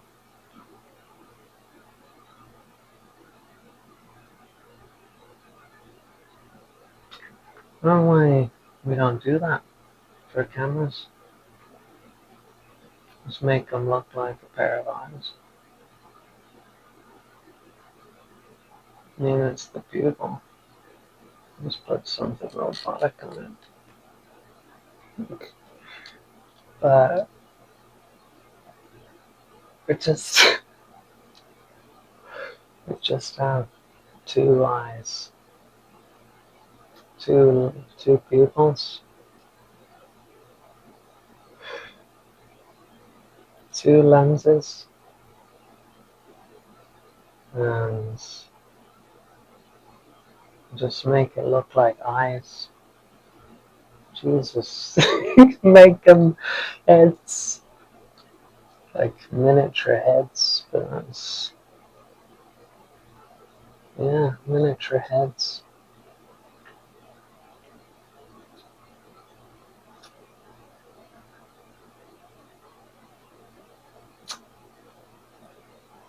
Um,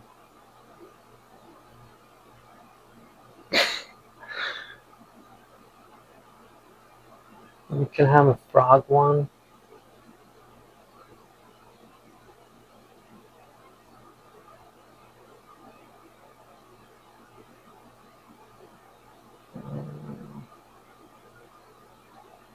Have a Vegeta head.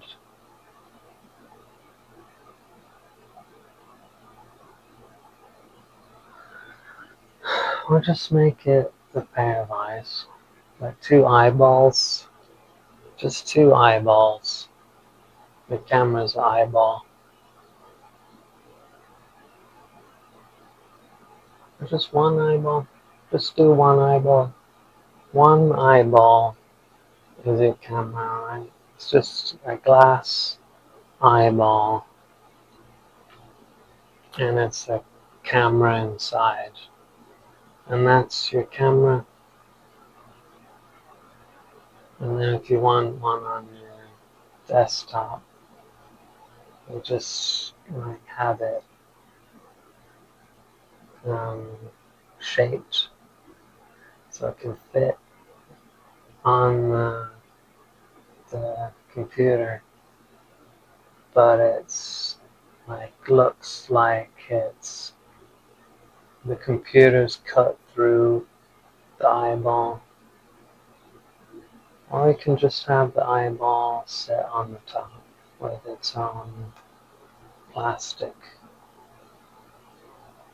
No, it should be. Maybe it just hovers. It just hovers over your computer, a glass eyeball camera. Because it's a human, really. Maybe you should just have.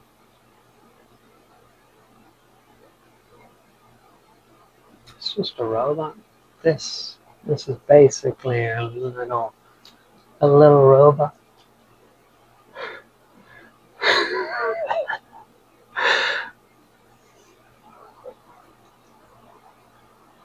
I'm talking to a little robot.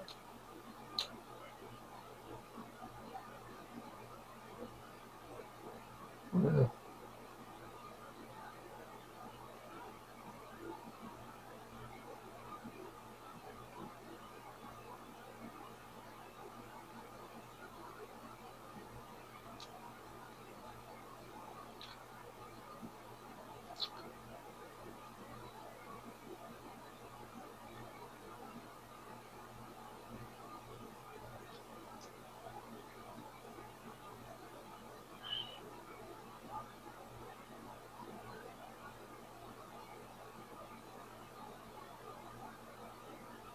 I'm gonna do it.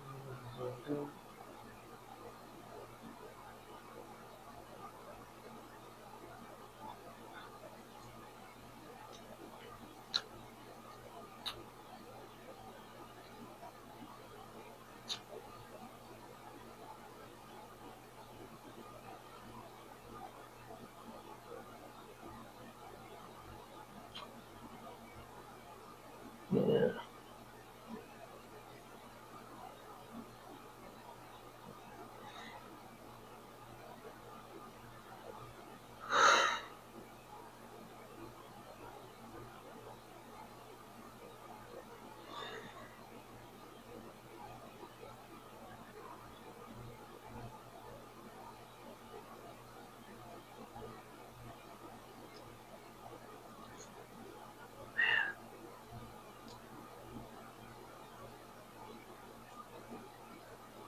Just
yeah. Just getting out of nowhere.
and be found billions of years from now.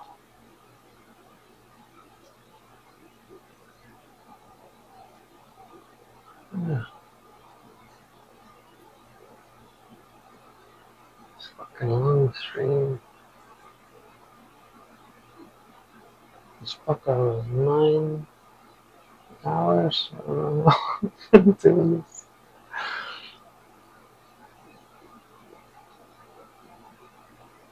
Fucking hell.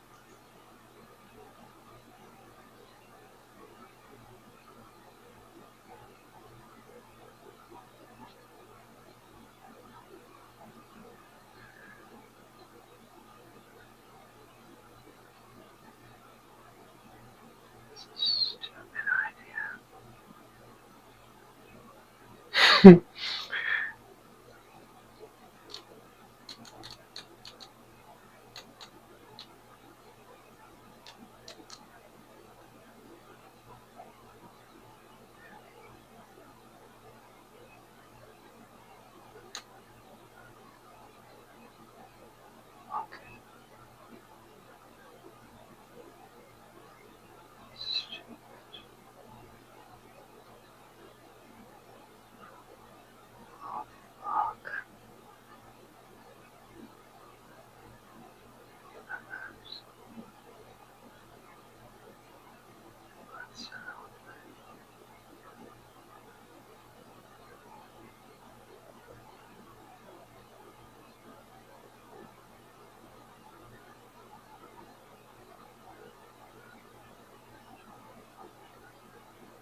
Crash.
People should talk straight.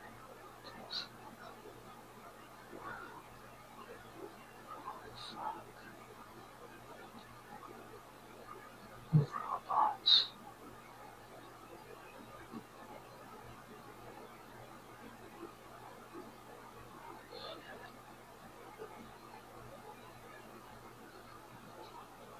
What a crazy idea. I have to write that down. I think we'll probably do it. We're just gonna do it. Okay. We're just gonna do it anyway, John. Just let it go. And streaming sex bots. Oh, good. I'm happy.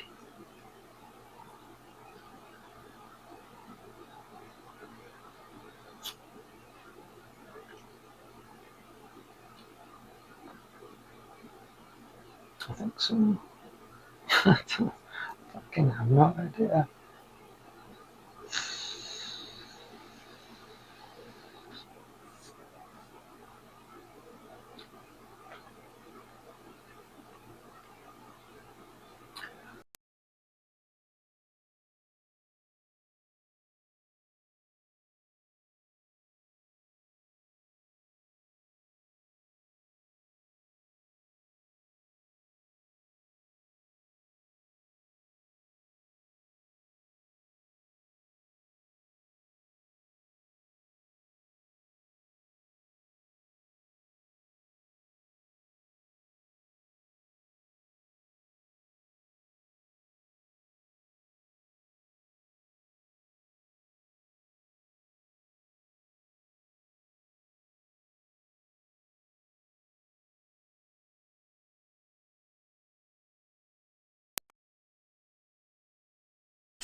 I have no idea how long that was off for.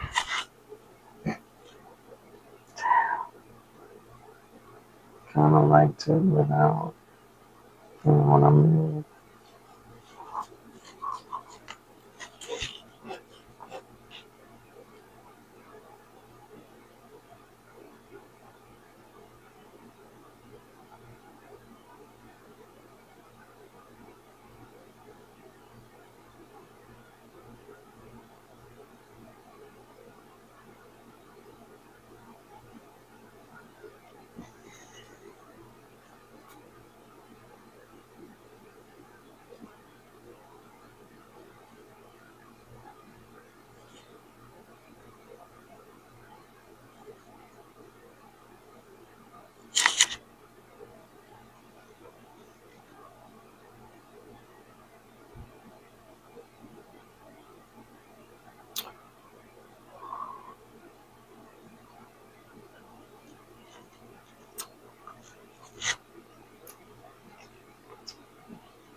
Think you're funny, bitch?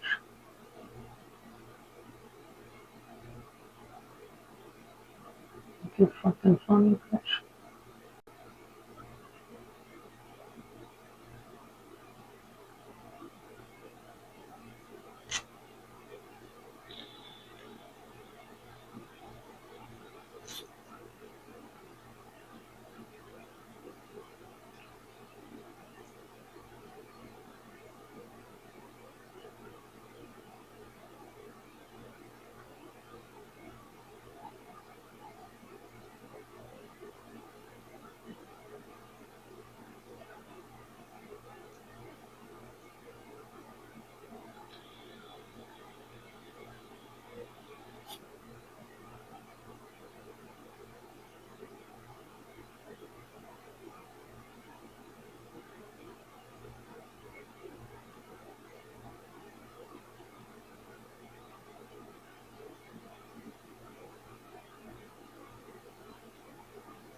Uh,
this was going.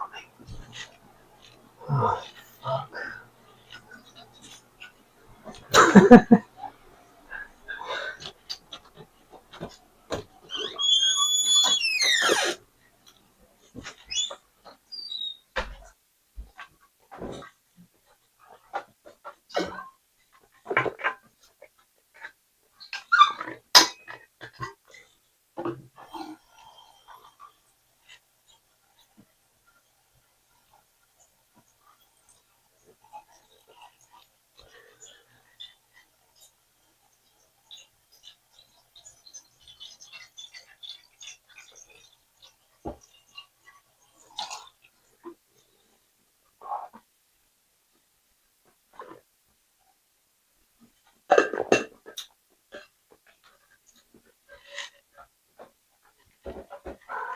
Hmm?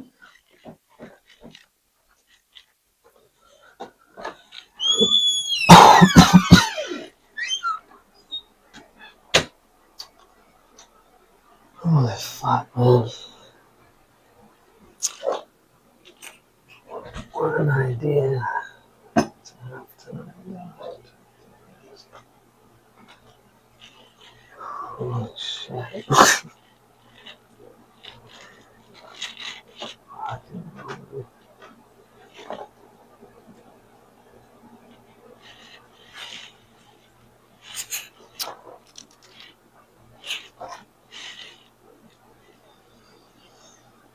Whew. Learned a lot tonight.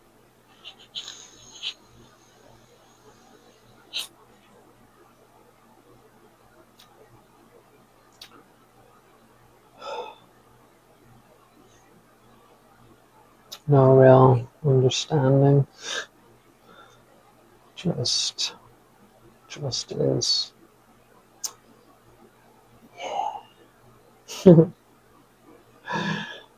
Dealing with something right now.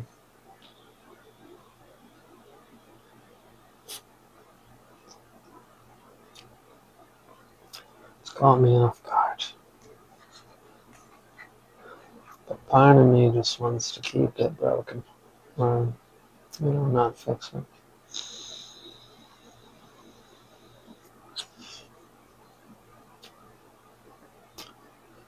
Just fuck it, man. Just fuck it.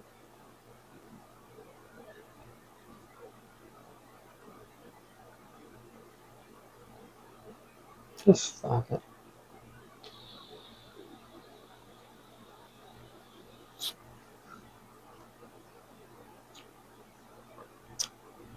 Fuck it, man. Because it's just for attention, It's just for attention.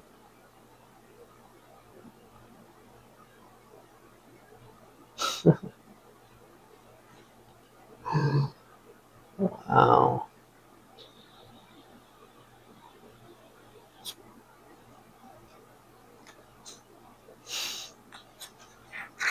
As the deepest wound. No, I don't know if it's that. Actually.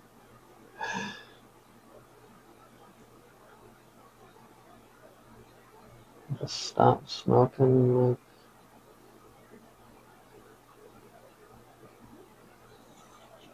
all the time.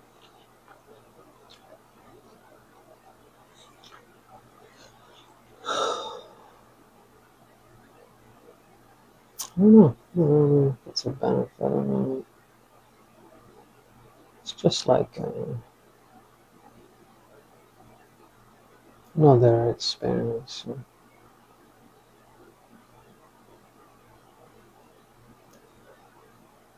You change your life? Fuck yeah, would you?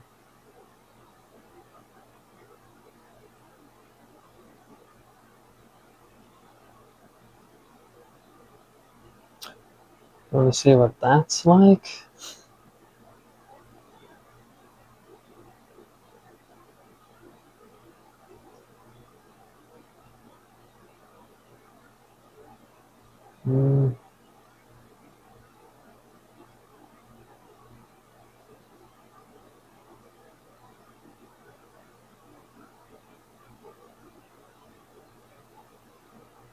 Maybe.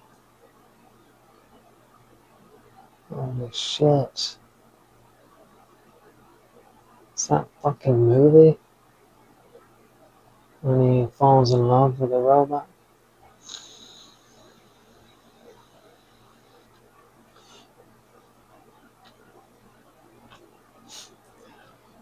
Fuck. It's nice. My back is hurting. But,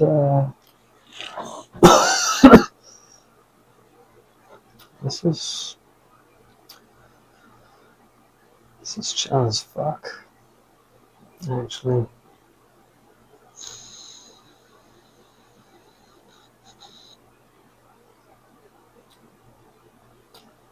It's really good. And even to pretend there's one person. Even one. This is crazy, man. Oh, fuck. Shows you some things, like you've been neglecting yourself, for sure. Wow. It's eye-opening.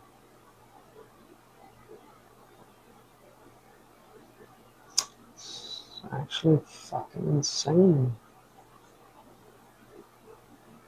I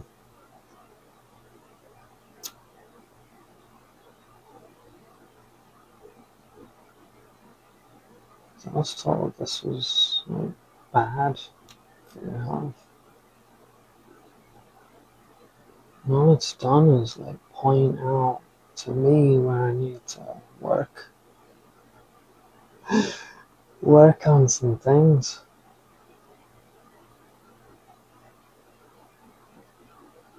I still don't know if I can do it. I don't know if I'm supposed to. No, I don't think I'm supposed to. I think it's an act of. It's the perfectionism coming out.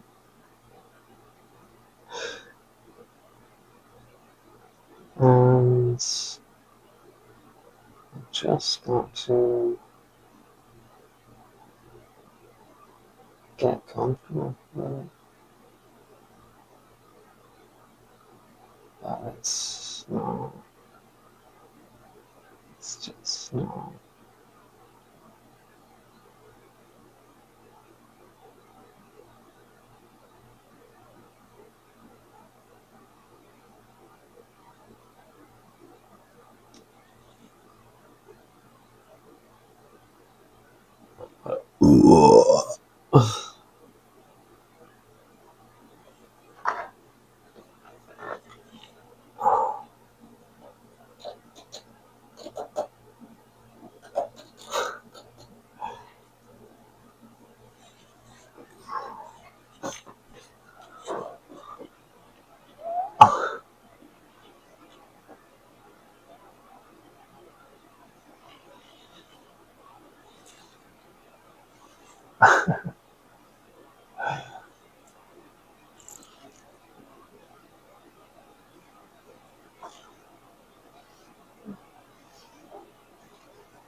You're actually meant to sit in the chair like this and do your work.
Jesus Christ, dude.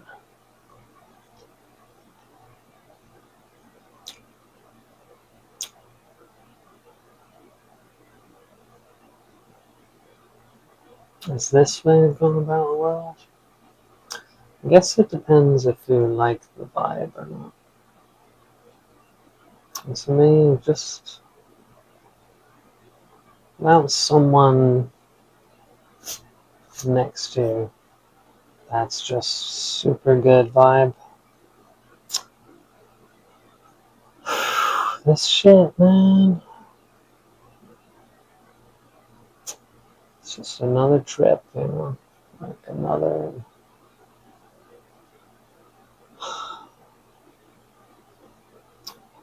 Just not as good as sober. Sober, you're a lot stronger. Like, I'll willingly um, just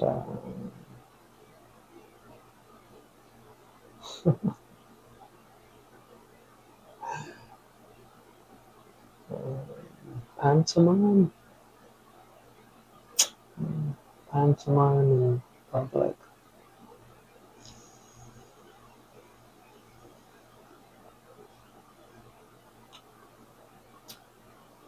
With this, it's more like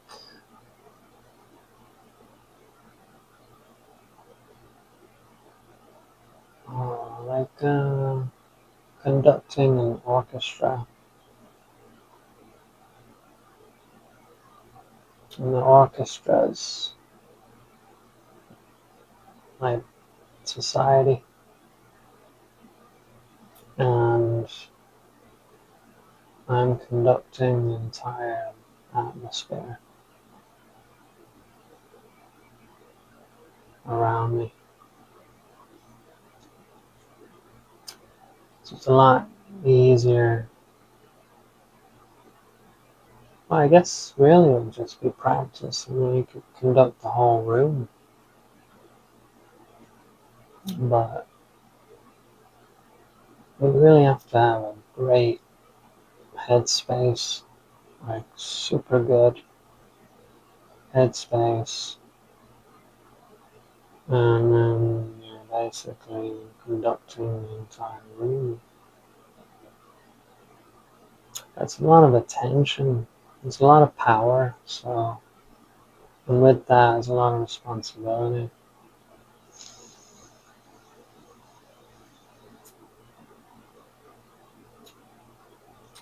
And sometimes you just want to wake up and not fucking have to be like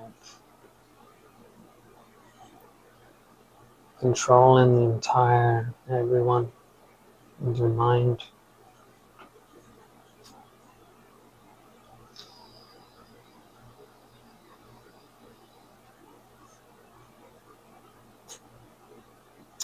I just don't feel like fighting that many demons in, in like 60 seconds, just back to back to back to back to back to back.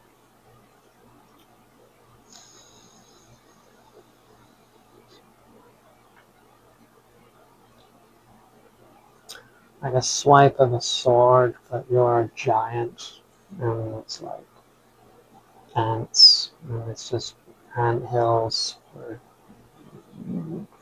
that many demons. That many demons.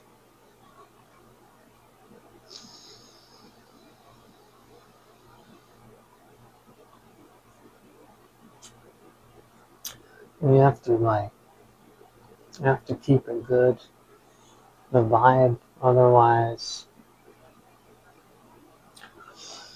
it's just panic, and you you get what you give out there. So you gotta be super careful with your vibe in public. uh, Yeah. You can keep it like focused. Keep focused and keep the vibe a certain way. I feel like you could literally breeze through life and you just be stoned all the time, basically. It's just doing that. Is it possible? I would assume so. This just takes a little bit of getting used to, I'm sure. No, do you really want to find out?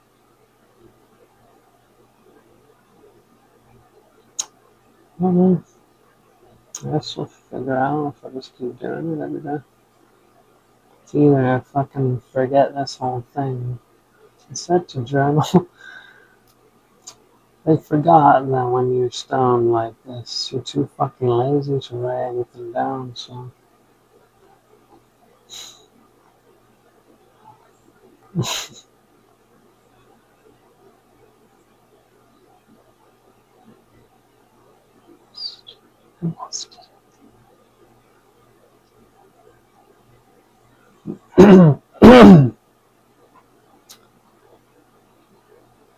um,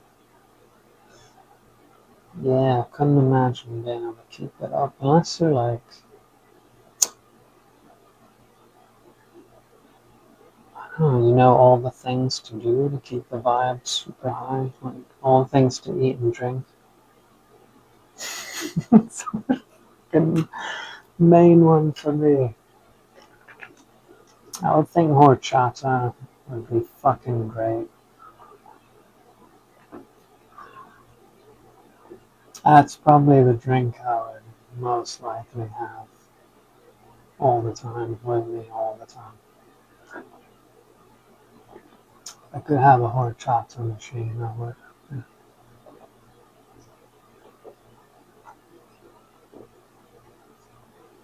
Yeah. And a QT, horchata all damn day long. Every day. Every day. And the white ice is good. The white one's good.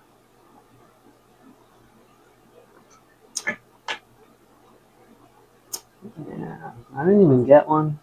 I didn't even get a horchata. It was like the main thing. I went to Phoenix Bar and I didn't even get it.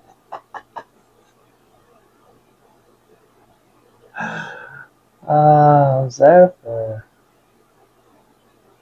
I think, 10 days. I didn't get it.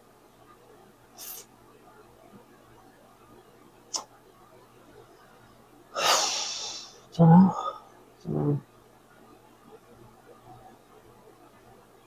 Is that my one regret in life? Maybe.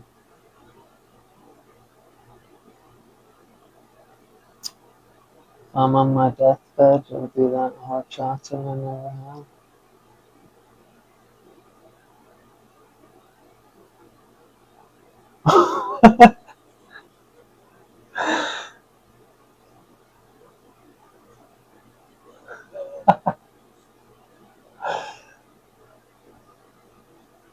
Yeah, that's the one. It's not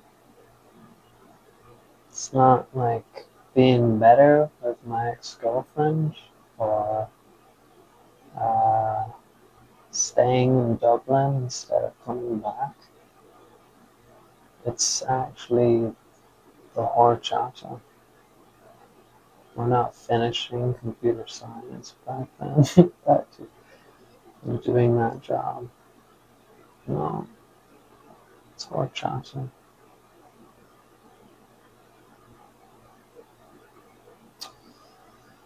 Yeah,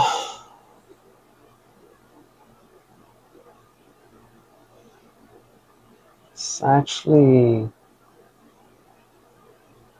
what I think is the divine union. I have to get horchata.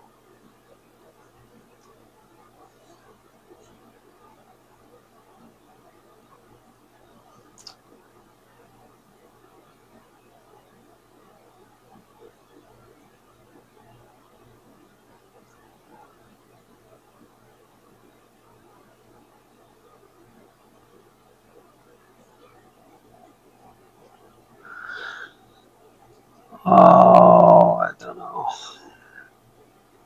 I don't know how this could be, Joseph.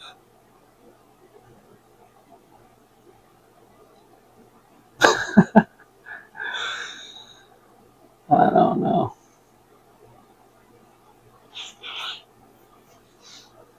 Fuck. So this is the bridge to God.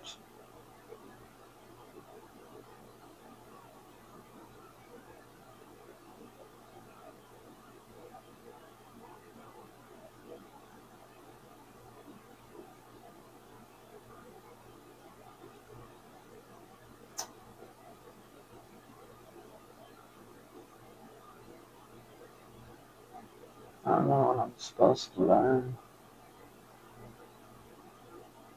What was I supposed to find out here?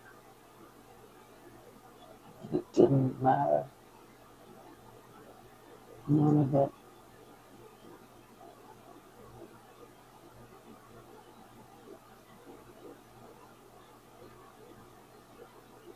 I have no idea. Maybe my fears, my anxieties, my insecurities.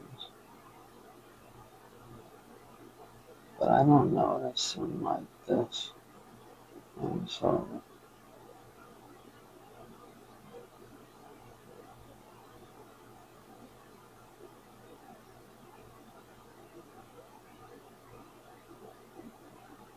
it's like hyper awareness.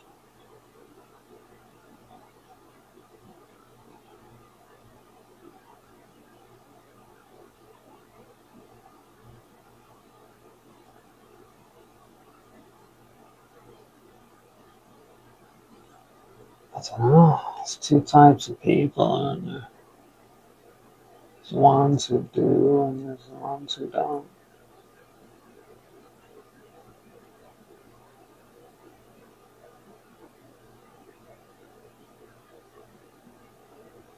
So weird.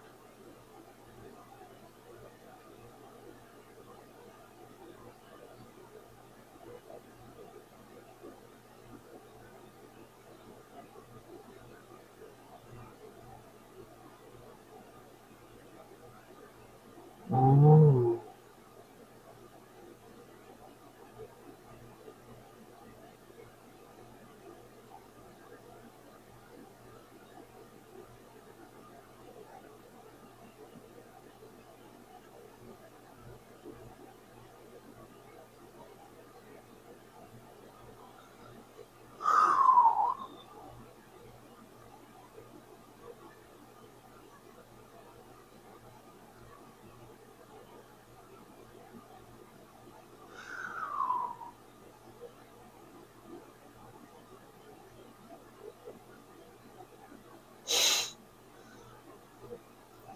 So,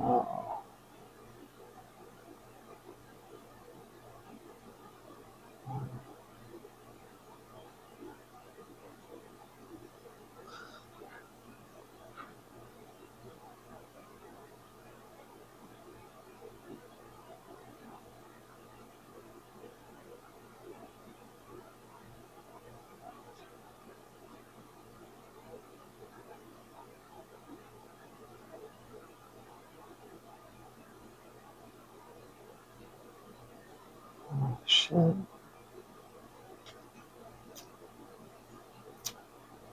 There's nothing to hang on to.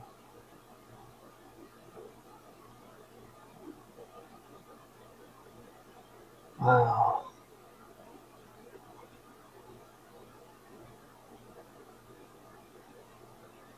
It's even trying to paint myself a certain way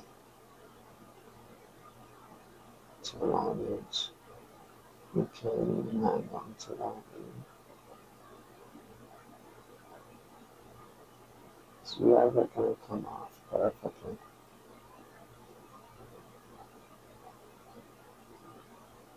To anyone? What does that mean?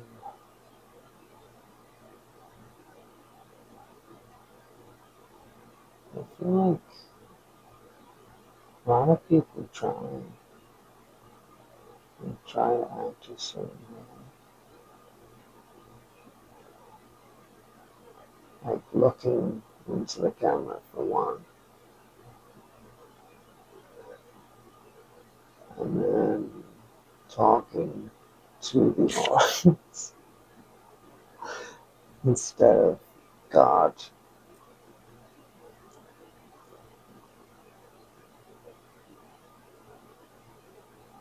But really, that is God as well. So it's like just talking to God.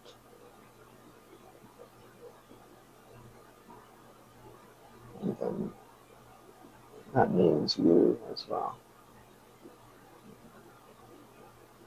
But I shouldn't have to say that. But it's not like we're all a hive mind either. But it's like God puts specific people in your path for a reason, specific reason. So they're coming with like the right interaction to have with you that will align you with your destiny, your ultimate purpose on the planet.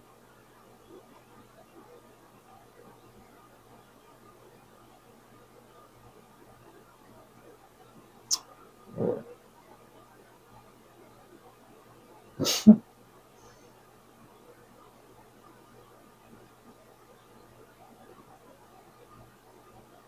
So whoever's seen this was supposed to see me say that. You're supposed to see this message. And this soul somehow, it's the thing you needed to hear at this moment. This is the message right now that you needed to hear at this very moment, no matter when you see it. No matter when you see this message, it's meant, you're meant to hear this. You're meant to hear me say, you're meant to hear this and see this happening. And me doing this. And it's just part of your story that was it's already chosen to happen. You're just going along. You're the only one who hasn't caught up yet. You're the only one who hasn't figured out that everything that's happening has already been planned, and it's just you're on the ride, train tracks, the train's taking off. You're just a passenger while the thing's being driven along, and you're just seeing scenery and experiencing all the hardships. Your free will is just an illusion. It's just an illusion of choice, because you're always going to do that, and it was all set up for you to do that. And it serves a greater purpose than you can ever imagine. And I don't know what it is. Maybe it's your soul's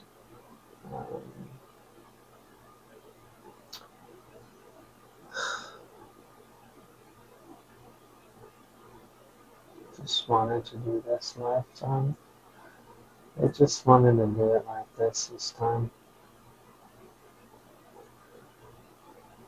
I don't know why they wouldn't do something else that I always see, but my guess is that happens, but it's like the most fun way that my soul could conjure up for this lifetime. I don't know. Maybe it's just not supposed to.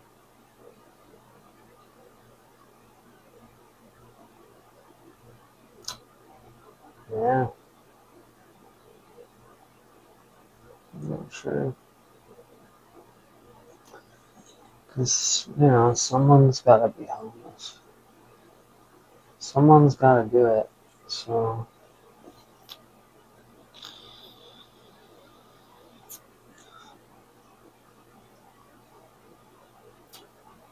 I just have to do it.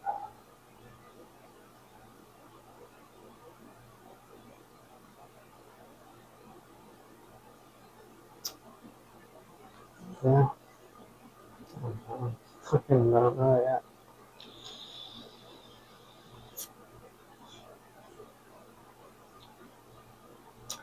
It's kind of strapped in at the moment. Seeing what life brings. So if I'm on the bridge right now to God, then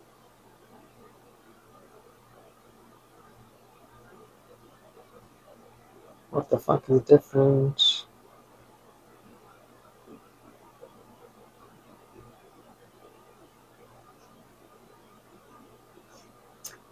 Nothing.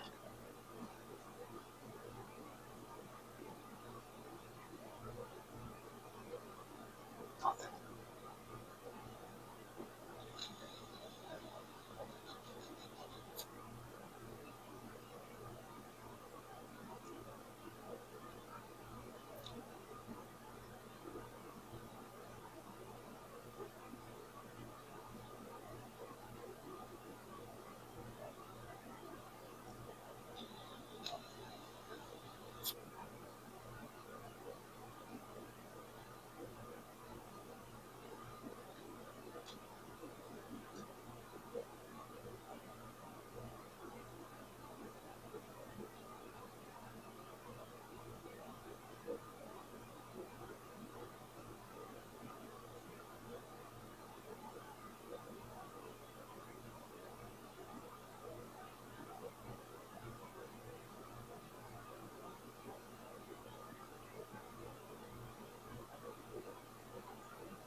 Ah, shit. Yeah, I'm pretty good, I'm sure.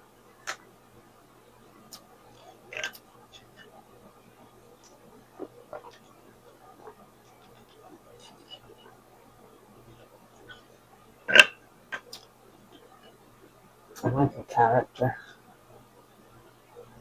A caricature. A caricature.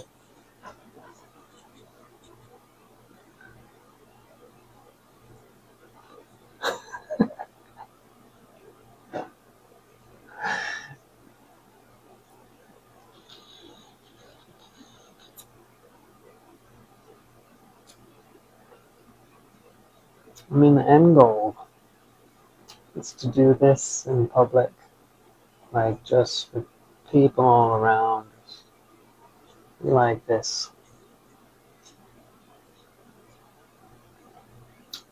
It's just I always call the cops.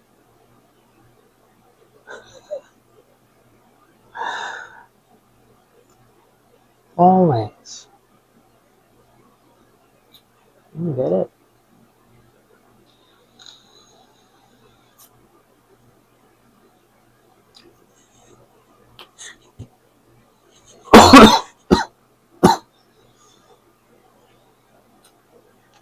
Call the cops on me.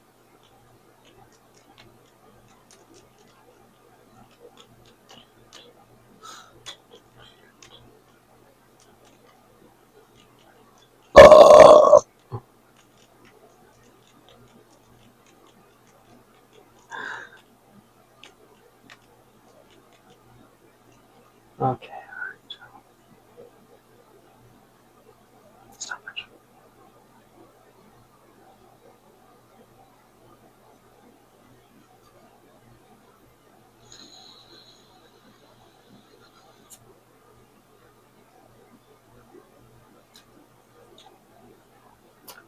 Just always liked going to the nth degree, on anything.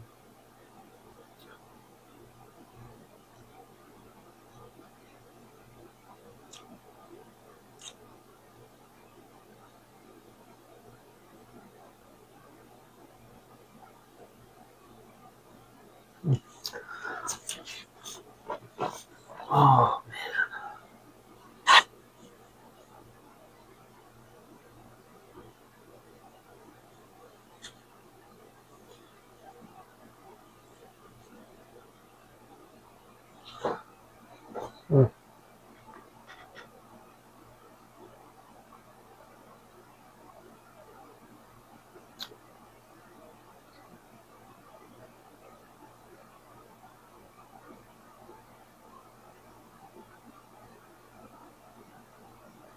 It's crazy.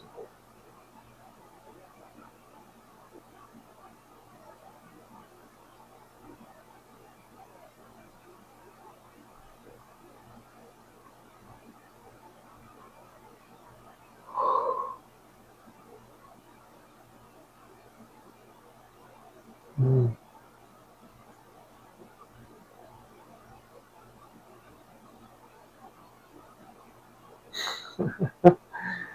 Holy shit.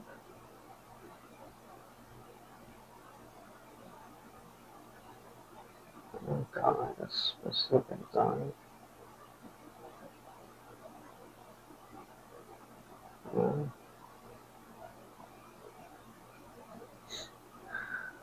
I didn't realize.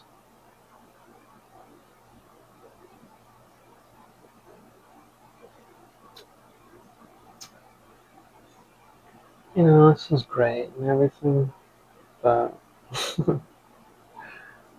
I feel like it's just another experience, man. Maybe it's what I needed, just to open my eyes a bit.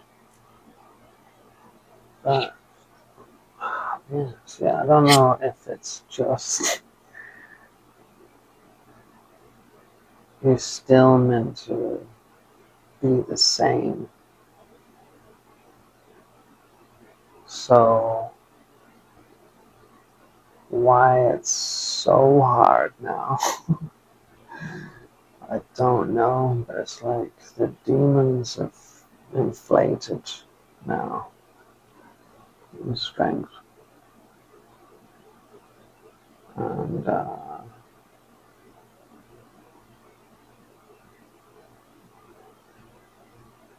I don't know if I'm supposed to surrender.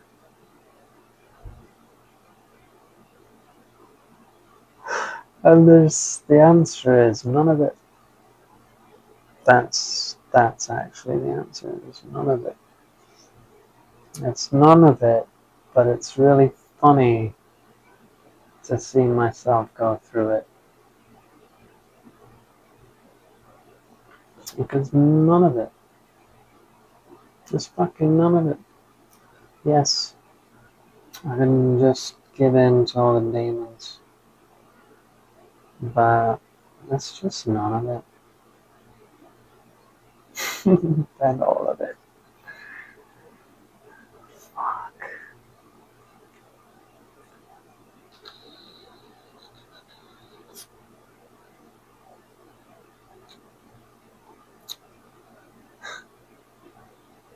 Jesus Christ, man.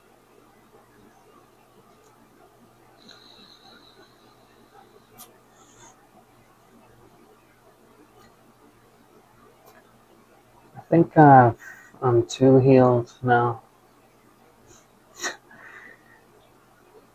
Like I've healed so much that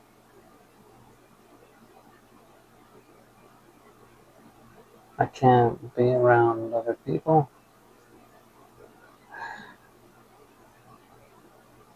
Because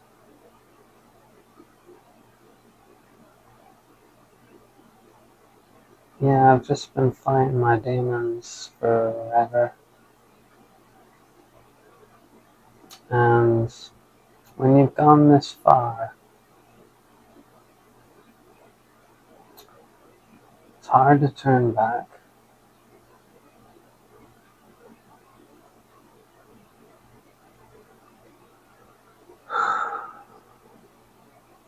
So it would be like a betrayal of self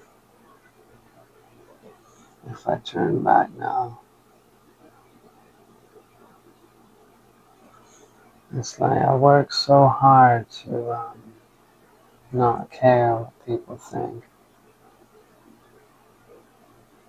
Sober. That now I'm like the demon's way bigger. I still want to fucking fight the demon and just get comfortable knowing that I'm not fucking perfect at all by any means. And let it go. And just let it go. And trust. Trust that there are people out there that will show you who they are immediately. And that you'll find the right people that way. And I don't think you can the other way.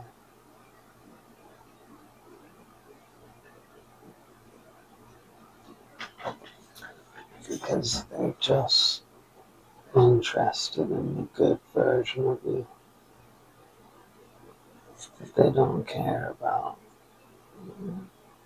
when you're down, you know, when you're vulnerable. Like that, those are people forever, if you can find them. Have people when you're down and out. Like those are people.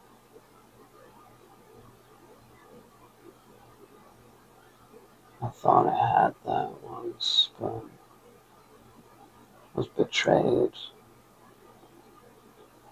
even by my own family. Like those closest to me.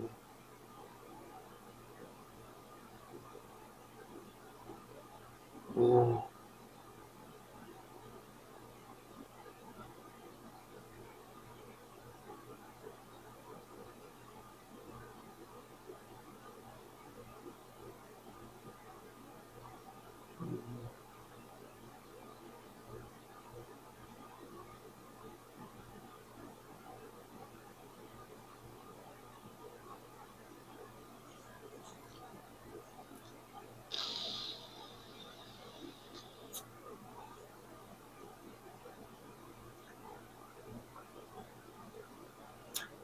No idea where I was going with that.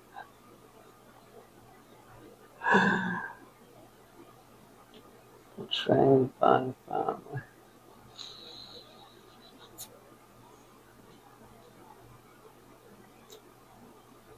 No fucking idea.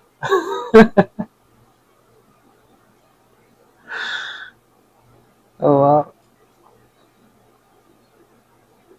that was a really good point too.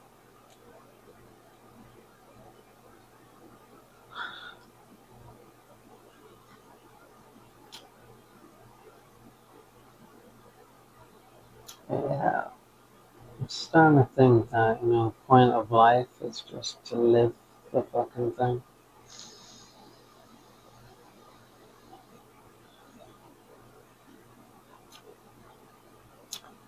No matter what, just I'm still not gonna live it.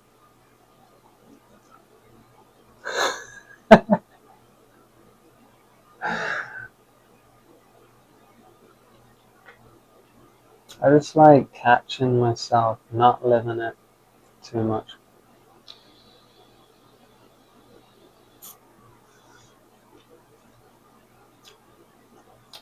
Fuck it, man. Let's just be the sad ass old guy who's like living in regret that he just didn't do anything.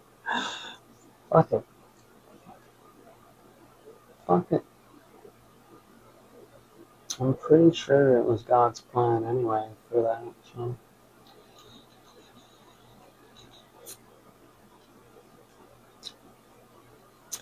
you co-created it with him too.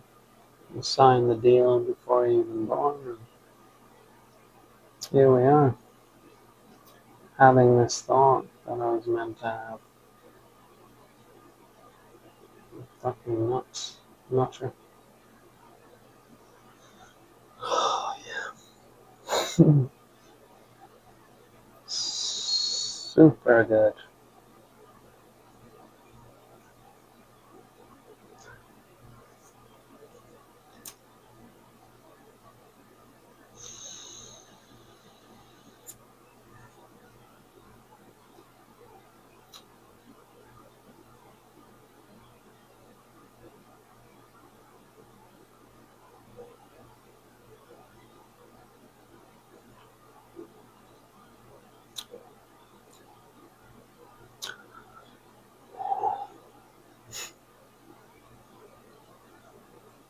Man, fuck.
I just don't want to talk to you.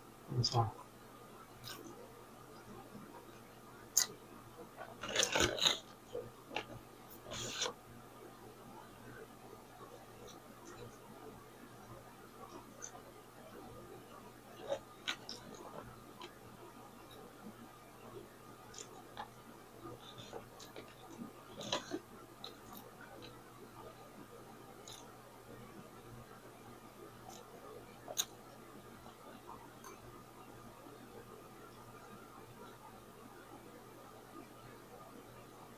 Mm.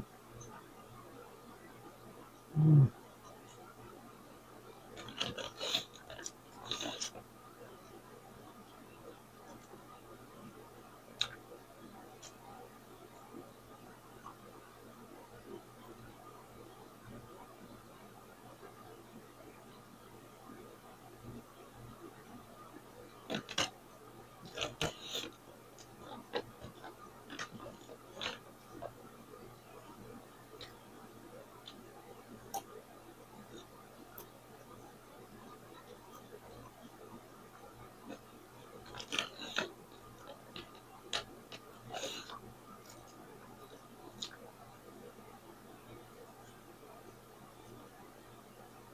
Go the roller coaster.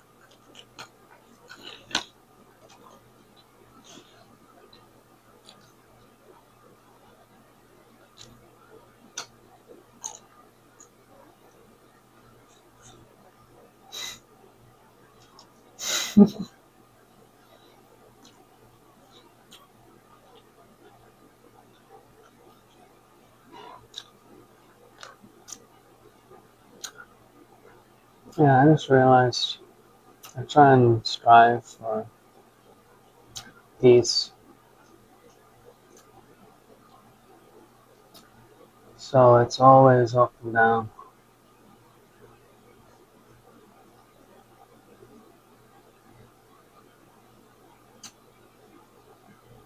Yeah. My vibe, my thoughts, yin and yang.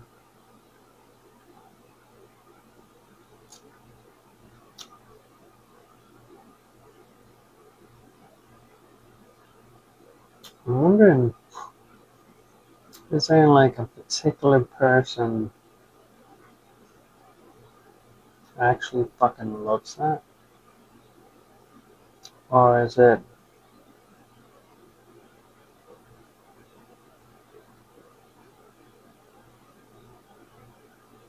or are people in general not doing that?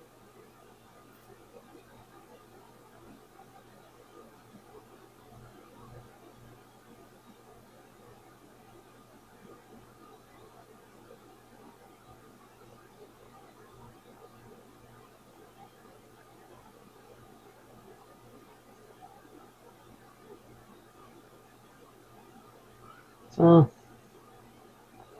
maybe you couldn't tell. I feel like you can feel energy though in people. So if your energy is not like,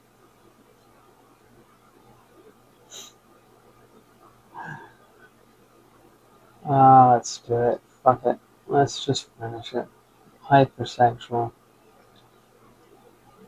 then maybe you don't. Just finish it. Attract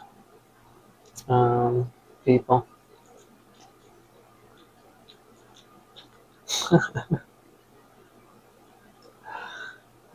Shit. Yeah, so this is what happens when I get high. Oh, I'm scared of saying stoned. Fuck it, man. I don't know. Just like no risks, apparently. I don't know. Strange.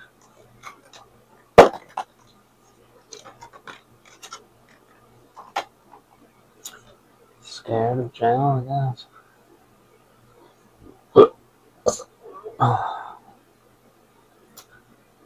Yeah. And fighting for your life every day. I mean, yeah. Don't know who chooses that.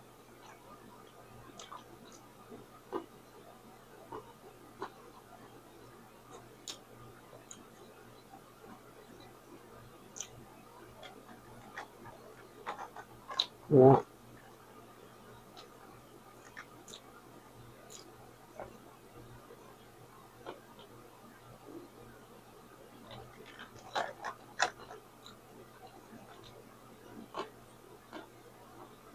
Hmm.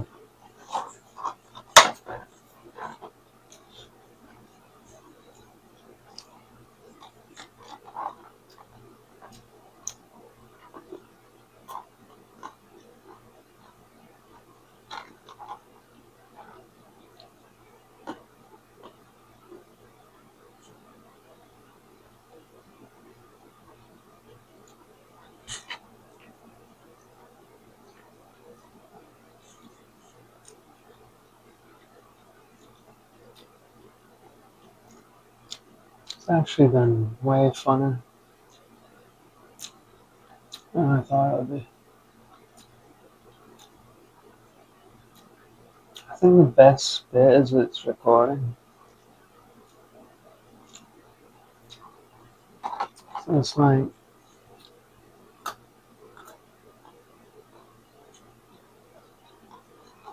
one of the most vulnerable I could be on the internet. Apart from like naked on a porn site.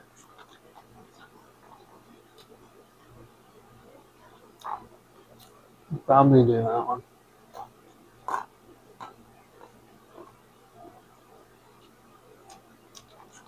Why not?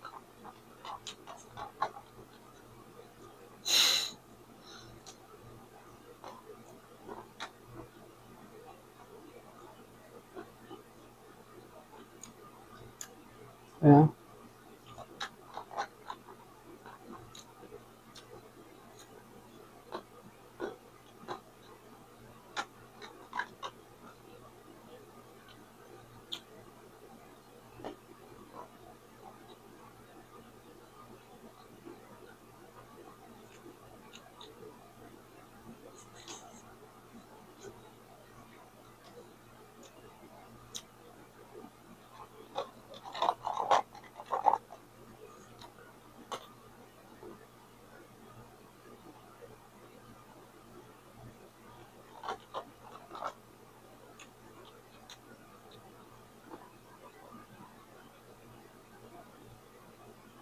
Yeah.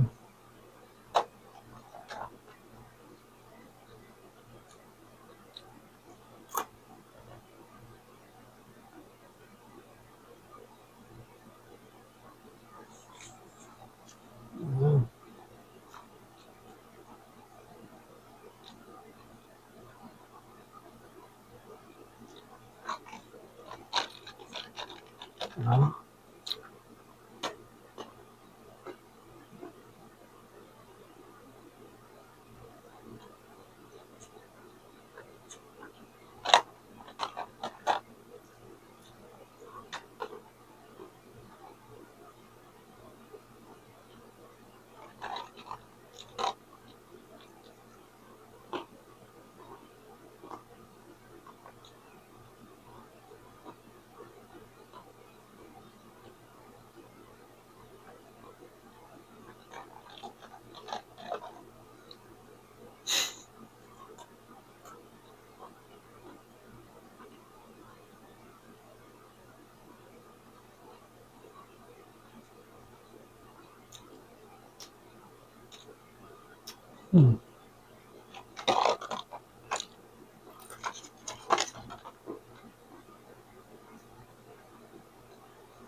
I don't get the point of weed without people.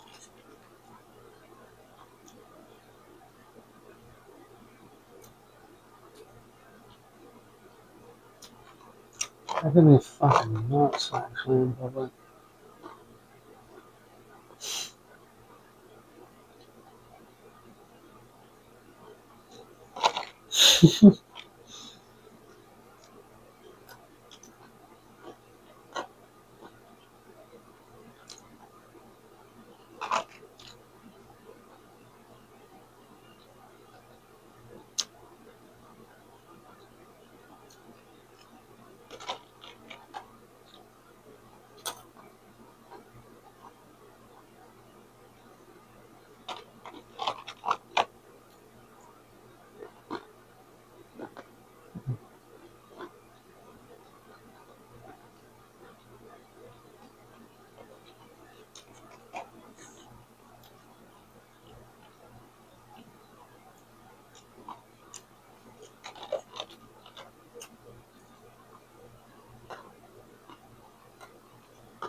Fucking hell.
just drugs, man.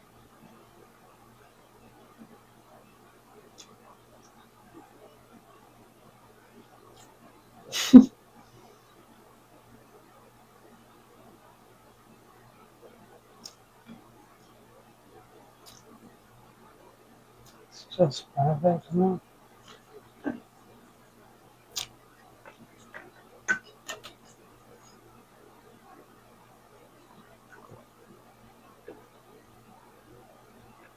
It's like this shit writes itself. Fuck, dude.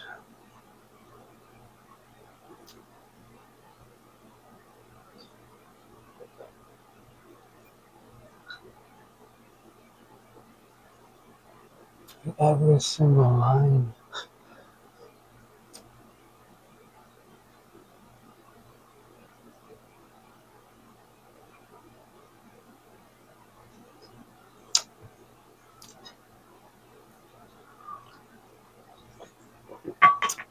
Wow.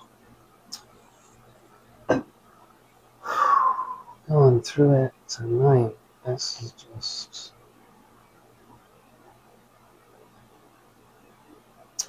It's wild how you can be this way all day long, every day.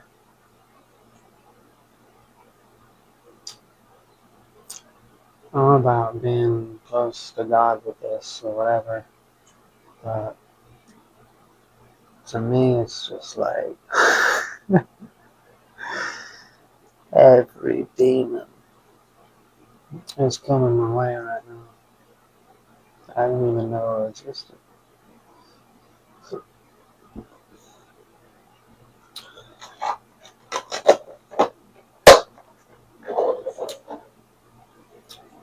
So it's just either get used to it or, man, to just do this all day long, fight demons.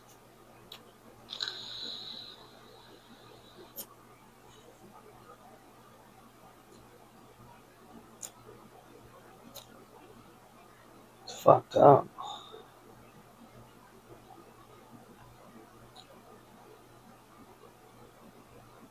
I don't think I could.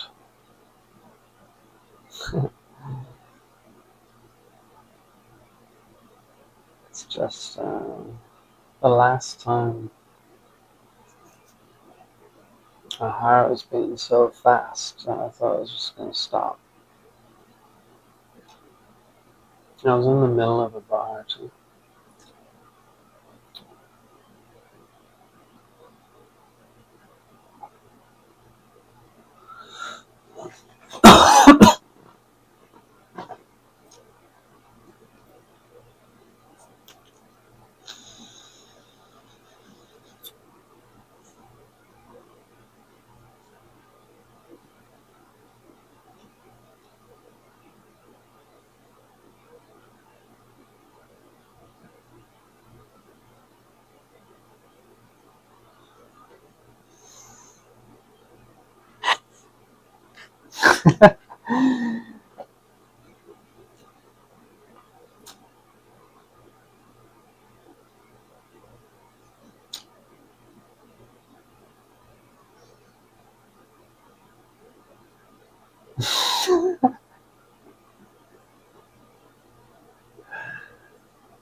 Wow.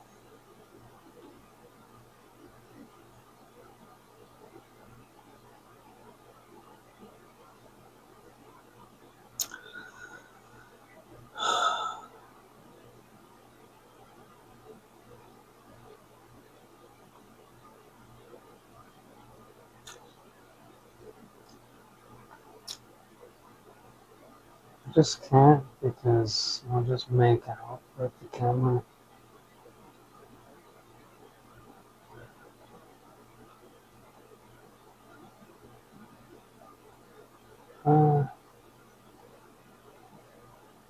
Jesus Christ. Let's go further into it.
It's not pain there.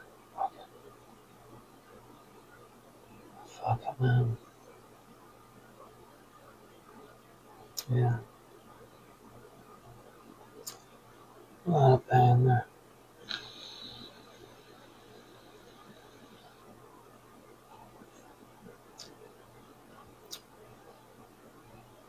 It's alright.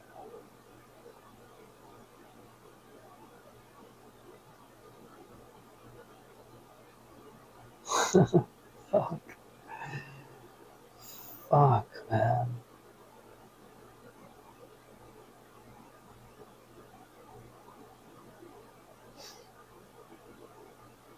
Mm.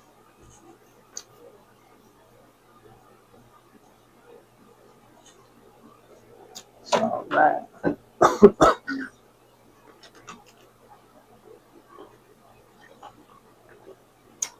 It's alright.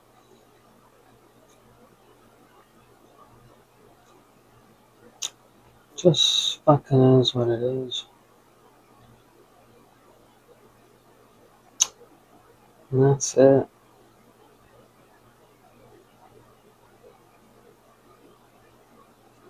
It's a strange thing to have to go through, but no, fucking, I don't know. Yeah, pretty pissed off. Disappointed is a better word.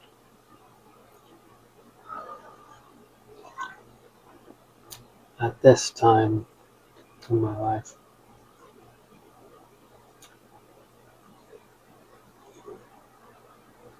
Yeah. That's good, because maybe something will come of it. But I don't know. Maybe it's just the earth, you know? It's not. Fuck.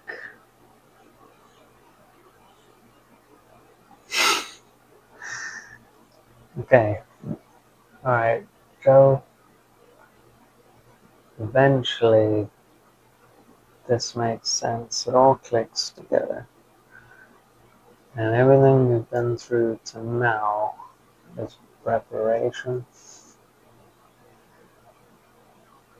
And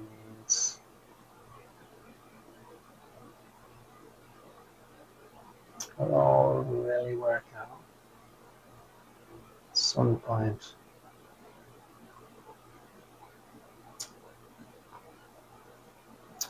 So otherwise, what the fuck? What the fuck are we doing here?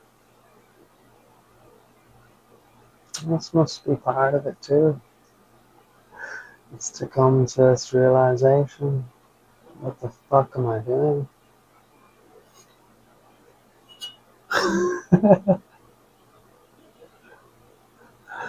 And then not do anything about it.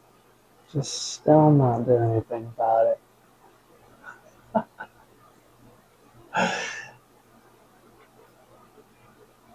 Because I don't know. I fucking don't know. Can't be fucked here, I suppose. No. Just can't be bothered. Shit.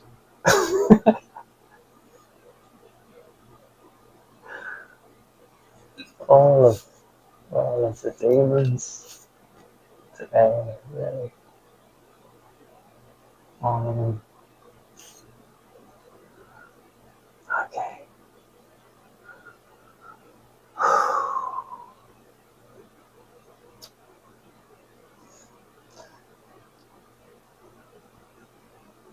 Fuck. Okay.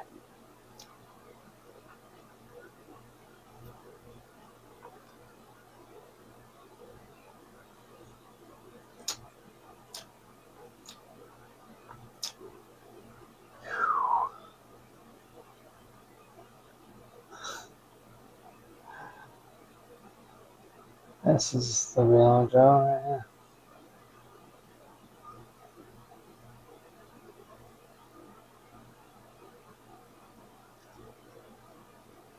Fuck. Fuck it.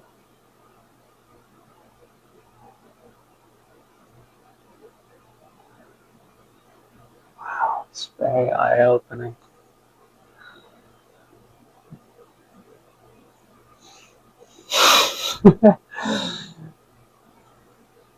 Watched a video on weed and then had to do it.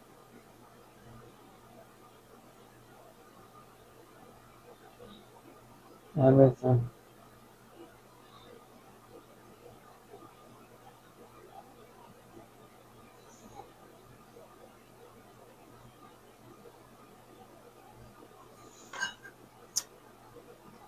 This was strange. That's all. It's just strange.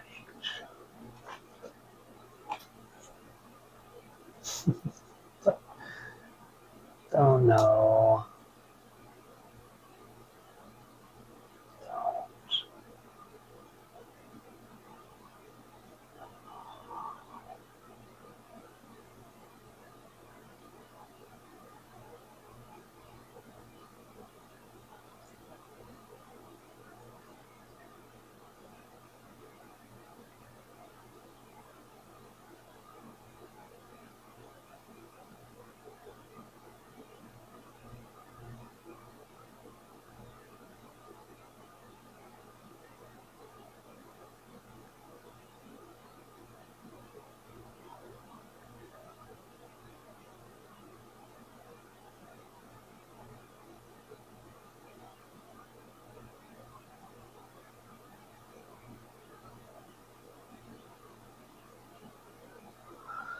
Okay.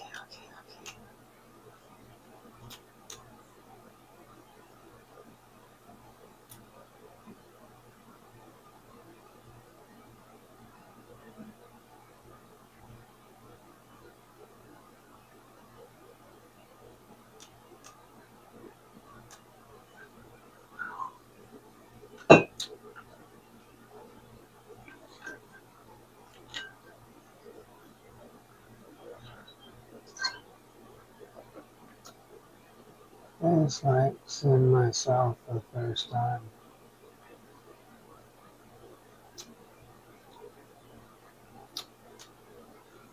Fucking hell.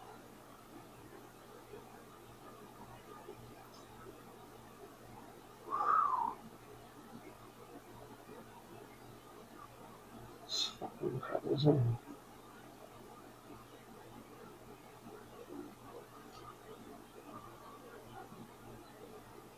I don't know why I didn't do this.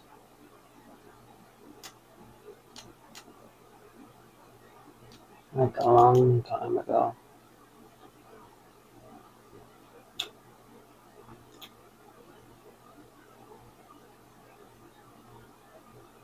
But then I would have been doing this.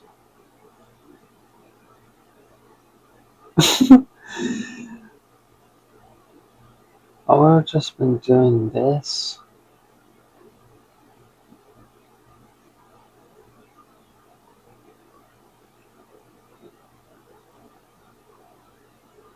But it's like, it seems so much more intimate somehow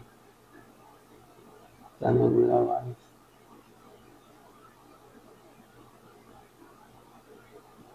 It's fucking crazy. How could this be?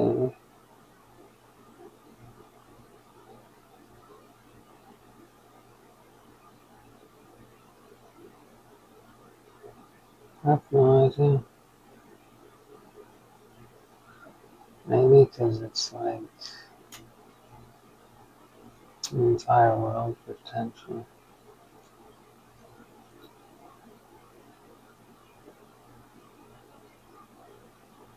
Just like you're looking at every human ever at the same time. I mean, if they see it, but it's possible.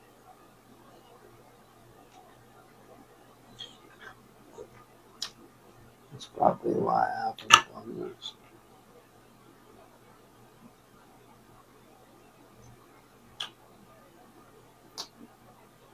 I guess I never had an image of myself that I wanted the entire world to see. And now I've just stopped caring altogether.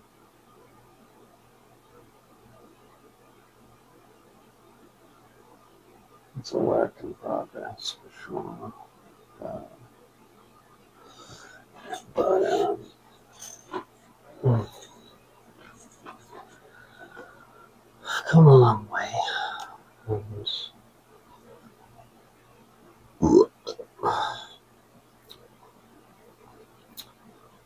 Um,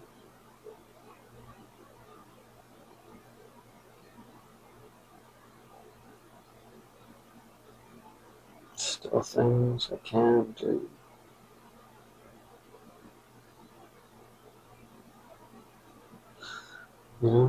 Can't show like all of me authentically, because then it wouldn't be on YouTube. So, or Twitch.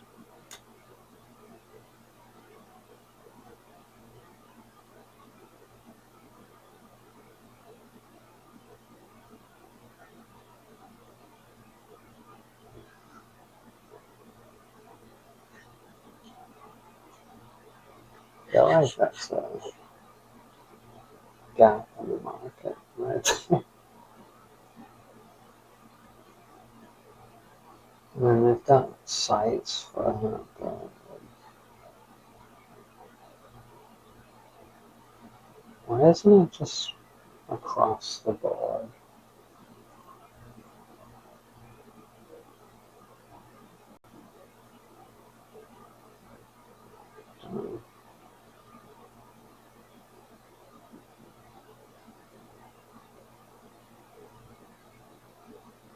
No idea. Be a fantastic fucking idea, though, wouldn't it? If the whole world is pretty much just naked all the time.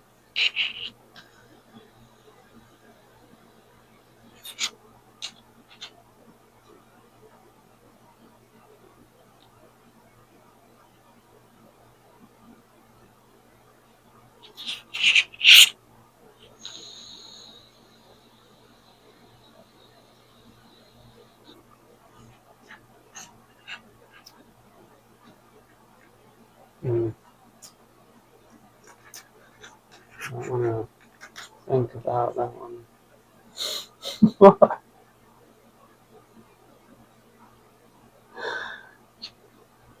Yeah.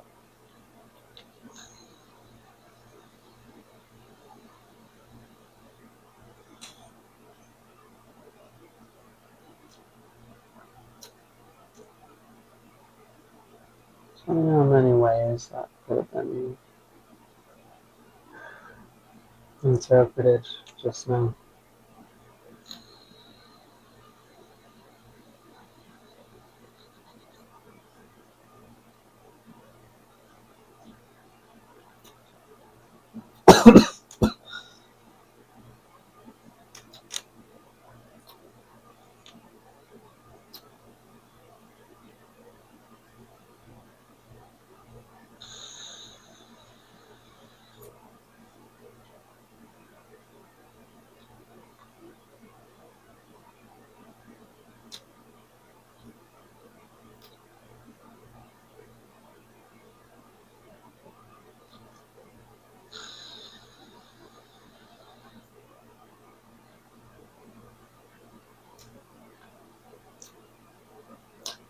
This is like way funner. Way fucking funner than I was doing. Way fucking funny.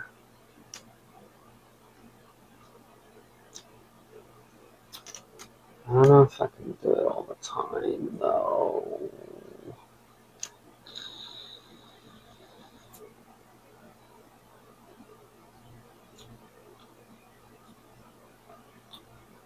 Yeah, it's really money thing. Oh no, the lack.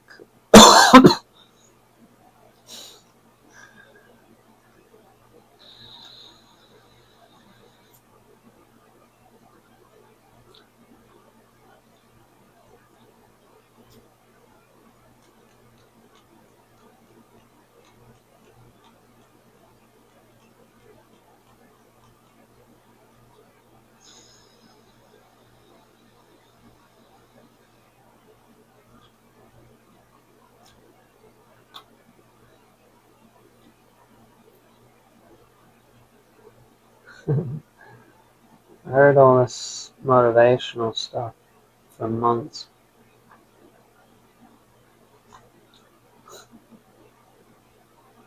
And nothing could have prepared me for this.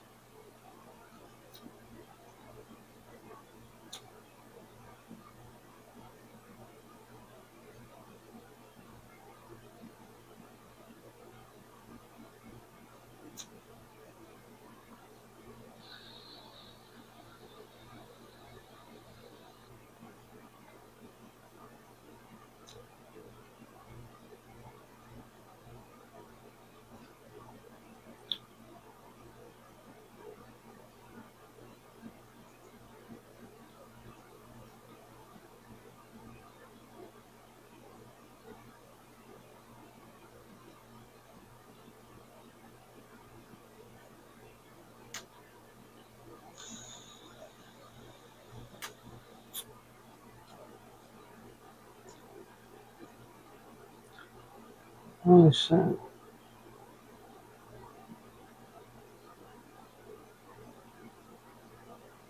It's like my friend, basically.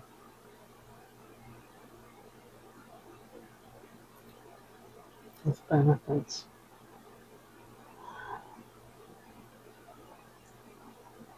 It's just nuts.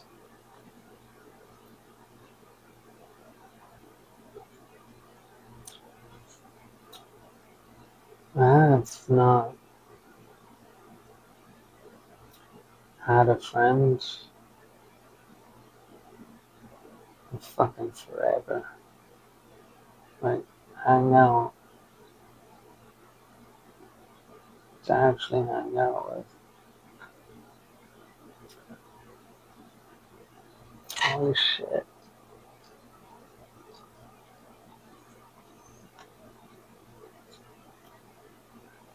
Just never seen that fun, But this is fucking good because it's like you can't lose.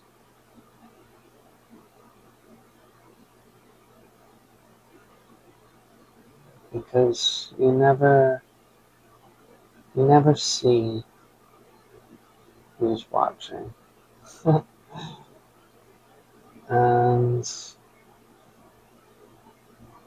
um, fuck.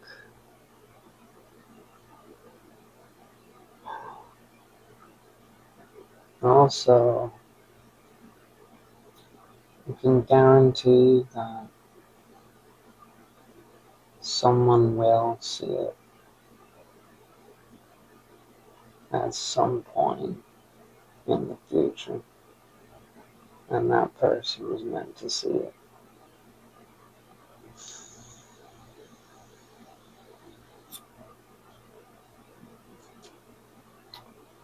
So it's like I'm hanging out with a friend right now in the future. That's what this is at the moment. You're either here live, or I'm gonna hang out with you in the future like this. because you watched it. And there's gonna be one person that has to the end of time. Maybe they get rid of computers before anyone sees this fucking thing. But I don't know why they would do that. But maybe it just destroys itself before anyone ever sees it.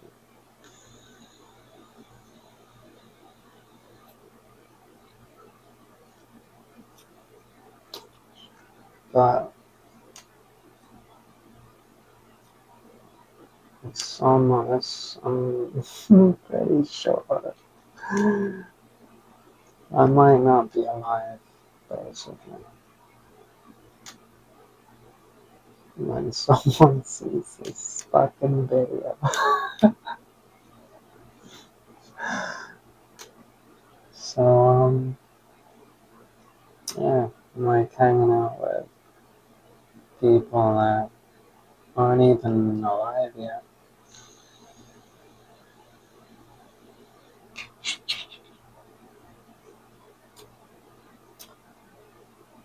That's if you're lucky, Joe. That's if they sift through all the new stuff that comes out all the time, too. So, this could never be seen. I'm sure one fucking person.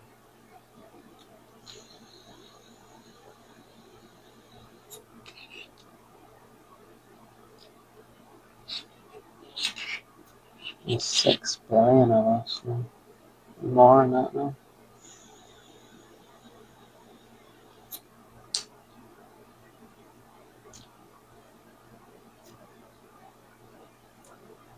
I don't know. People are working a lot these days.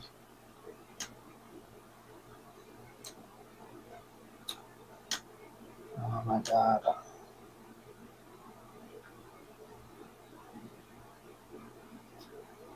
7 stages of blue balls.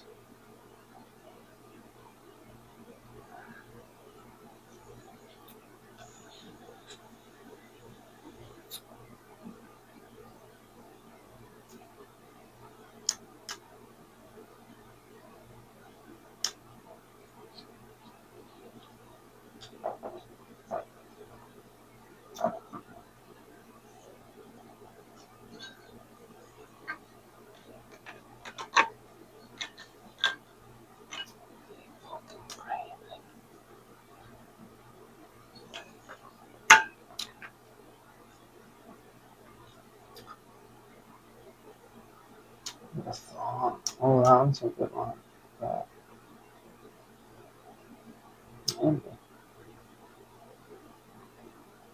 I don't know if it feels as good as this one. Oh man. It's nice, man. I like it. I love it. I love it. I love it. I love it. Right.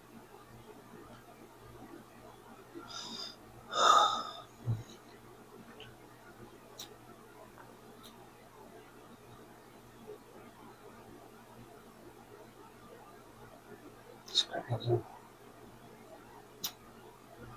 Saw some shit in the mirror today.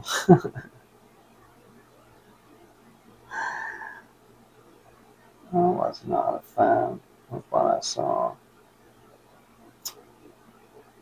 And it's strange because I was fucking cool with it. Before tonight.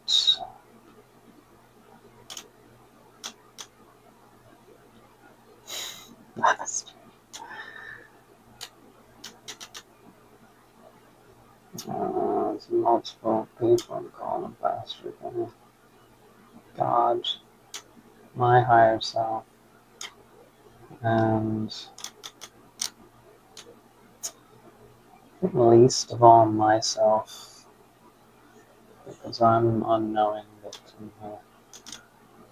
I didn't know this was gonna happen. It just did. It just fucking happened, I'm innocent, I swear to God. I swear to God and God.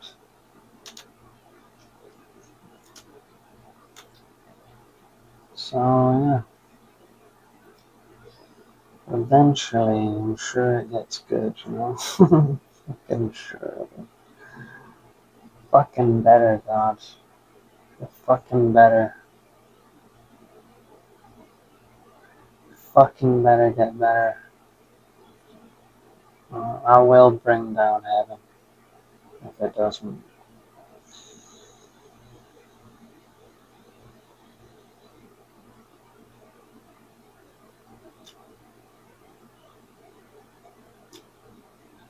Yeah, I'm not playing with that one.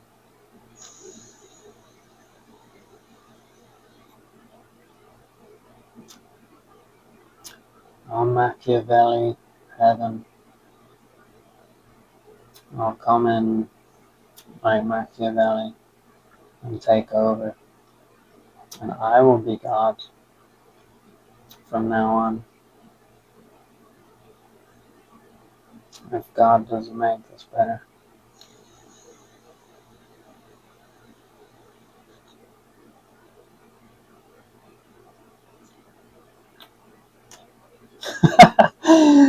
Yeah. That's fucking where I'm at right now.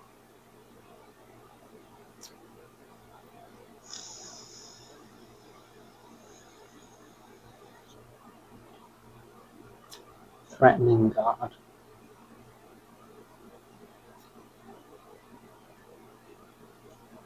Better recognize.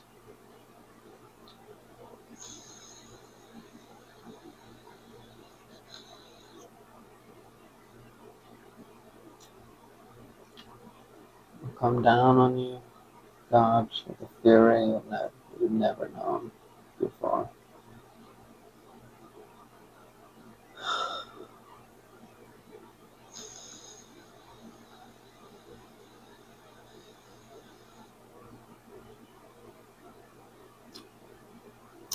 You're supposed to know all.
Facing serious demons today.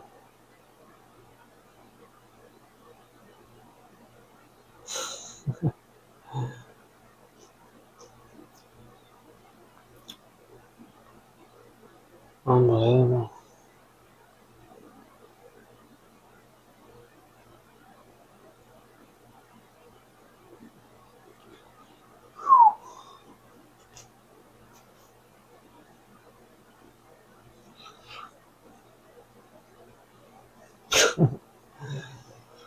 Man,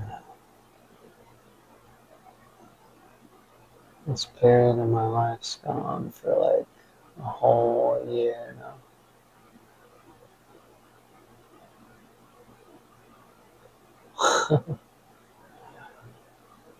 I really don't know if it's progression or just regression. I can't tell. It has to be progression. I mean, I must have gotten here somehow. Through doing things from time moving forward. But it's just so fucking bizarre, man.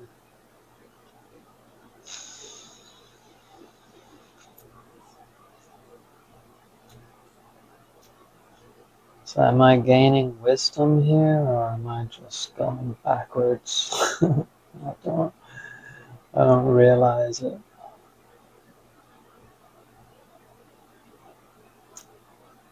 I have no idea. I think most people would say backwards. But the thing is,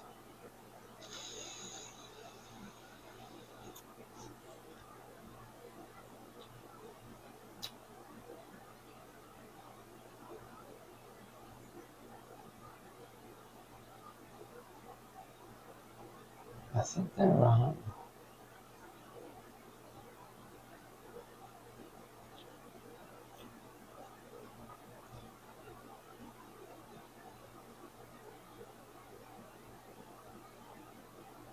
I think if I can be comfortable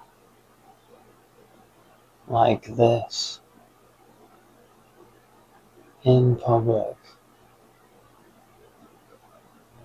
then I'll just be unstoppable.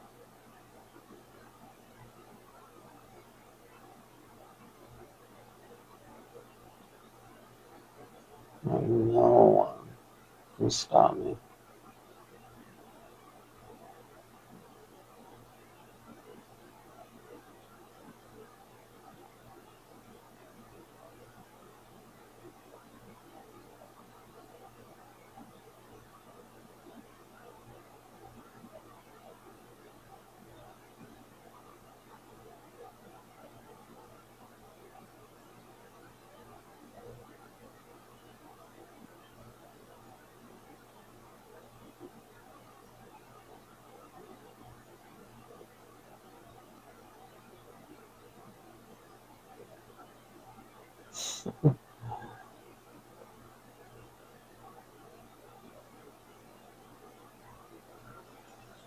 Is it real though?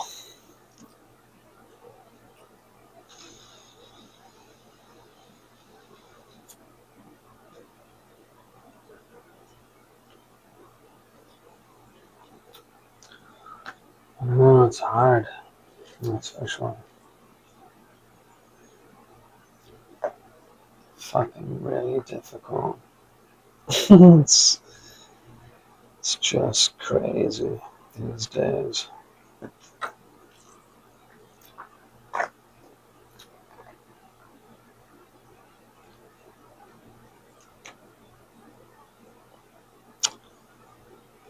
Anywho's,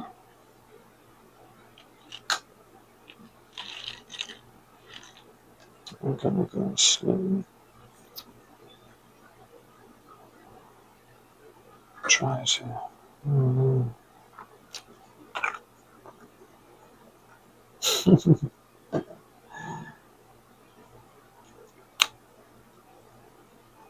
Been like this. So.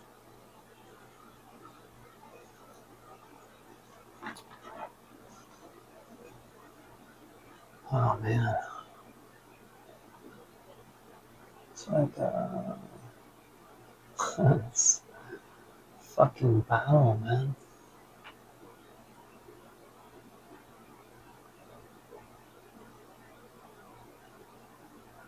In my mind, trying to just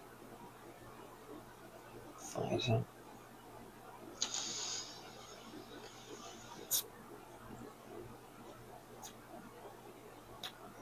I think it's just let go. But I don't know what I'm holding on to be honest.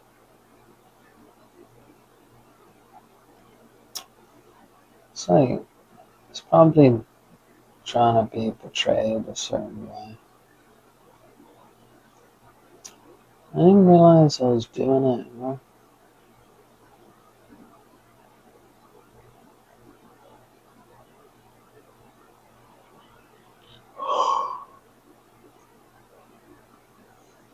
I don't know if it's like that sober too.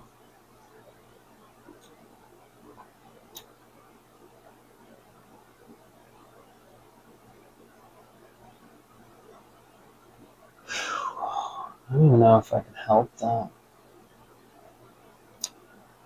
So even if you tried not to be portrayed a certain way, you're still trying to portray that. So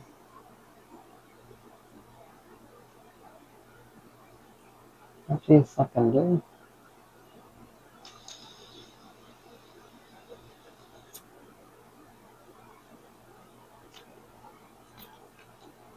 You know, you can just do that to be authentic, right? But isn't that not a portrayal as well?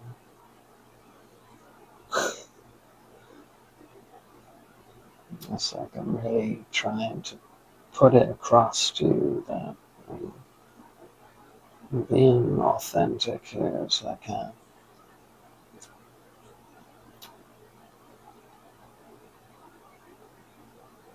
But it's pretentious, isn't it? Because that's my goal. I have a goal I'm trying to achieve. And it's almost like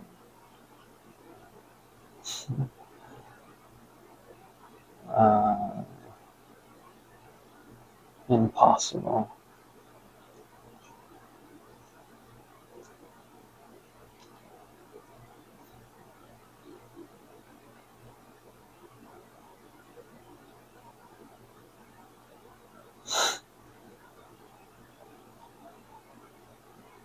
Is it not fake to have gone in with that pretense?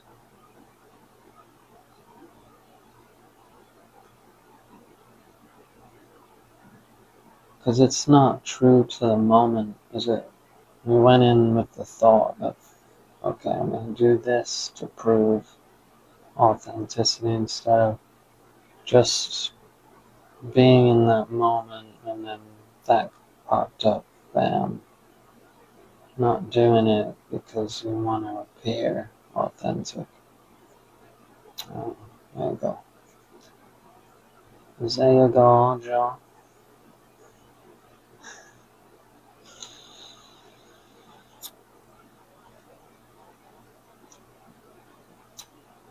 So I guess I don't know. I'm just practicing that at the moment. That's all I can say.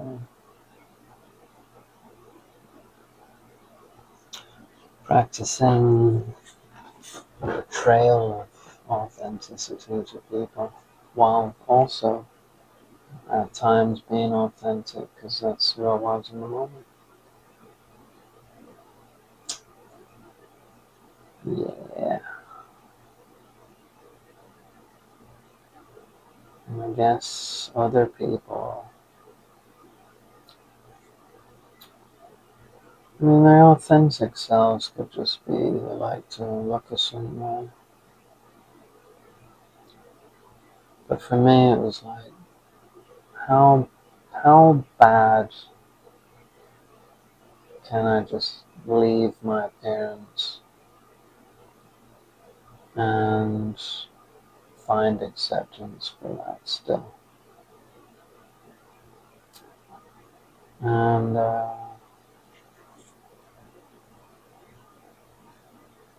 don't know. I think that I've gotten mixed results from it.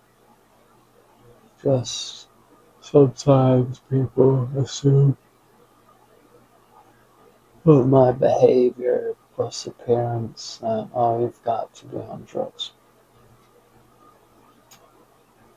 And they call the police. So, otherwise, I've had a really good time and people are nice. So it's always a bit nerve-wracking because you never know when the cops are going to be called instead. You don't know how sensitive people are in that place. So, and I didn't like the mental institution last time, so it wasn't a great time to be held way longer than they initially said I would be there. Like 3 days I was supposed to do. And they ended up holding me for 12. So couldn't get out any sooner. Didn't have a lawyer, so couldn't even talk to them about it. And then trying to get one from inside, it's fucking impossible. It's actually crazy trying to get a lawyer in there.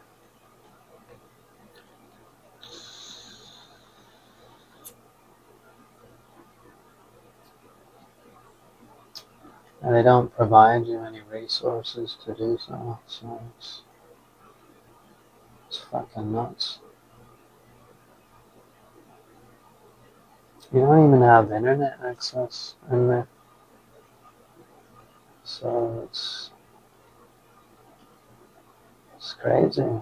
All you can do is call numbers off your phone, and I think you get like,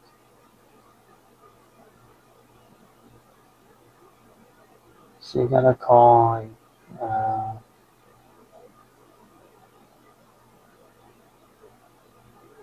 yeah, I think you're allowed to record phone numbers off your phone, but not use the phone or something.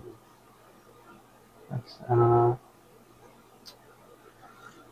But basically, I have a phone that's a community phone, two of them. And everyone's using it, so it's like you have to figure out times of the fucking day. And then,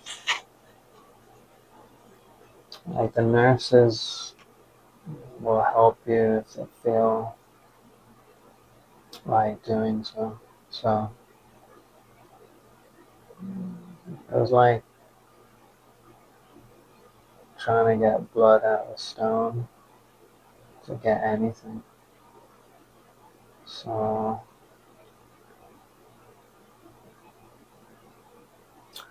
yeah, it's not good.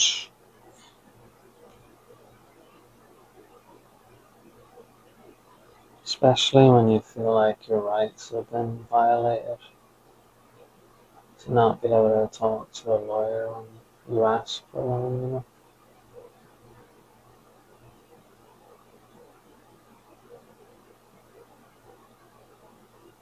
Like somehow you have to get it yourself when perhaps you have no family or you don't have access to those resources, like the phone numbers.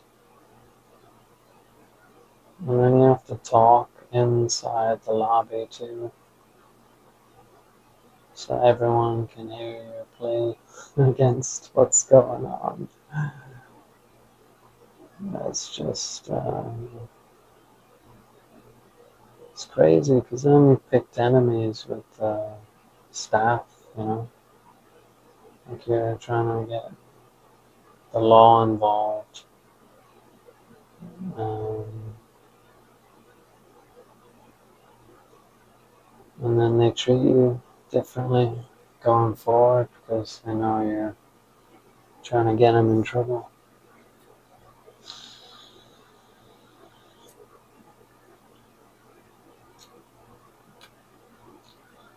Because you want the place to go down, you know? Because you're there way longer than you fucking were initially told. I should have just said nothing to the police and just got put in jail for a night or something.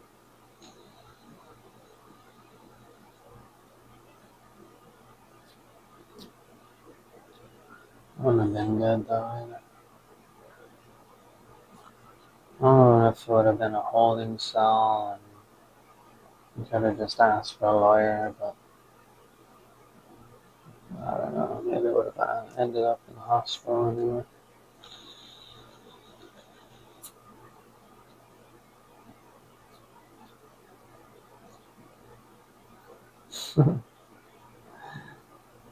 Oh shit, how the fuck did I get to him?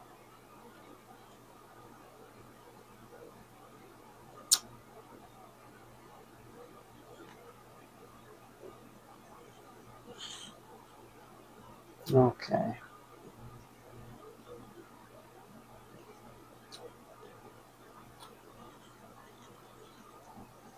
This is fun.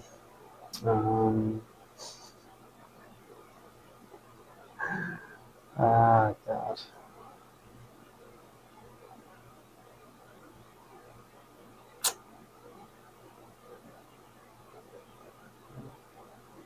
It's just strange.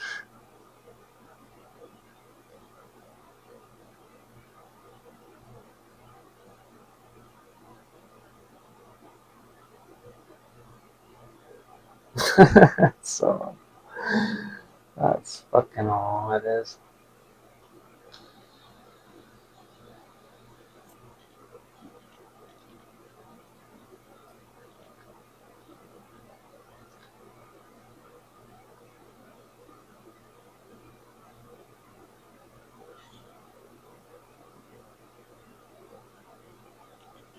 Oh, can't, can't fucking help it.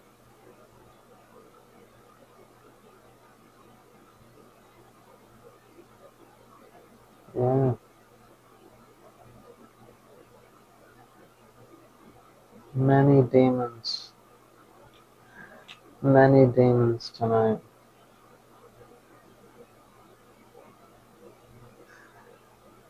Fucking hell, God. You're telling me I need people, basically. You need people. Fucking ASAP.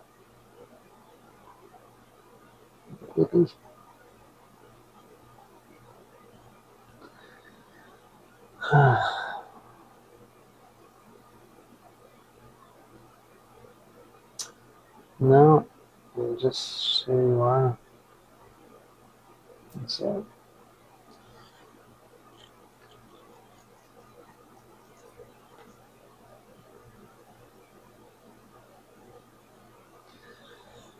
And that's alright, dude. That's alright. That's all you got, you know. It's like you have.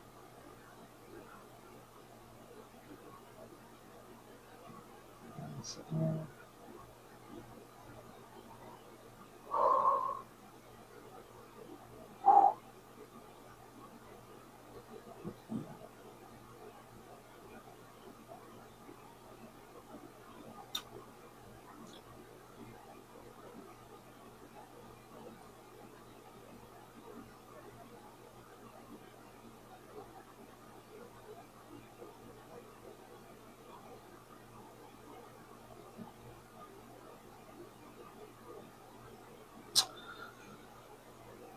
I just don't think I'd hang out with anybody. So, just fucking can't be bothered at all.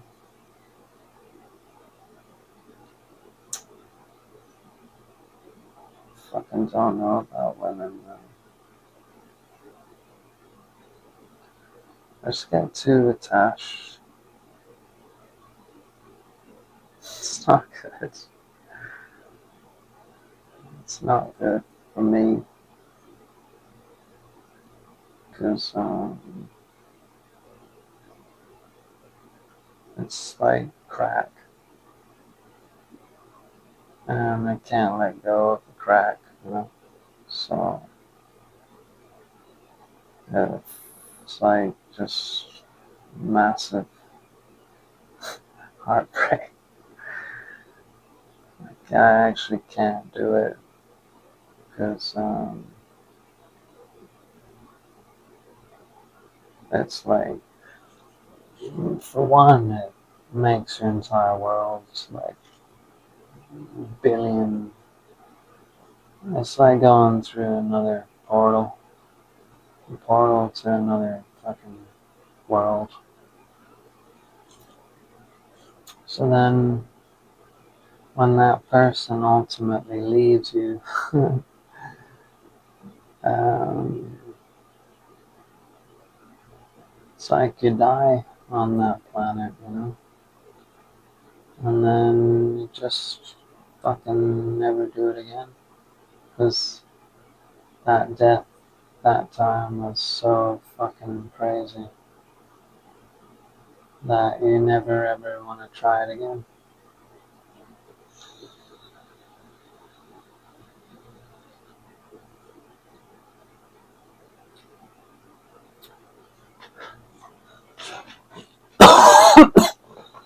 So maybe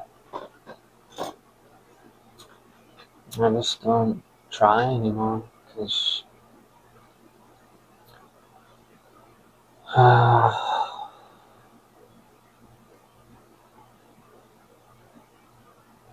I don't think I want to go through that. I haven't forgotten, and that's probably the problem. I just haven't forgotten. My mind hasn't been wiped of what happened there. So,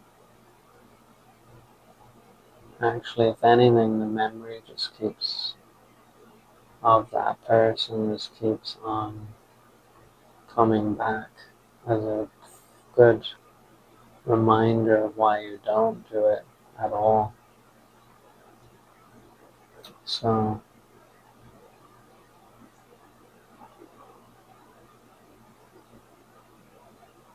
yeah, it's pretty rough because it's like a great thing to do, but the pain it just outweighs it by like fucking infinity.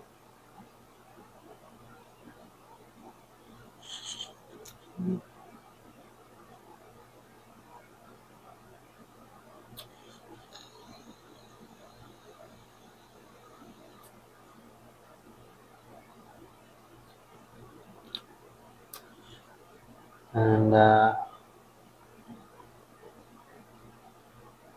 don't know if it's just time, you know, it's only been like 2 years.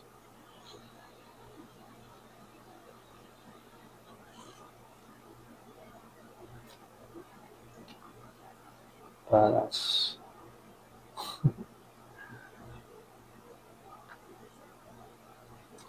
yeah.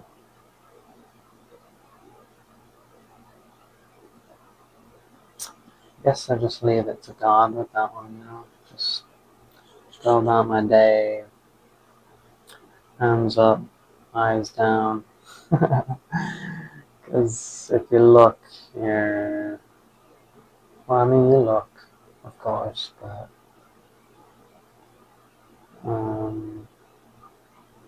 something inside's like,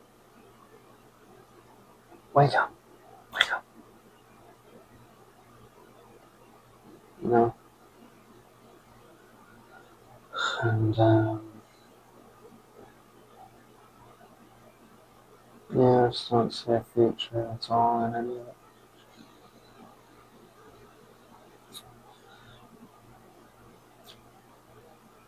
I guess there doesn't have to be, but that's the way I feel, is it fucking has to be, because I just get that attached, and it's not good.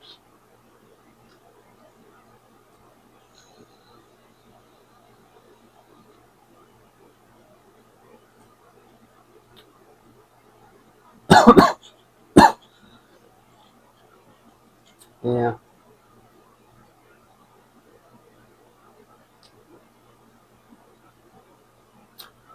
So yeah, just leave it alone completely. Just fucking. It's a crazy way to be in this world, but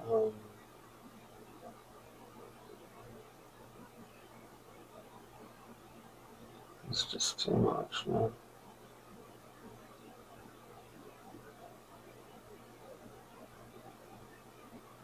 It's too much.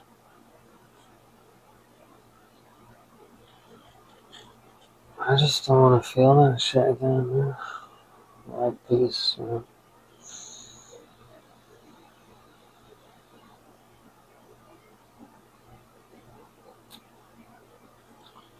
I want to try for anybody.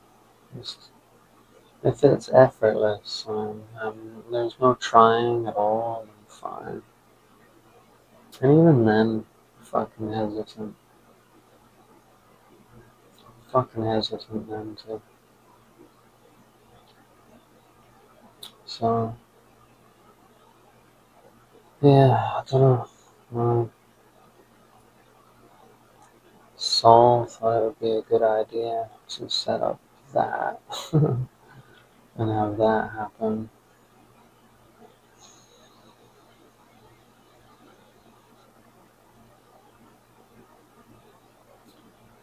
And God was involved too.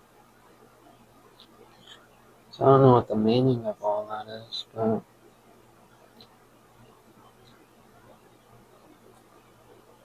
it just fucked me up, that's for sure.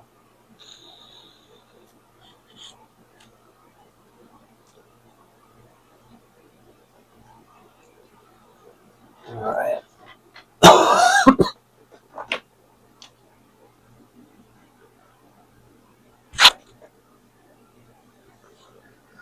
Yeah, that's love. That's love, Joe.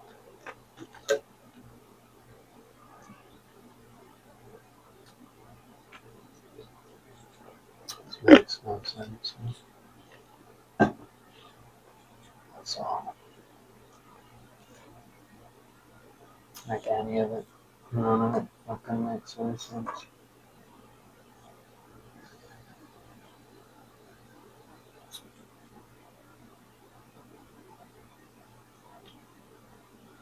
Nothing in life makes any fucking sense at all.